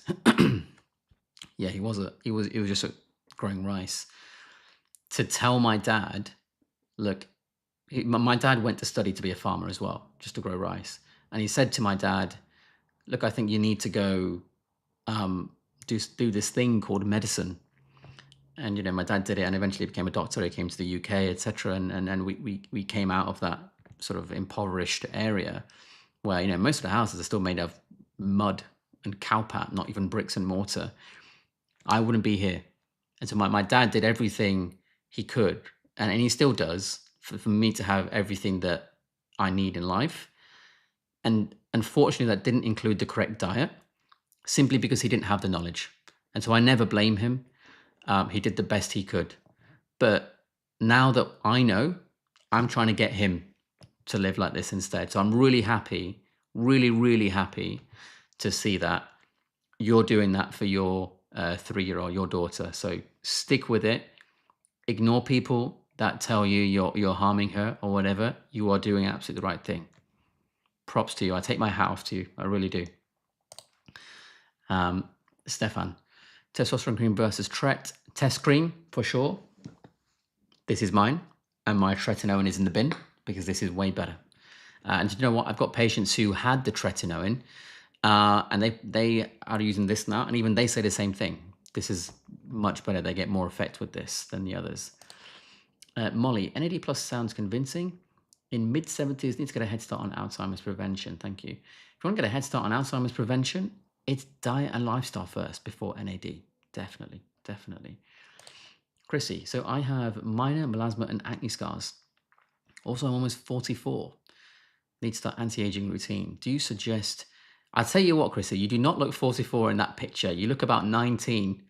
I don't know if that's a filter or something else, but you don't look 44. Use just tretinoin, if so, what strength, or the testosterone, or the Nutricos. So Nutricos is a drinkable, not a cream. It's also, it got so popular, the factory couldn't keep up. Like, that's actually what happened. The factory could not produce that much because I think in South Korea, one individual retailer is selling like 25,000 boxes a month or something stupid like that because of the effect it has. So it's not going to come back until they get a better factory next year. So that's out of the question. Tretinoin or testosterone, that's basically what I decide for my patients, where you just go one route or the other. Occasionally we'll use something different, for example, during pregnancy or something like that. But for general anti-aging, it's between those two. I personally would go with the Test cream because I think the way that works using androgen receptors versus the way tretinoin works using RAR receptors, if you understand the physiology of those things, you understand what's actually happening in the skin. RAR agonization versus AR agonization. In-depth topic, too much for the live stream, but that's the rabbit hole to go down if you want to see. Once you understand that, you don't need to try it to know which has more effect. There's a reason hormones like testosterone, etc., make us grow up into adults. Vitamin A doesn't make us grow into adults in the same way. I think you know what I'm trying to say.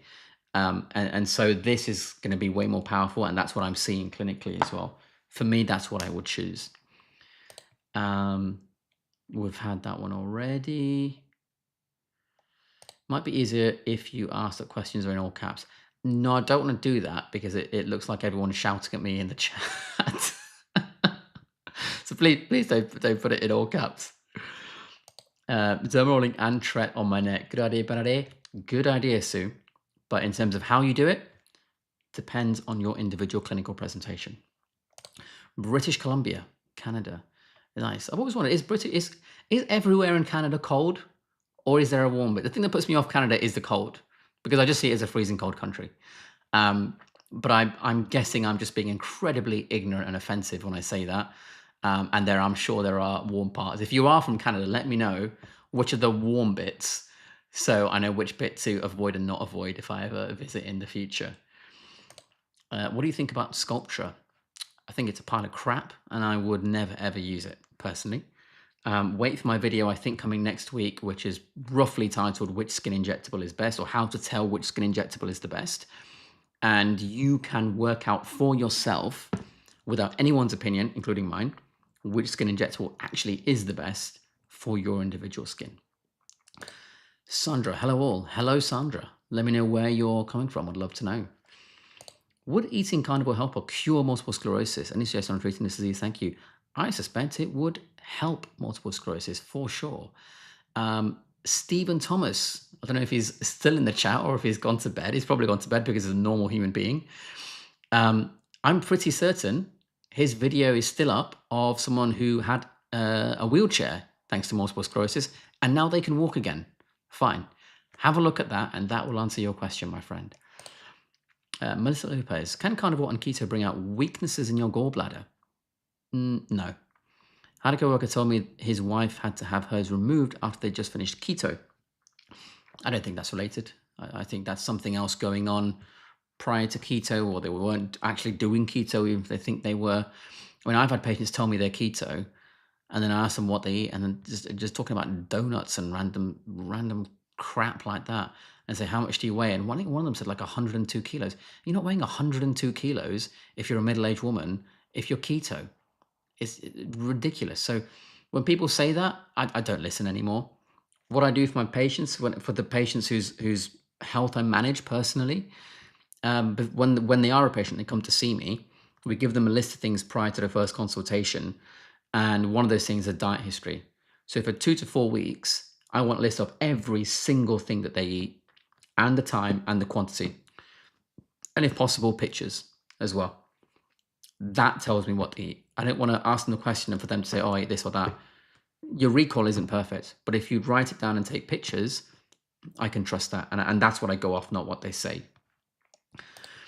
Tanya, where to learn how to start carnivore diet correctly for beginners? Good question.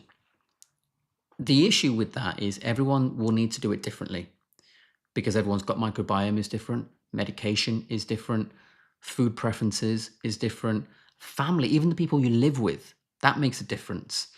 Your religious beliefs, that can make a difference. And that's why I'm doing the school group. You know, we're going to have multiple times a week live calls and things where, for instance, there will be a live consult, like you can see on the advert on the screen there, live consults. So maybe you would be in the hot seat and everyone would watch me do a consultation with you. I take your clinical history and we make a plan how to transition for you. Much cheaper than an actual consultation with me privately, but the trade-off is you allow other people to learn from it as well. So wait till January till that starts. I'll make an announcement here on YouTube and also on my Instagram where we can do things like that. Sandra, yes, patients all around the world, in fact, all the time, for sure. Taking questions from 3 to 4 people. No, I'm reading the questions in the order they are here. If you don't understand that there's an order in which people are reading questions, probably not for you, my friend. Even though I answered many of your questions, if not all of your questions, as they came up. Been watching since 7:03, answering over 50 questions for different people. Yes, thank you. Thank you. Someone with some common sense. Covering all the class, basically make a video of all the classes of injectables and compare them. Yes, I can. And I have indeed. And it is coming possibly or probably next week. The market is confusing. There are tens of skin boosters and it is hard to pick. I would say it's almost impossible for a member of the public to know exactly which one is best for them. And I think that's complete and utter nonsense. And so that's why I made that video. And in that video, which I think, yes, like I said, is coming next week, I think, I do not make a single product recommendation whatsoever. So I'm not selling anything. I'm not recommending anything. I have no gain from anything. I'm not linking to any particular product, nothing at all. And so you make your own opinion up using factual, objective questions and facts, factual facts. And that's why I've done that video. It's a fantastic question, Noor. And just wait till next week and you'll see that. Start watching Eddie after your reaction collab video. He's great. I'll check out Heather. Difficulty chewing due to third TMJ dislocation. Meat intake has suffered. Eddie's brilliant. Eddie Goeke, Goeke. Great guy. Heather Foley, yeah, Foley. Difficulty chewing due to third TMJ dislocation. Yeah. You need to get a hold on EDS early before it gets to the point where things like your jaw is affected, such that your diet is affected. And if your diet's affected, your whole body then is affected. So it's so important to look at, the health of this area here, because that's where the food goes in. That's what everything else depends on. So what I would suggest, at the very least, if your meat intake has suffered, please consider a protein powder. I always say it's better to get things from food, but there are exceptions. When I travel and I don't trust the food, I'll take protein powder with me. I find that acceptable. In your case, if there's a difficulty to chew meat, but you still need the protein, that's not going to change. So maybe look at a protein powder. I have used Carlisle Nutritionals. I made a video about it. You'll see it on my channel, best protein powder or something. But actually, quite a few people have recommended a company called Naked Whey, which is just a single ingredient. I have ordered it. I ordered it a while ago from a company called 9Life or something. I don't know why I'm looking around. It's not here. I'm still waiting for it to arrive to give it a try. But there are some great protein powders out there. TheKetoPro.com also does a good protein. I really, really would recommend that. And if you can take it with milk so you can get a more amino acid profile, good fats, go for it and do that if you can. Hope that helps. White Rags calling in from the US. Tell me whereabouts in the US, White Rags. I want to know which state, which city. I want to know where to visit people over time. Isha, we always recommend saying, what is a substitute if you are pregnant? Do you know what? The issue is, it's not that you can't take it, it's not been tested. I've had friends in the medical field who have had pregnancies and they use vitamin A all the way throughout. No issues anywhere. So it's not that it's unsafe, it's that it hasn't been tested. But if you do want to substitute, look at something like niacinamide, vitamin B3. That's what I would go for if you're pregnant. Sandra, what's the cream? Watch my video called Face Testosterone Removes All Wrinkles, Sandra. It's a testosterone derivative that's for skin and not the body. XSS Best. Is red light therapy good for new scars on the face? I just had facial surgery. Is red light therapy good for new scars on the face? Red may not be, but near infrared maybe. The Dermalux Flex. What LED color? Oh, at least near infrared. The timing to add in red would depend on the presentation of the scar and the inflammation, the level of inflammation, all those sorts of things. So it's difficult to give a precise answer, but At the very least, near infrared is what I would suggest. And if you got the flex, multiple times a day, just near infrared on its own. 2, 3, 4 times a day. If you have the time and the willpower to do that, go for it. Can Dermalux give you hyperpigmentation? Any LED therapy can give you hyperpigmentation if used inappropriately. For example, if you're on certain medications which give photosensitivity, like fluoxetine, for example, then putting radiation onto the skin, i.e. photon radiation, can cause problems and inflammation and things like that. Even, let's say you're on macrolide antibiotics like tetracycline, that has photosensitivity side effects. So if you've got a photosensitivity and you put photon radiation on there, i.e. LED, you potentially could cause a lot of issues. You get phototoxicity, photoallergy, all these sorts of things. So any LED therapy, if used inappropriately, can give you it. Now, if you're on certain medication, Google the name of the medication, so say fluoxetine, followed by the word photosensitivity, and you'll see if there is a photosensitivity side effect or risk with that medication. If there is, doesn't mean you can't use LED. It means you need to see someone experienced like myself to figure out whether there's a way around it. I have patients, I'm thinking of one of them now, Omar. I don't know if you're watching Omar, sometimes he does. He is on a photosensitive medication, but I still got him to do LED therapy in a very particular way. And so far, at least, it's not caused any issues. So there are ways around it, but that is an individual consultation that's needed in order to do it. And you need someone experienced. Most people will just say, no, you can't do it. And I get that, but they say that because they don't know the ways around it, because they're not experienced enough. You know, like I said, I've invented protocols for this technique. I've done a lot of things in this technology. MJ, how long would a tube of test prop last? Could work out quite expensive. Yeah, I'll be honest, it's not expensive. Sorry, it is expensive because it's not that commonly done. So the volume is not there. It's already come down quite a lot by, I think, the smaller tube went down by about £30 or something recently because there are more people using it now. But also, most of the patients report overall it's actually the same price or cheaper, because when they use it, they don't need any other skincare. So they spend more on this, but they don't buy anything else. So overall, they're actually spending less.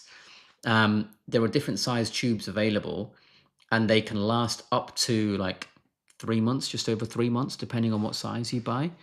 And because you're not buying anything else, it can overall work out cheaper even if the individual one can be more expensive than some other individual ones that you have. B, had my gallbladder removed and meat upsets my stomach now. Is there a way to help with digestion? Yeah, there is, B. I would look at, so your gallbladder is one of the key functions. One of the key functions is bile production. What you can do is take ox bile with your food, and you can then use that to replace the bile that your gallbladder would have produced. If you really want help with this, one really good person I would suggest you speak to is Pim Janssen. P-I-M, not Pam, or P-I-M, and Janssen, I think, J-A-N-S-S-O-N. She's the partner of Professor Bart Kay in New Zealand. So I don't know what time zone you're in. You might have to stay up late or early one day. But speak to her. She's going to be really good to guide you in something like that. And ox bile is not that expensive either. So have a look at that. She may even look at things like a couple thousand units of lipase that you take with your meal as well. There are ways around it. Do not worry. Just speak to someone like her and she can really guide you properly. Nor, what bone broth powder do you use? Ooh, I don't know the brand name, but I got it from The Real Food Company. I think it's The Real Food Company. Let me just get the website here. Oops, therealfoodcompany.org.uk. And they've got a few to choose from, whichever one you want. Deborah, still going? I'm in the US. I am still going. If you guys are here, I'm here for you. That's the rule. I wish the Star Pro mask would be available here soon. Yeah, I think there's a couple of people who put in the chat where they got it from. Let me see so there's one called Cosmeterie, Cosmeterie. And they seem to sell it to the US. I don't know if you want to Google them and get it from there, perhaps. Ferry Bellucci. Oh, nice picture. Scuba diving. I have hyperpigmentation on my cheeks. As a current body LED mask will increase them. It can increase, it can decrease. It's not the LED. It's you, your medication, which wavelength, which setting, which is completely individual. And that's something that requires a consultation. The same setting for you might make it better, but for someone else, it might make it worse. Pigmentation requires more than one simple answer. There's multiple things to it. It is 11 p.m. We have been going for 4 hours. I'm shocked you guys are still here in the same numbers as well. We've not really dropped. We've just increased in numbers, if anything. So, wow. But yeah, if you're here, I'm here for you. So I'll keep going. If you've got questions, I'll answer them. If I have to stay up all night, I'll stay up all night. Don't worry. So what's the next question? Whoops. Was just in the sauna and mentioned carnivore and beef, and the person told me how beef takes 30 days to digest. Oh my God. Wow. 30 days to digest. Are you kidding me? I've never heard such rubbish in my life. Give him a slap, Melissa, honestly. Metaphorically, obviously. MJ, I'm the same. Don't burn. Carrot, yeah, it doesn't burn. Carnivore over 3 years. But should I use it now to start a tret? Do you know what? When I was on tret as a carnivore, and I still didn't wear sunscreen, and I still didn't burn. So if you want to copy me, I would say don't use it. But now I don't even use tret. I just use my testosterone propionate cream. Still don't burn, ever. It's amazing and miraculous. Thank you for your wisdom. You said, oh, thank you. Thank you for watching. You know, I'm thankful for you just as much as you are for the answers. Could listen to you all day yourself. Cheers. Thank you. I'm very grateful to you for sharing your knowledge. I'm grateful for you for being here, my friend. You know, it's amazing that you're here and listening to me, let alone that I answered the question. How to order the cream? Send us an email, Sandra. You can see my website in the corner here. Just send us an email, and then we can see if there's someone local to you that can be much cheaper, perhaps. I'm aware that some of you have actually messaged during this live stream. For obvious reasons, I can't answer it live. But give me till tomorrow when I've had some sleep, and then we can sort those messages out. But Sandra, yeah, go to the website. At the top, there'll be an email thing. Send an email, maybe some pictures of yourself, where you're based, etc. If we know someone near you who can do it a lot cheaper, we'll just say, look, contact them, and then we'll work with you that way. Noodle. So many people aren't interested in their health and skincare. It's just nice and fun to be in a forum like this. Yeah, I agree. Just to have people that are similar and that you can have a chat with, which again is why I wanted something like school, so people can actually just talk to each other, make posts and share information with each other, things like that. I can't wait. Really can't wait. And there will be a free one, because I don't want anyone to ever have to pay if they can't afford anything. Learn how to get the testosterone cream. Yep. Again, just email the website there. Tell us where you are, and we might be able to help you.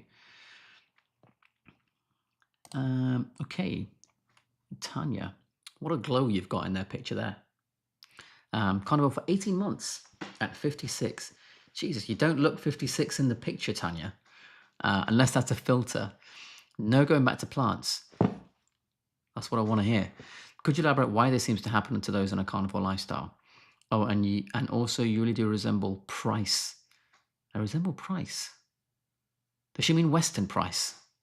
I don't know. Let me know in the comments. Jesus Christ, Coach Stephen is back in the chat. He's still here. I thought you'd be asleep, Stephen.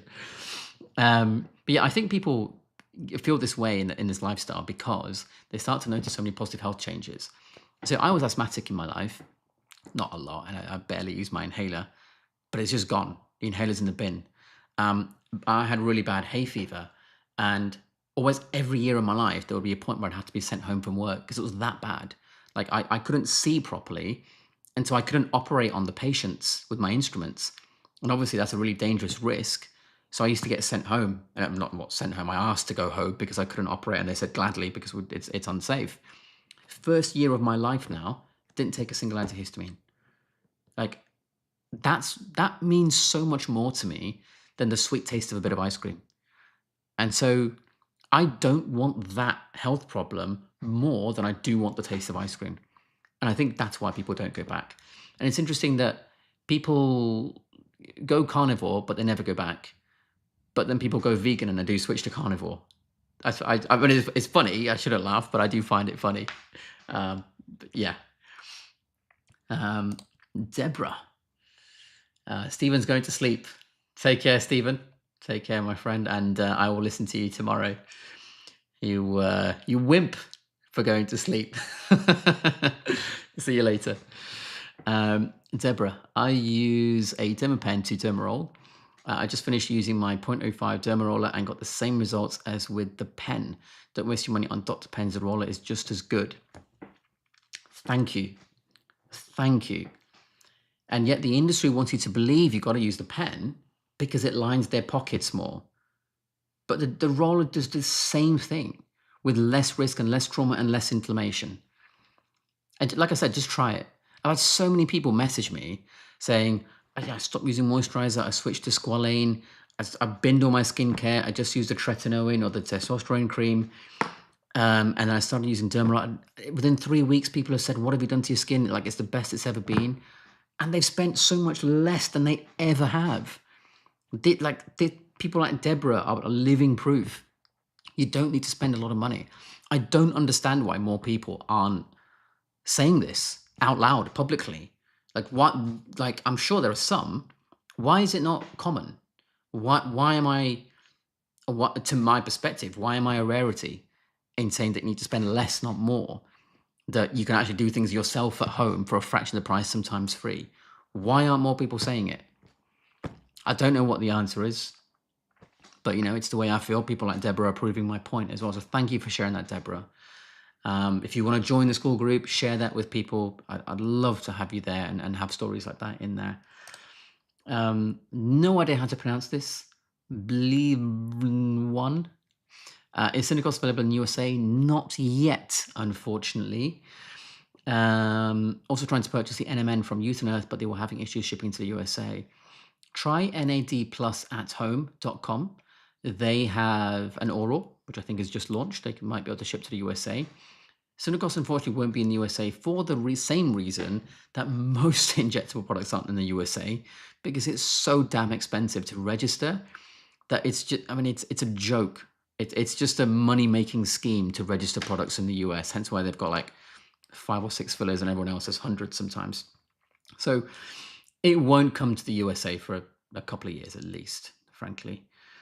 Coach Stephen. If any of you want to get Blood's advice from Stephen, that's his channel icon or profile picture. And just type in Coach Stephen, BSc Honours, and you'll find him. Let's have a look.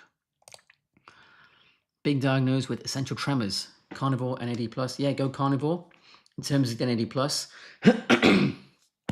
it may or may not help. Depends on clinical presentation. I suspect it would help, but I would need to do a consultation to figure out... God, I've been speaking for a long time. I would need to figure out what the ideal dosing protocol is based on your clinical presentation, medication list, medical history, comorbidities, all those sorts of things.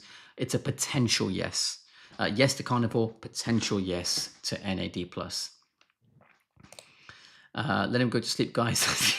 I'll sleep soon. Don't worry. Don't worry. Explained very well. Thank you. Thank you. Sandra ordered the mask after watching your video. Thank you very much, Sandra. I'm glad I could help. Don't listen to companies that sell things at like multiple times the price and think, oh, we're better because we're more expensive. Nonsense. Look at metrics and numbers that don't lie. Stephen had that one already. Would you apply vitamin C serum before or after the testosterone propionate? I wouldn't apply it. You don't need it. This is way more powerful than the vitamin C. So you just don't need it at all. Whether you apply it before or after makes no difference really, because if you apply it first, the test won't penetrate as much. If you apply it second, the vitamin C won't penetrate as much. So either way, one is being wasted, in which case, why spend money on it? What helped to fix loose skin while someone's trying to slim down? Yeah, microneedling, use a Dermarolling regularly, good quality skincare. If you want to use things like lasers as you go along, that's fine. Go like that as well.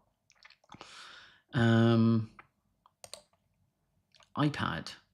Thank you much for your insights. You're very welcome. Trek 0.025 currently for anti-aging. Can I combine test prop to boost benefits? Combining it may boost the benefits, not at the same time, alternate days in the evening.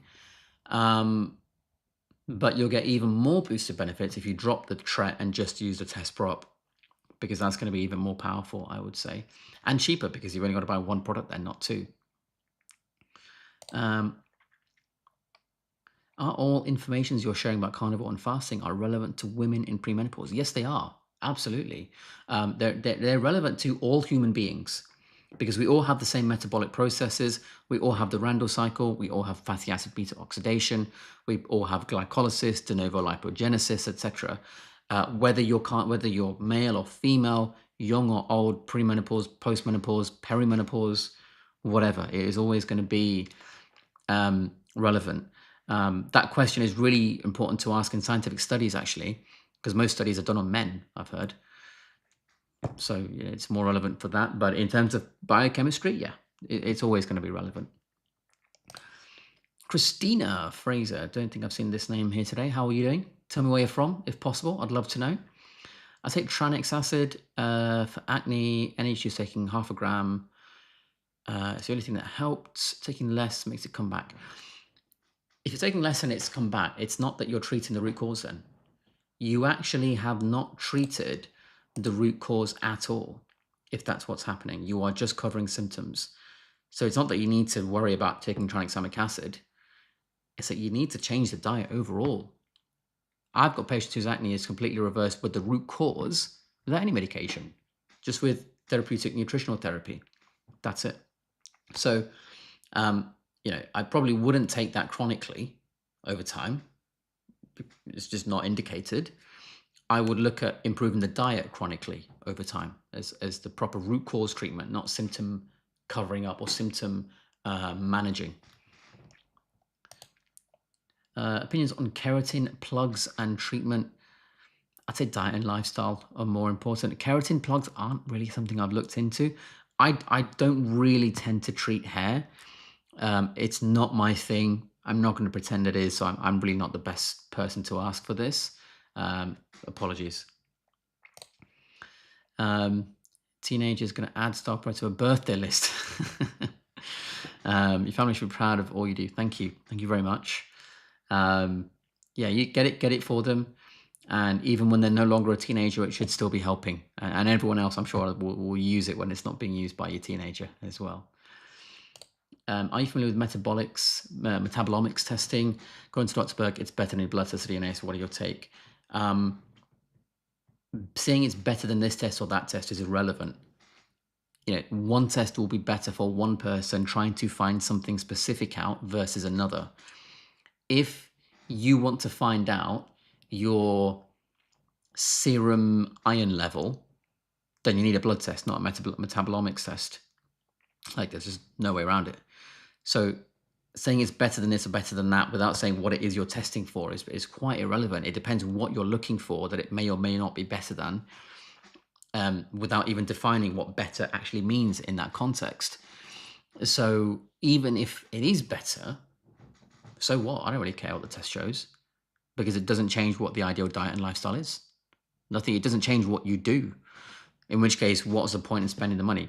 Whether you use that test or a blood test or a DNA test, and whether you get this finding or that one, doesn't mean your diet has to change. You still eat the same diet regardless of what it shows. So a lot of these testing issues, I think, are just a money-making scheme. You need something specific to look for to warrant the justification for a blood test. And most of the time, it's not warranted, because it doesn't change what you do. If you've got a problem and you've got to change your diet and lifestyle to X, Y, Z, doing this test or that test doesn't change that you've got to go to X, Y, Z in diet and lifestyle. So the point of doing the test is irrelevant, really. It's gone. Let's have a look. Love a straightforward approach. Thank you. Is Synacos available in the US? No, not for a few years. I think we had that already. Still looking for the Star Pro mask. Yes, there was. If you rewind, and I'm sure we can, this will be uploaded tomorrow for you to watch back. There are people in the chat, and I've said it out loud where they bought it for the US. Ferry. So I had wrestling injections a month ago before I was Coffee Channel. Now not going to continue protocol because I want to have Synacos. Do you know anyone in Algeria who has them? I don't think there is a distributor in Algeria, I'm afraid. So no. However, get the right skincare, like Retinoic or the Testosterone propionate. Get an LED mask. Get a Dermaroller. You'll be surprised what you can achieve without the Synacos just at home. So don't worry. I second what Noor said, except no teen. I'll be ordering Star Pro after this live ends. Thank you so much for holding this live and learning lots. Thank you. Thank you for being here. Let's have a look. Maggie is from Ireland. Nice. Tell me whereabouts in Ireland, Maggie. I know you do not like Sculpture, but would use Radiesse. Never had it in my hand. It looked good. I don't care whether it looks good. I care what's happening physiologically. You can create scar tissue internally and it will look good on the outside, but it's destroying you internally. That doesn't mean it's helping you. So you should never go by what it looks on the outside. You should go by the way it works on the inside. And again, this is why the school community is going to be set up. So I can teach these things in detail for a fraction of the cost of a university degree or a full one-day training with me personally or something like that. I'd never use Radiesse. Never, ever, ever. If you really want detail, it's because it's the calcium. It's the 2 electrons on the edge and something called the octet rule. In fact, in the next few weeks, the first lesson of my biochemistry course will be released, and I'm going to talk about something called the octet rule. Pay attention to that. If you properly understand that, when we build on that lesson and we go further and further into the course, you'll understand why Radiesse works by, in my opinion, crap methods. You know, I'm not a fan at all. I hate it. Having to leave as on a plane ready to go. Well, I hope you have a safe flight. I hope you're not the pilot. Wasting time on this. Sandra's in Michigan, USA. Nice. Oops. Joy. Thank you, obviously, you rock. You rock, Joy, for being here and for having a very happy sounding name. White Rags. Nashville. What a music capital that is. Amazing. Believer One from Florida in the USA. Everyone's from Florida. Why not so many people in Florida watching this? Love a straightforward approach. Is Synacos love in the US? You've asked a question already. We've covered that. Does blue light from your phone affect you in terms of aging? Appreciate you from Florida. Again, Florida. I need to go back to Florida and say hello to all these people in person one day. Any blue light from any device can affect you because when the light hits your photoreceptors, let's say the retinal ganglion cells in the eye and the melanopsin photoreceptor, the interaction with that photoreceptor is independent of the source that created it. So if you have a particular source here that's a phone that emits one particle, one photon of that wavelength, and then a different source here that's, I don't know, from an LED screen, same wavelength, your photoreceptor doesn't know where it's come from. So it can still have the effect. In terms of the quantity of the effect, that depends on how much there is, how close it is to your face and things like that. So it can affect you in terms of aging. How much it affects you depends on the amount of chronic usage, the distance, all these sorts of things together. Let's have a look. What else is here? Do you think neurocranial restructuring works? Not something I've looked into, if I'm honest. So I can't answer that, I'm afraid. Look fantastic, sold me the mask. Thank you, I think. Thank you for all you share. You're very welcome. Thank you for being here. What red light therapy mask do you recommend? Style Pro, STYLPRO. One of my podcast episodes, you'll see the thumbnail with the guy wearing a mask looking like a stormtrooper or something from Star Wars or Star Trek, whatever it is. That probably offended a lot of people there. That's the one I recommend because It's one of the cheapest and yet one of the most, if not the most powerful in the world. And that entire podcast episode is talking about that mask. So you can see how it works, why I think it's good, blah, blah, blah. What do you think of the ASC exosomes? I think the exosomes, but they mean exosomes, I think. How would you recommend to inject it into the skin or just micro? I don't recommend exosomes. Just marketing BS. Again, in the school, this is going to be one of the topics and explaining them in proper detail. This calendar year, I was on stage at the Royal College in London in front of exosome manufacturers. And I basically said they're terrible and they can't do what Synacos does. And I showed proof of that, and none of them could say anything to me. None of them had any rebuttal because I was factually correct. Don't fall for the marketing. Don't fall for the BS. Don't use exosomes. Synacos and its derivatives and its sister products are way more powerful. There's a reason Synacos' sister products are even used in cancer supportive care.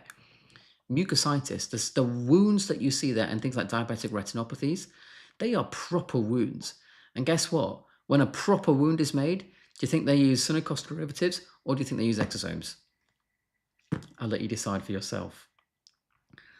Carol, don't forget to like the video, folks. Yes. I never remember to tell people to like the video. I don't even know if it helps, to be honest, if people click the thumbs up. If it does, feel free to click it. If you don't want to click it, fine. I'm not bothered, but if you do and it helps, I'd love that. Someone just clicked it. Thank you very much. I've got a little thing here. It tells me when someone clicked. XSS Best from Central London. Oh, nice. I love Central London. I'm not in Central, but I'm not far away. Carol is from Merseyside, England. I was going to say that in a Scouse accent, but I'm sure I would sound like a complete moron if I even attempted a Scouse accent.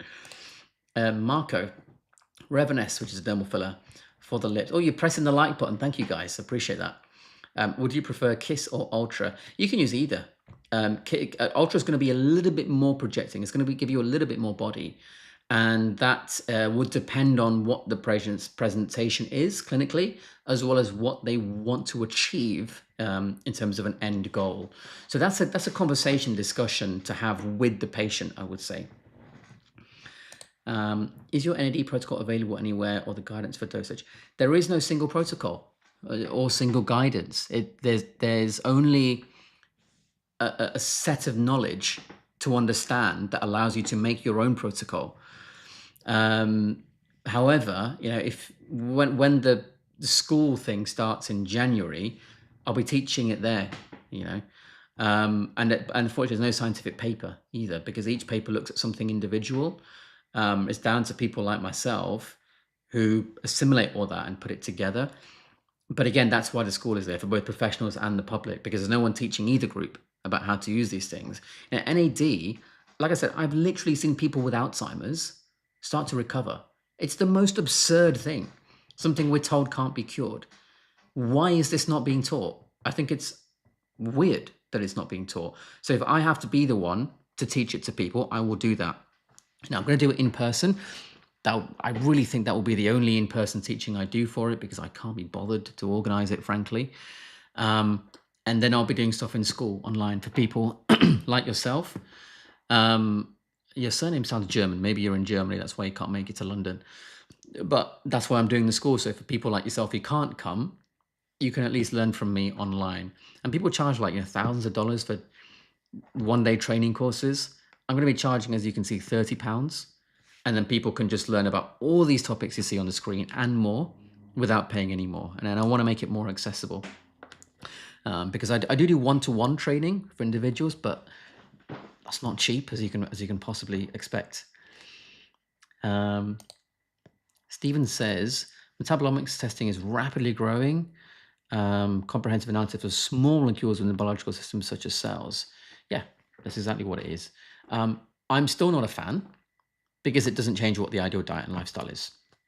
Even if you do that test, the view on the diet is still going to be carnivore, exercise, sunshine, etc., etc. Nothing changes. I think it has use for looking at specific deficiencies and problems for diagnostic criteria, and that's it, nothing else. Prince, And I feel, oh, I think she was saying I look like Prince. Yeah, do you know what? I've had that. Some people do say I look like Prince when they've had a bit to drink, and possibly from a distance, because I have had that. Especially when Prince died, because most of you probably won't know, but I'm a DJ as well. I played with some massive artists. I'm very lucky. And I remember when Prince died, and one night I was DJing, and someone said, "Yeah, you look a lot." I had it about 10 times that night because it was on everyone's mind. I don't know if it's a good thing or a bad thing. I don't know whether he's classed as good looking or bad looking, but I'll take it as a compliment if it is. B. It's Australian. Ah, brilliant. So Pim's not going to be far from your time zone. Yeah, doctors don't have real knowledge of nutrition, unfortunately. And I don't blame them. It's not their fault because it's not taught in university. So I completely empathize with them. So I would never have a go at them just for not knowing. I would have a go at them for being taught it and still being a moron afterwards by not listening to the knowledge and not looking at the actual evidence and not using logic and common sense and reasoning once they've been given it, which unfortunately is still quite a lot of them, I think, which I know it can be rude to say, but it's my opinion. I think it's true. Let's have a look here. Cool Banana Boy.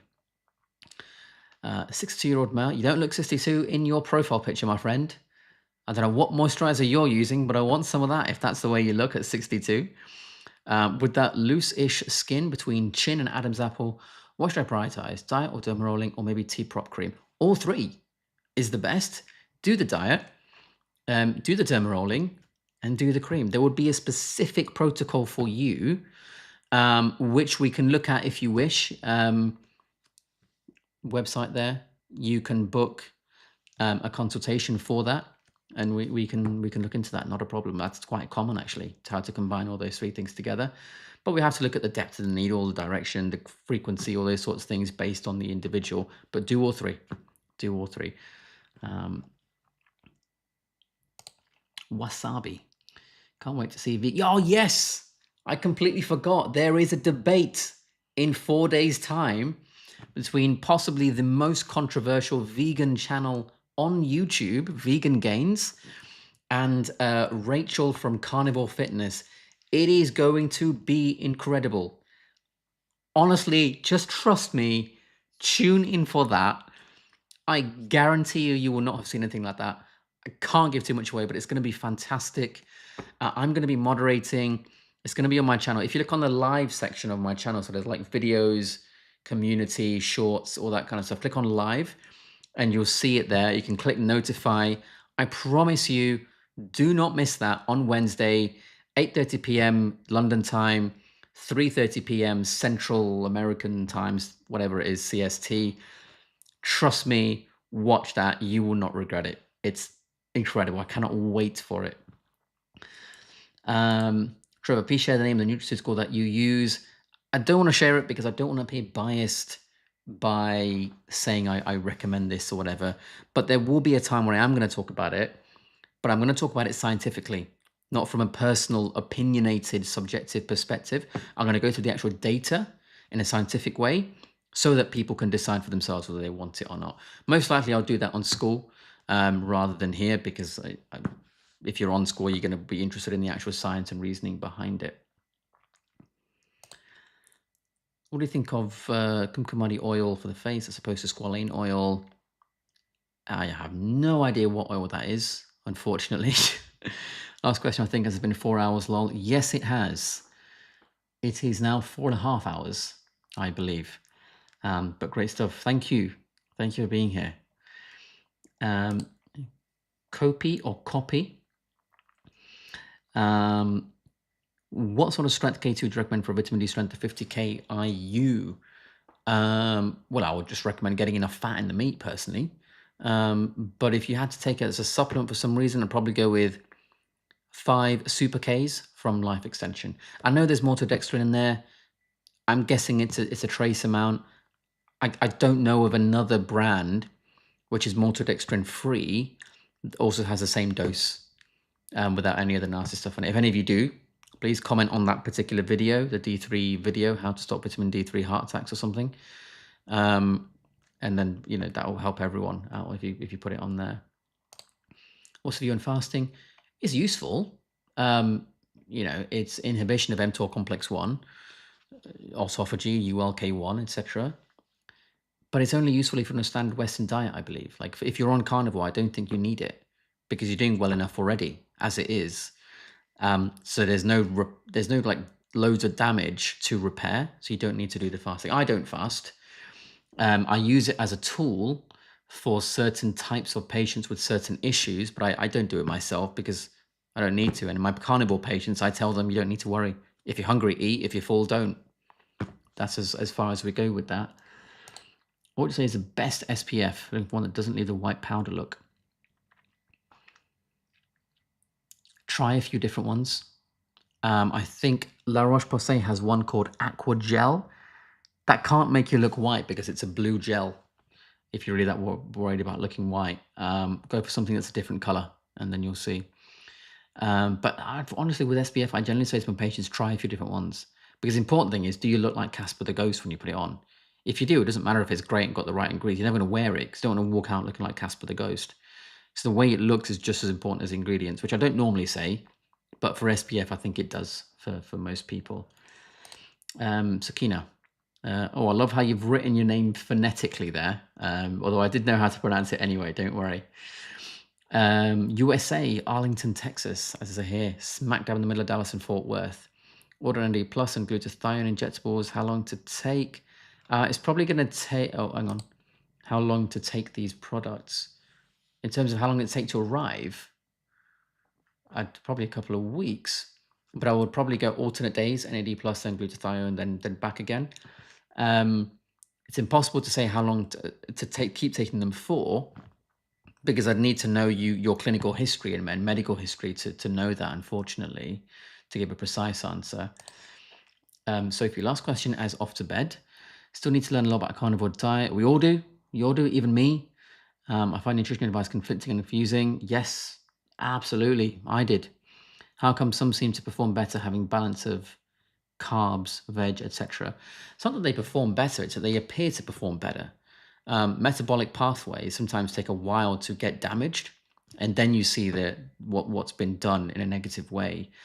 So don't take their current appearance as meaning anything. There are people that look slim, but they're really metabolically unhealthy because all the fat is around their organs. There are athletes who look like, who was it? Was it Chris Hoy, British gold medal winning Olympic cyclist or something? He looks like he's performing great. Well, obviously he is like an Olympic athlete, but now he's been given, I think, a cancer diagnosis. Like, if he was healthy, how would he be getting that? And so don't ever rely on what they look like. He is living proof of that right now.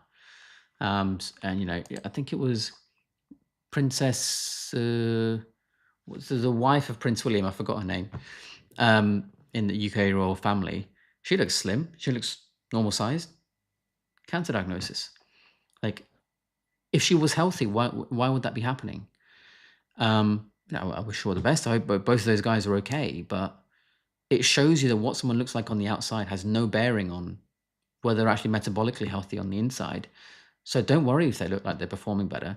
You worry about cause and effect biochemistry, and that's all you need to worry about. Try and find a single carnivore that developed cancer. Good luck. Good luck. Barbara, is Suncost available in Australia? Not yet. I think in the coming calendar year. TGA is under registration right now.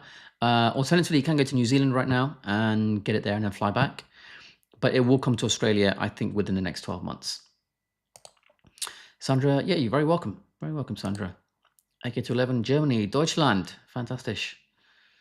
Love your sharing the chemistry. Thank you, Zakina. I love chemistry.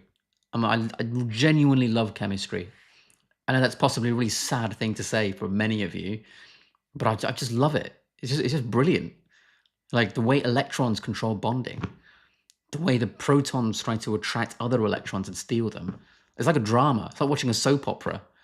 Like, but it's on an atomic scale, and everyone's having a fight with each other and then causing different things to happen.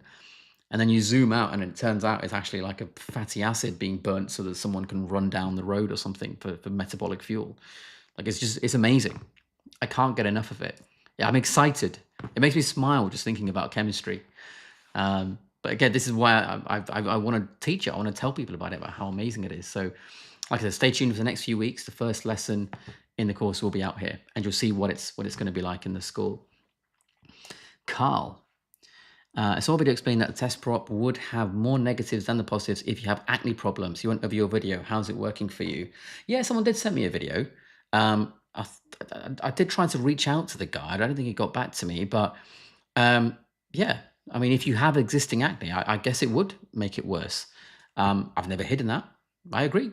And that's why, as part of the consultations, I don't give it to people with acne. In fact, on the website, I've actually written, this is not for people with existing conditions like acne, psoriasis, eczema, because I suspect it would make it worse. So it wasn't studied in the study for obvious reasons, and I'm not treating people with acne at all. So it's a non-problem because you just don't use it for people with acne. I've had, as you can see, nothing. No patient at all has reported any acne. No patient has reported excessive hair growth. No patient has reported any negative side effects at all, in fact. And we've got patients who have had blood tests before starting and during. Surprise, surprise. No systemic testosterone change whatsoever, as expected. And in the update video, I'll put the blood test there, like I said, so you can see what happened before and after 3 months of using the cream, that there was no change in the testosterone level as well. But good question. People want to know about those sorts of things. What do you recommend for hands? There you go. Sign up for your course. It's so good. Well, you don't need to sign up. You know, a lot of it's going to be free. You know, I want people to learn for free. You shouldn't have to pay thousands of pounds, some ridiculous amount, to go and learn stuff at university when you can learn the same stuff online for nothing. So that first lesson is going to be here. It's going to be on my channel. It's free. Anyone can watch it at any time. And the lesson after that is going to be free, and that's going to be here. Not the entire course, but it is genuinely going to be enormous. I've just planned it out. The whole thing is going to be on the school. Some of it will be on YouTube for free. Meat or strict vegan? Some pro athletes seem to fare better on just being plant-based. They seem to fare better. That's very different to being healthy on the inside. When you are a pro athlete and you're not smoking, you're not drinking, you're exercising, you're getting sunshine, blah, blah, blah, that can compensate for being vegan. And so you can't tell what's actually happening. But in the debate, yeah, we can talk about that. 100% we can talk about that. Definitely. And then that will be really, really interesting. Kind of started retinol at age 21 from Germany. Natürlich, mein Freund. Natürlich. I'm German and live near Cologne. How come that you like Germany so much? How can you not like Germany so much? Mercedes, Bayern Munich, Oliver Kahn, Landjäger. It's just got everything. The Autobahn. Like, how can you not like Germany? It's just brilliant. Hello from Poland, Wasabi. Dzień dobry, I think is how you say it there. Toowoomba. Is that an actual place? Toowoomba. What a name. Sounds like a Lion King character. Queensland, Australia.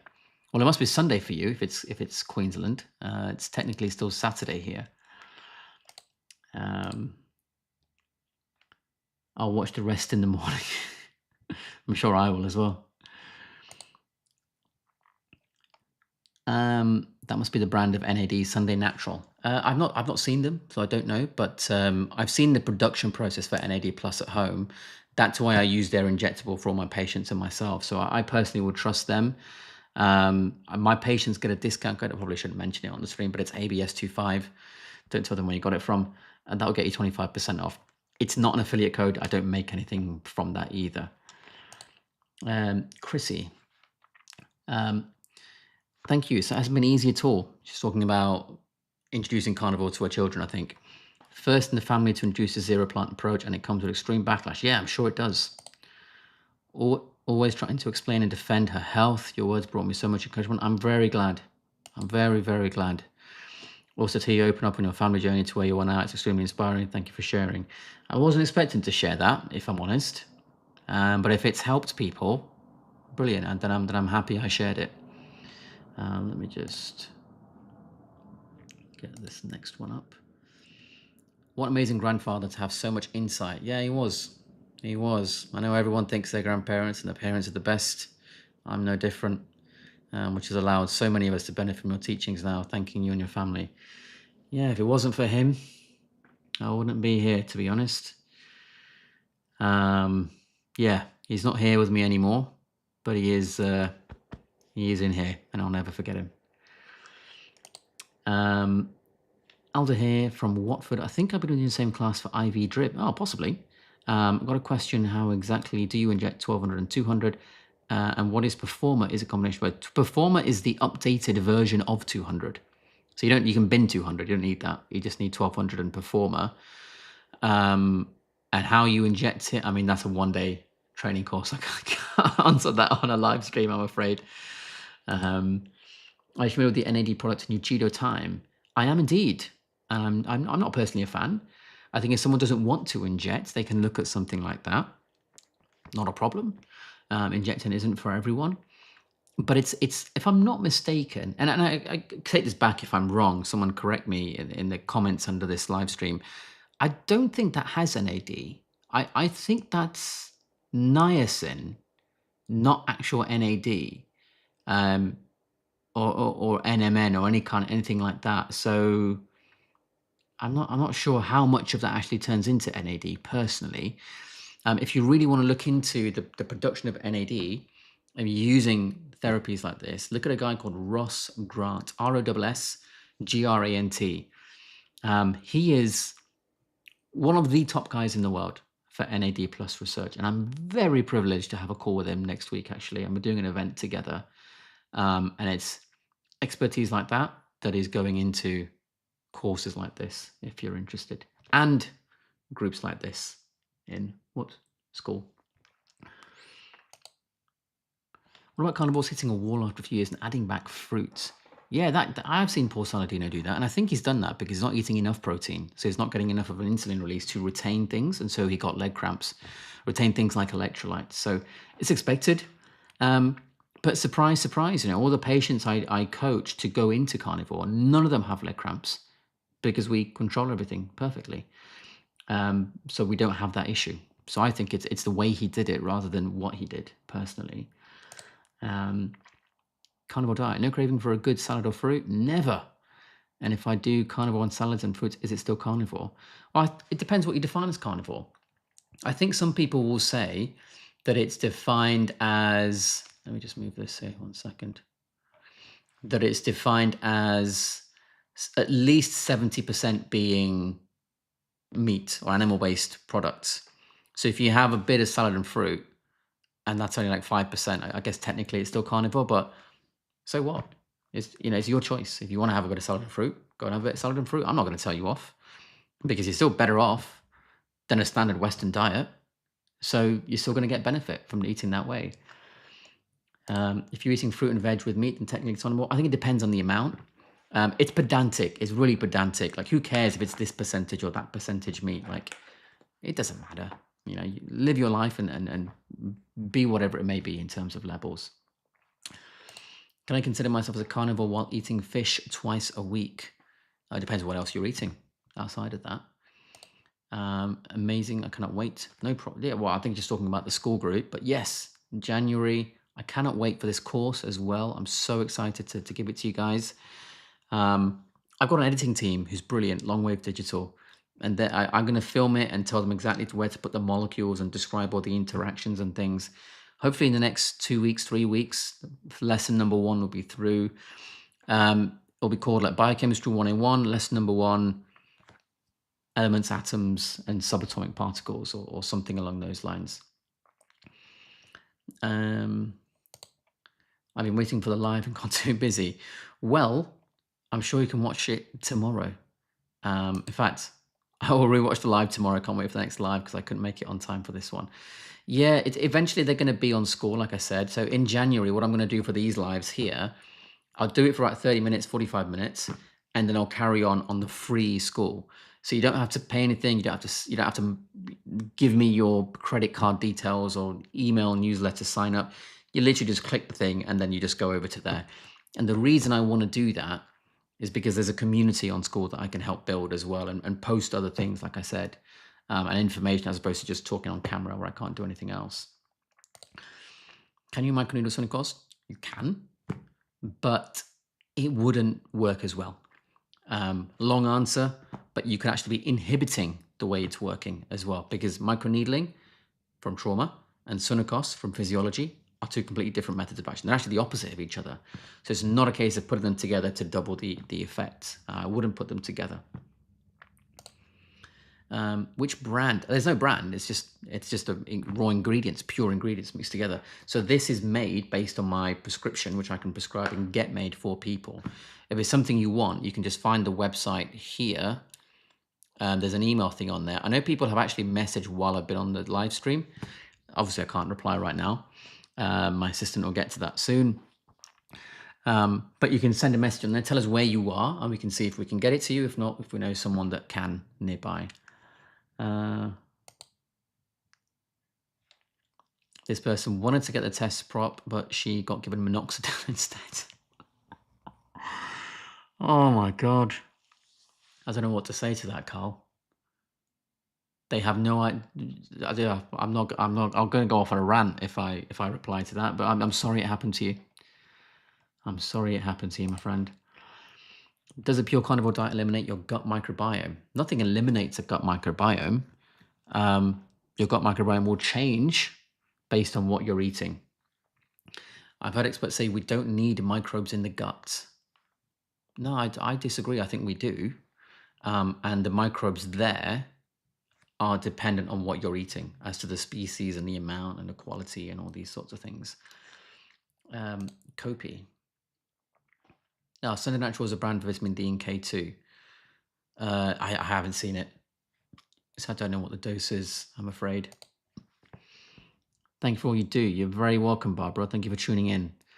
Turned 60 last year, and I'm on a journey of becoming a female Benjamin Button. Amazing.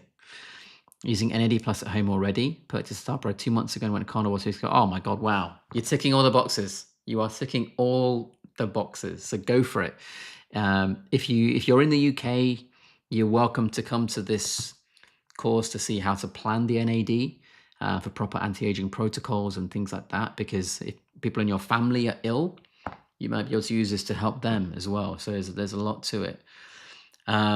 So I think that's the end. Is 5 hours. Amazing. Wait for the score to come out in January. I'll be doing another live stream in about 2 weeks' time. You can put your questions in early in the chat box when the live stream page is up. In the meantime, yes, wait for the score coming out in January. And this course is out here in the meantime, if you want to come along to that. Thank you very much. I'm so grateful for all of you having been here all this time. And I can't believe that people would put up with me for this long. So thank you. Thank you very, very much. And I'll see you next time.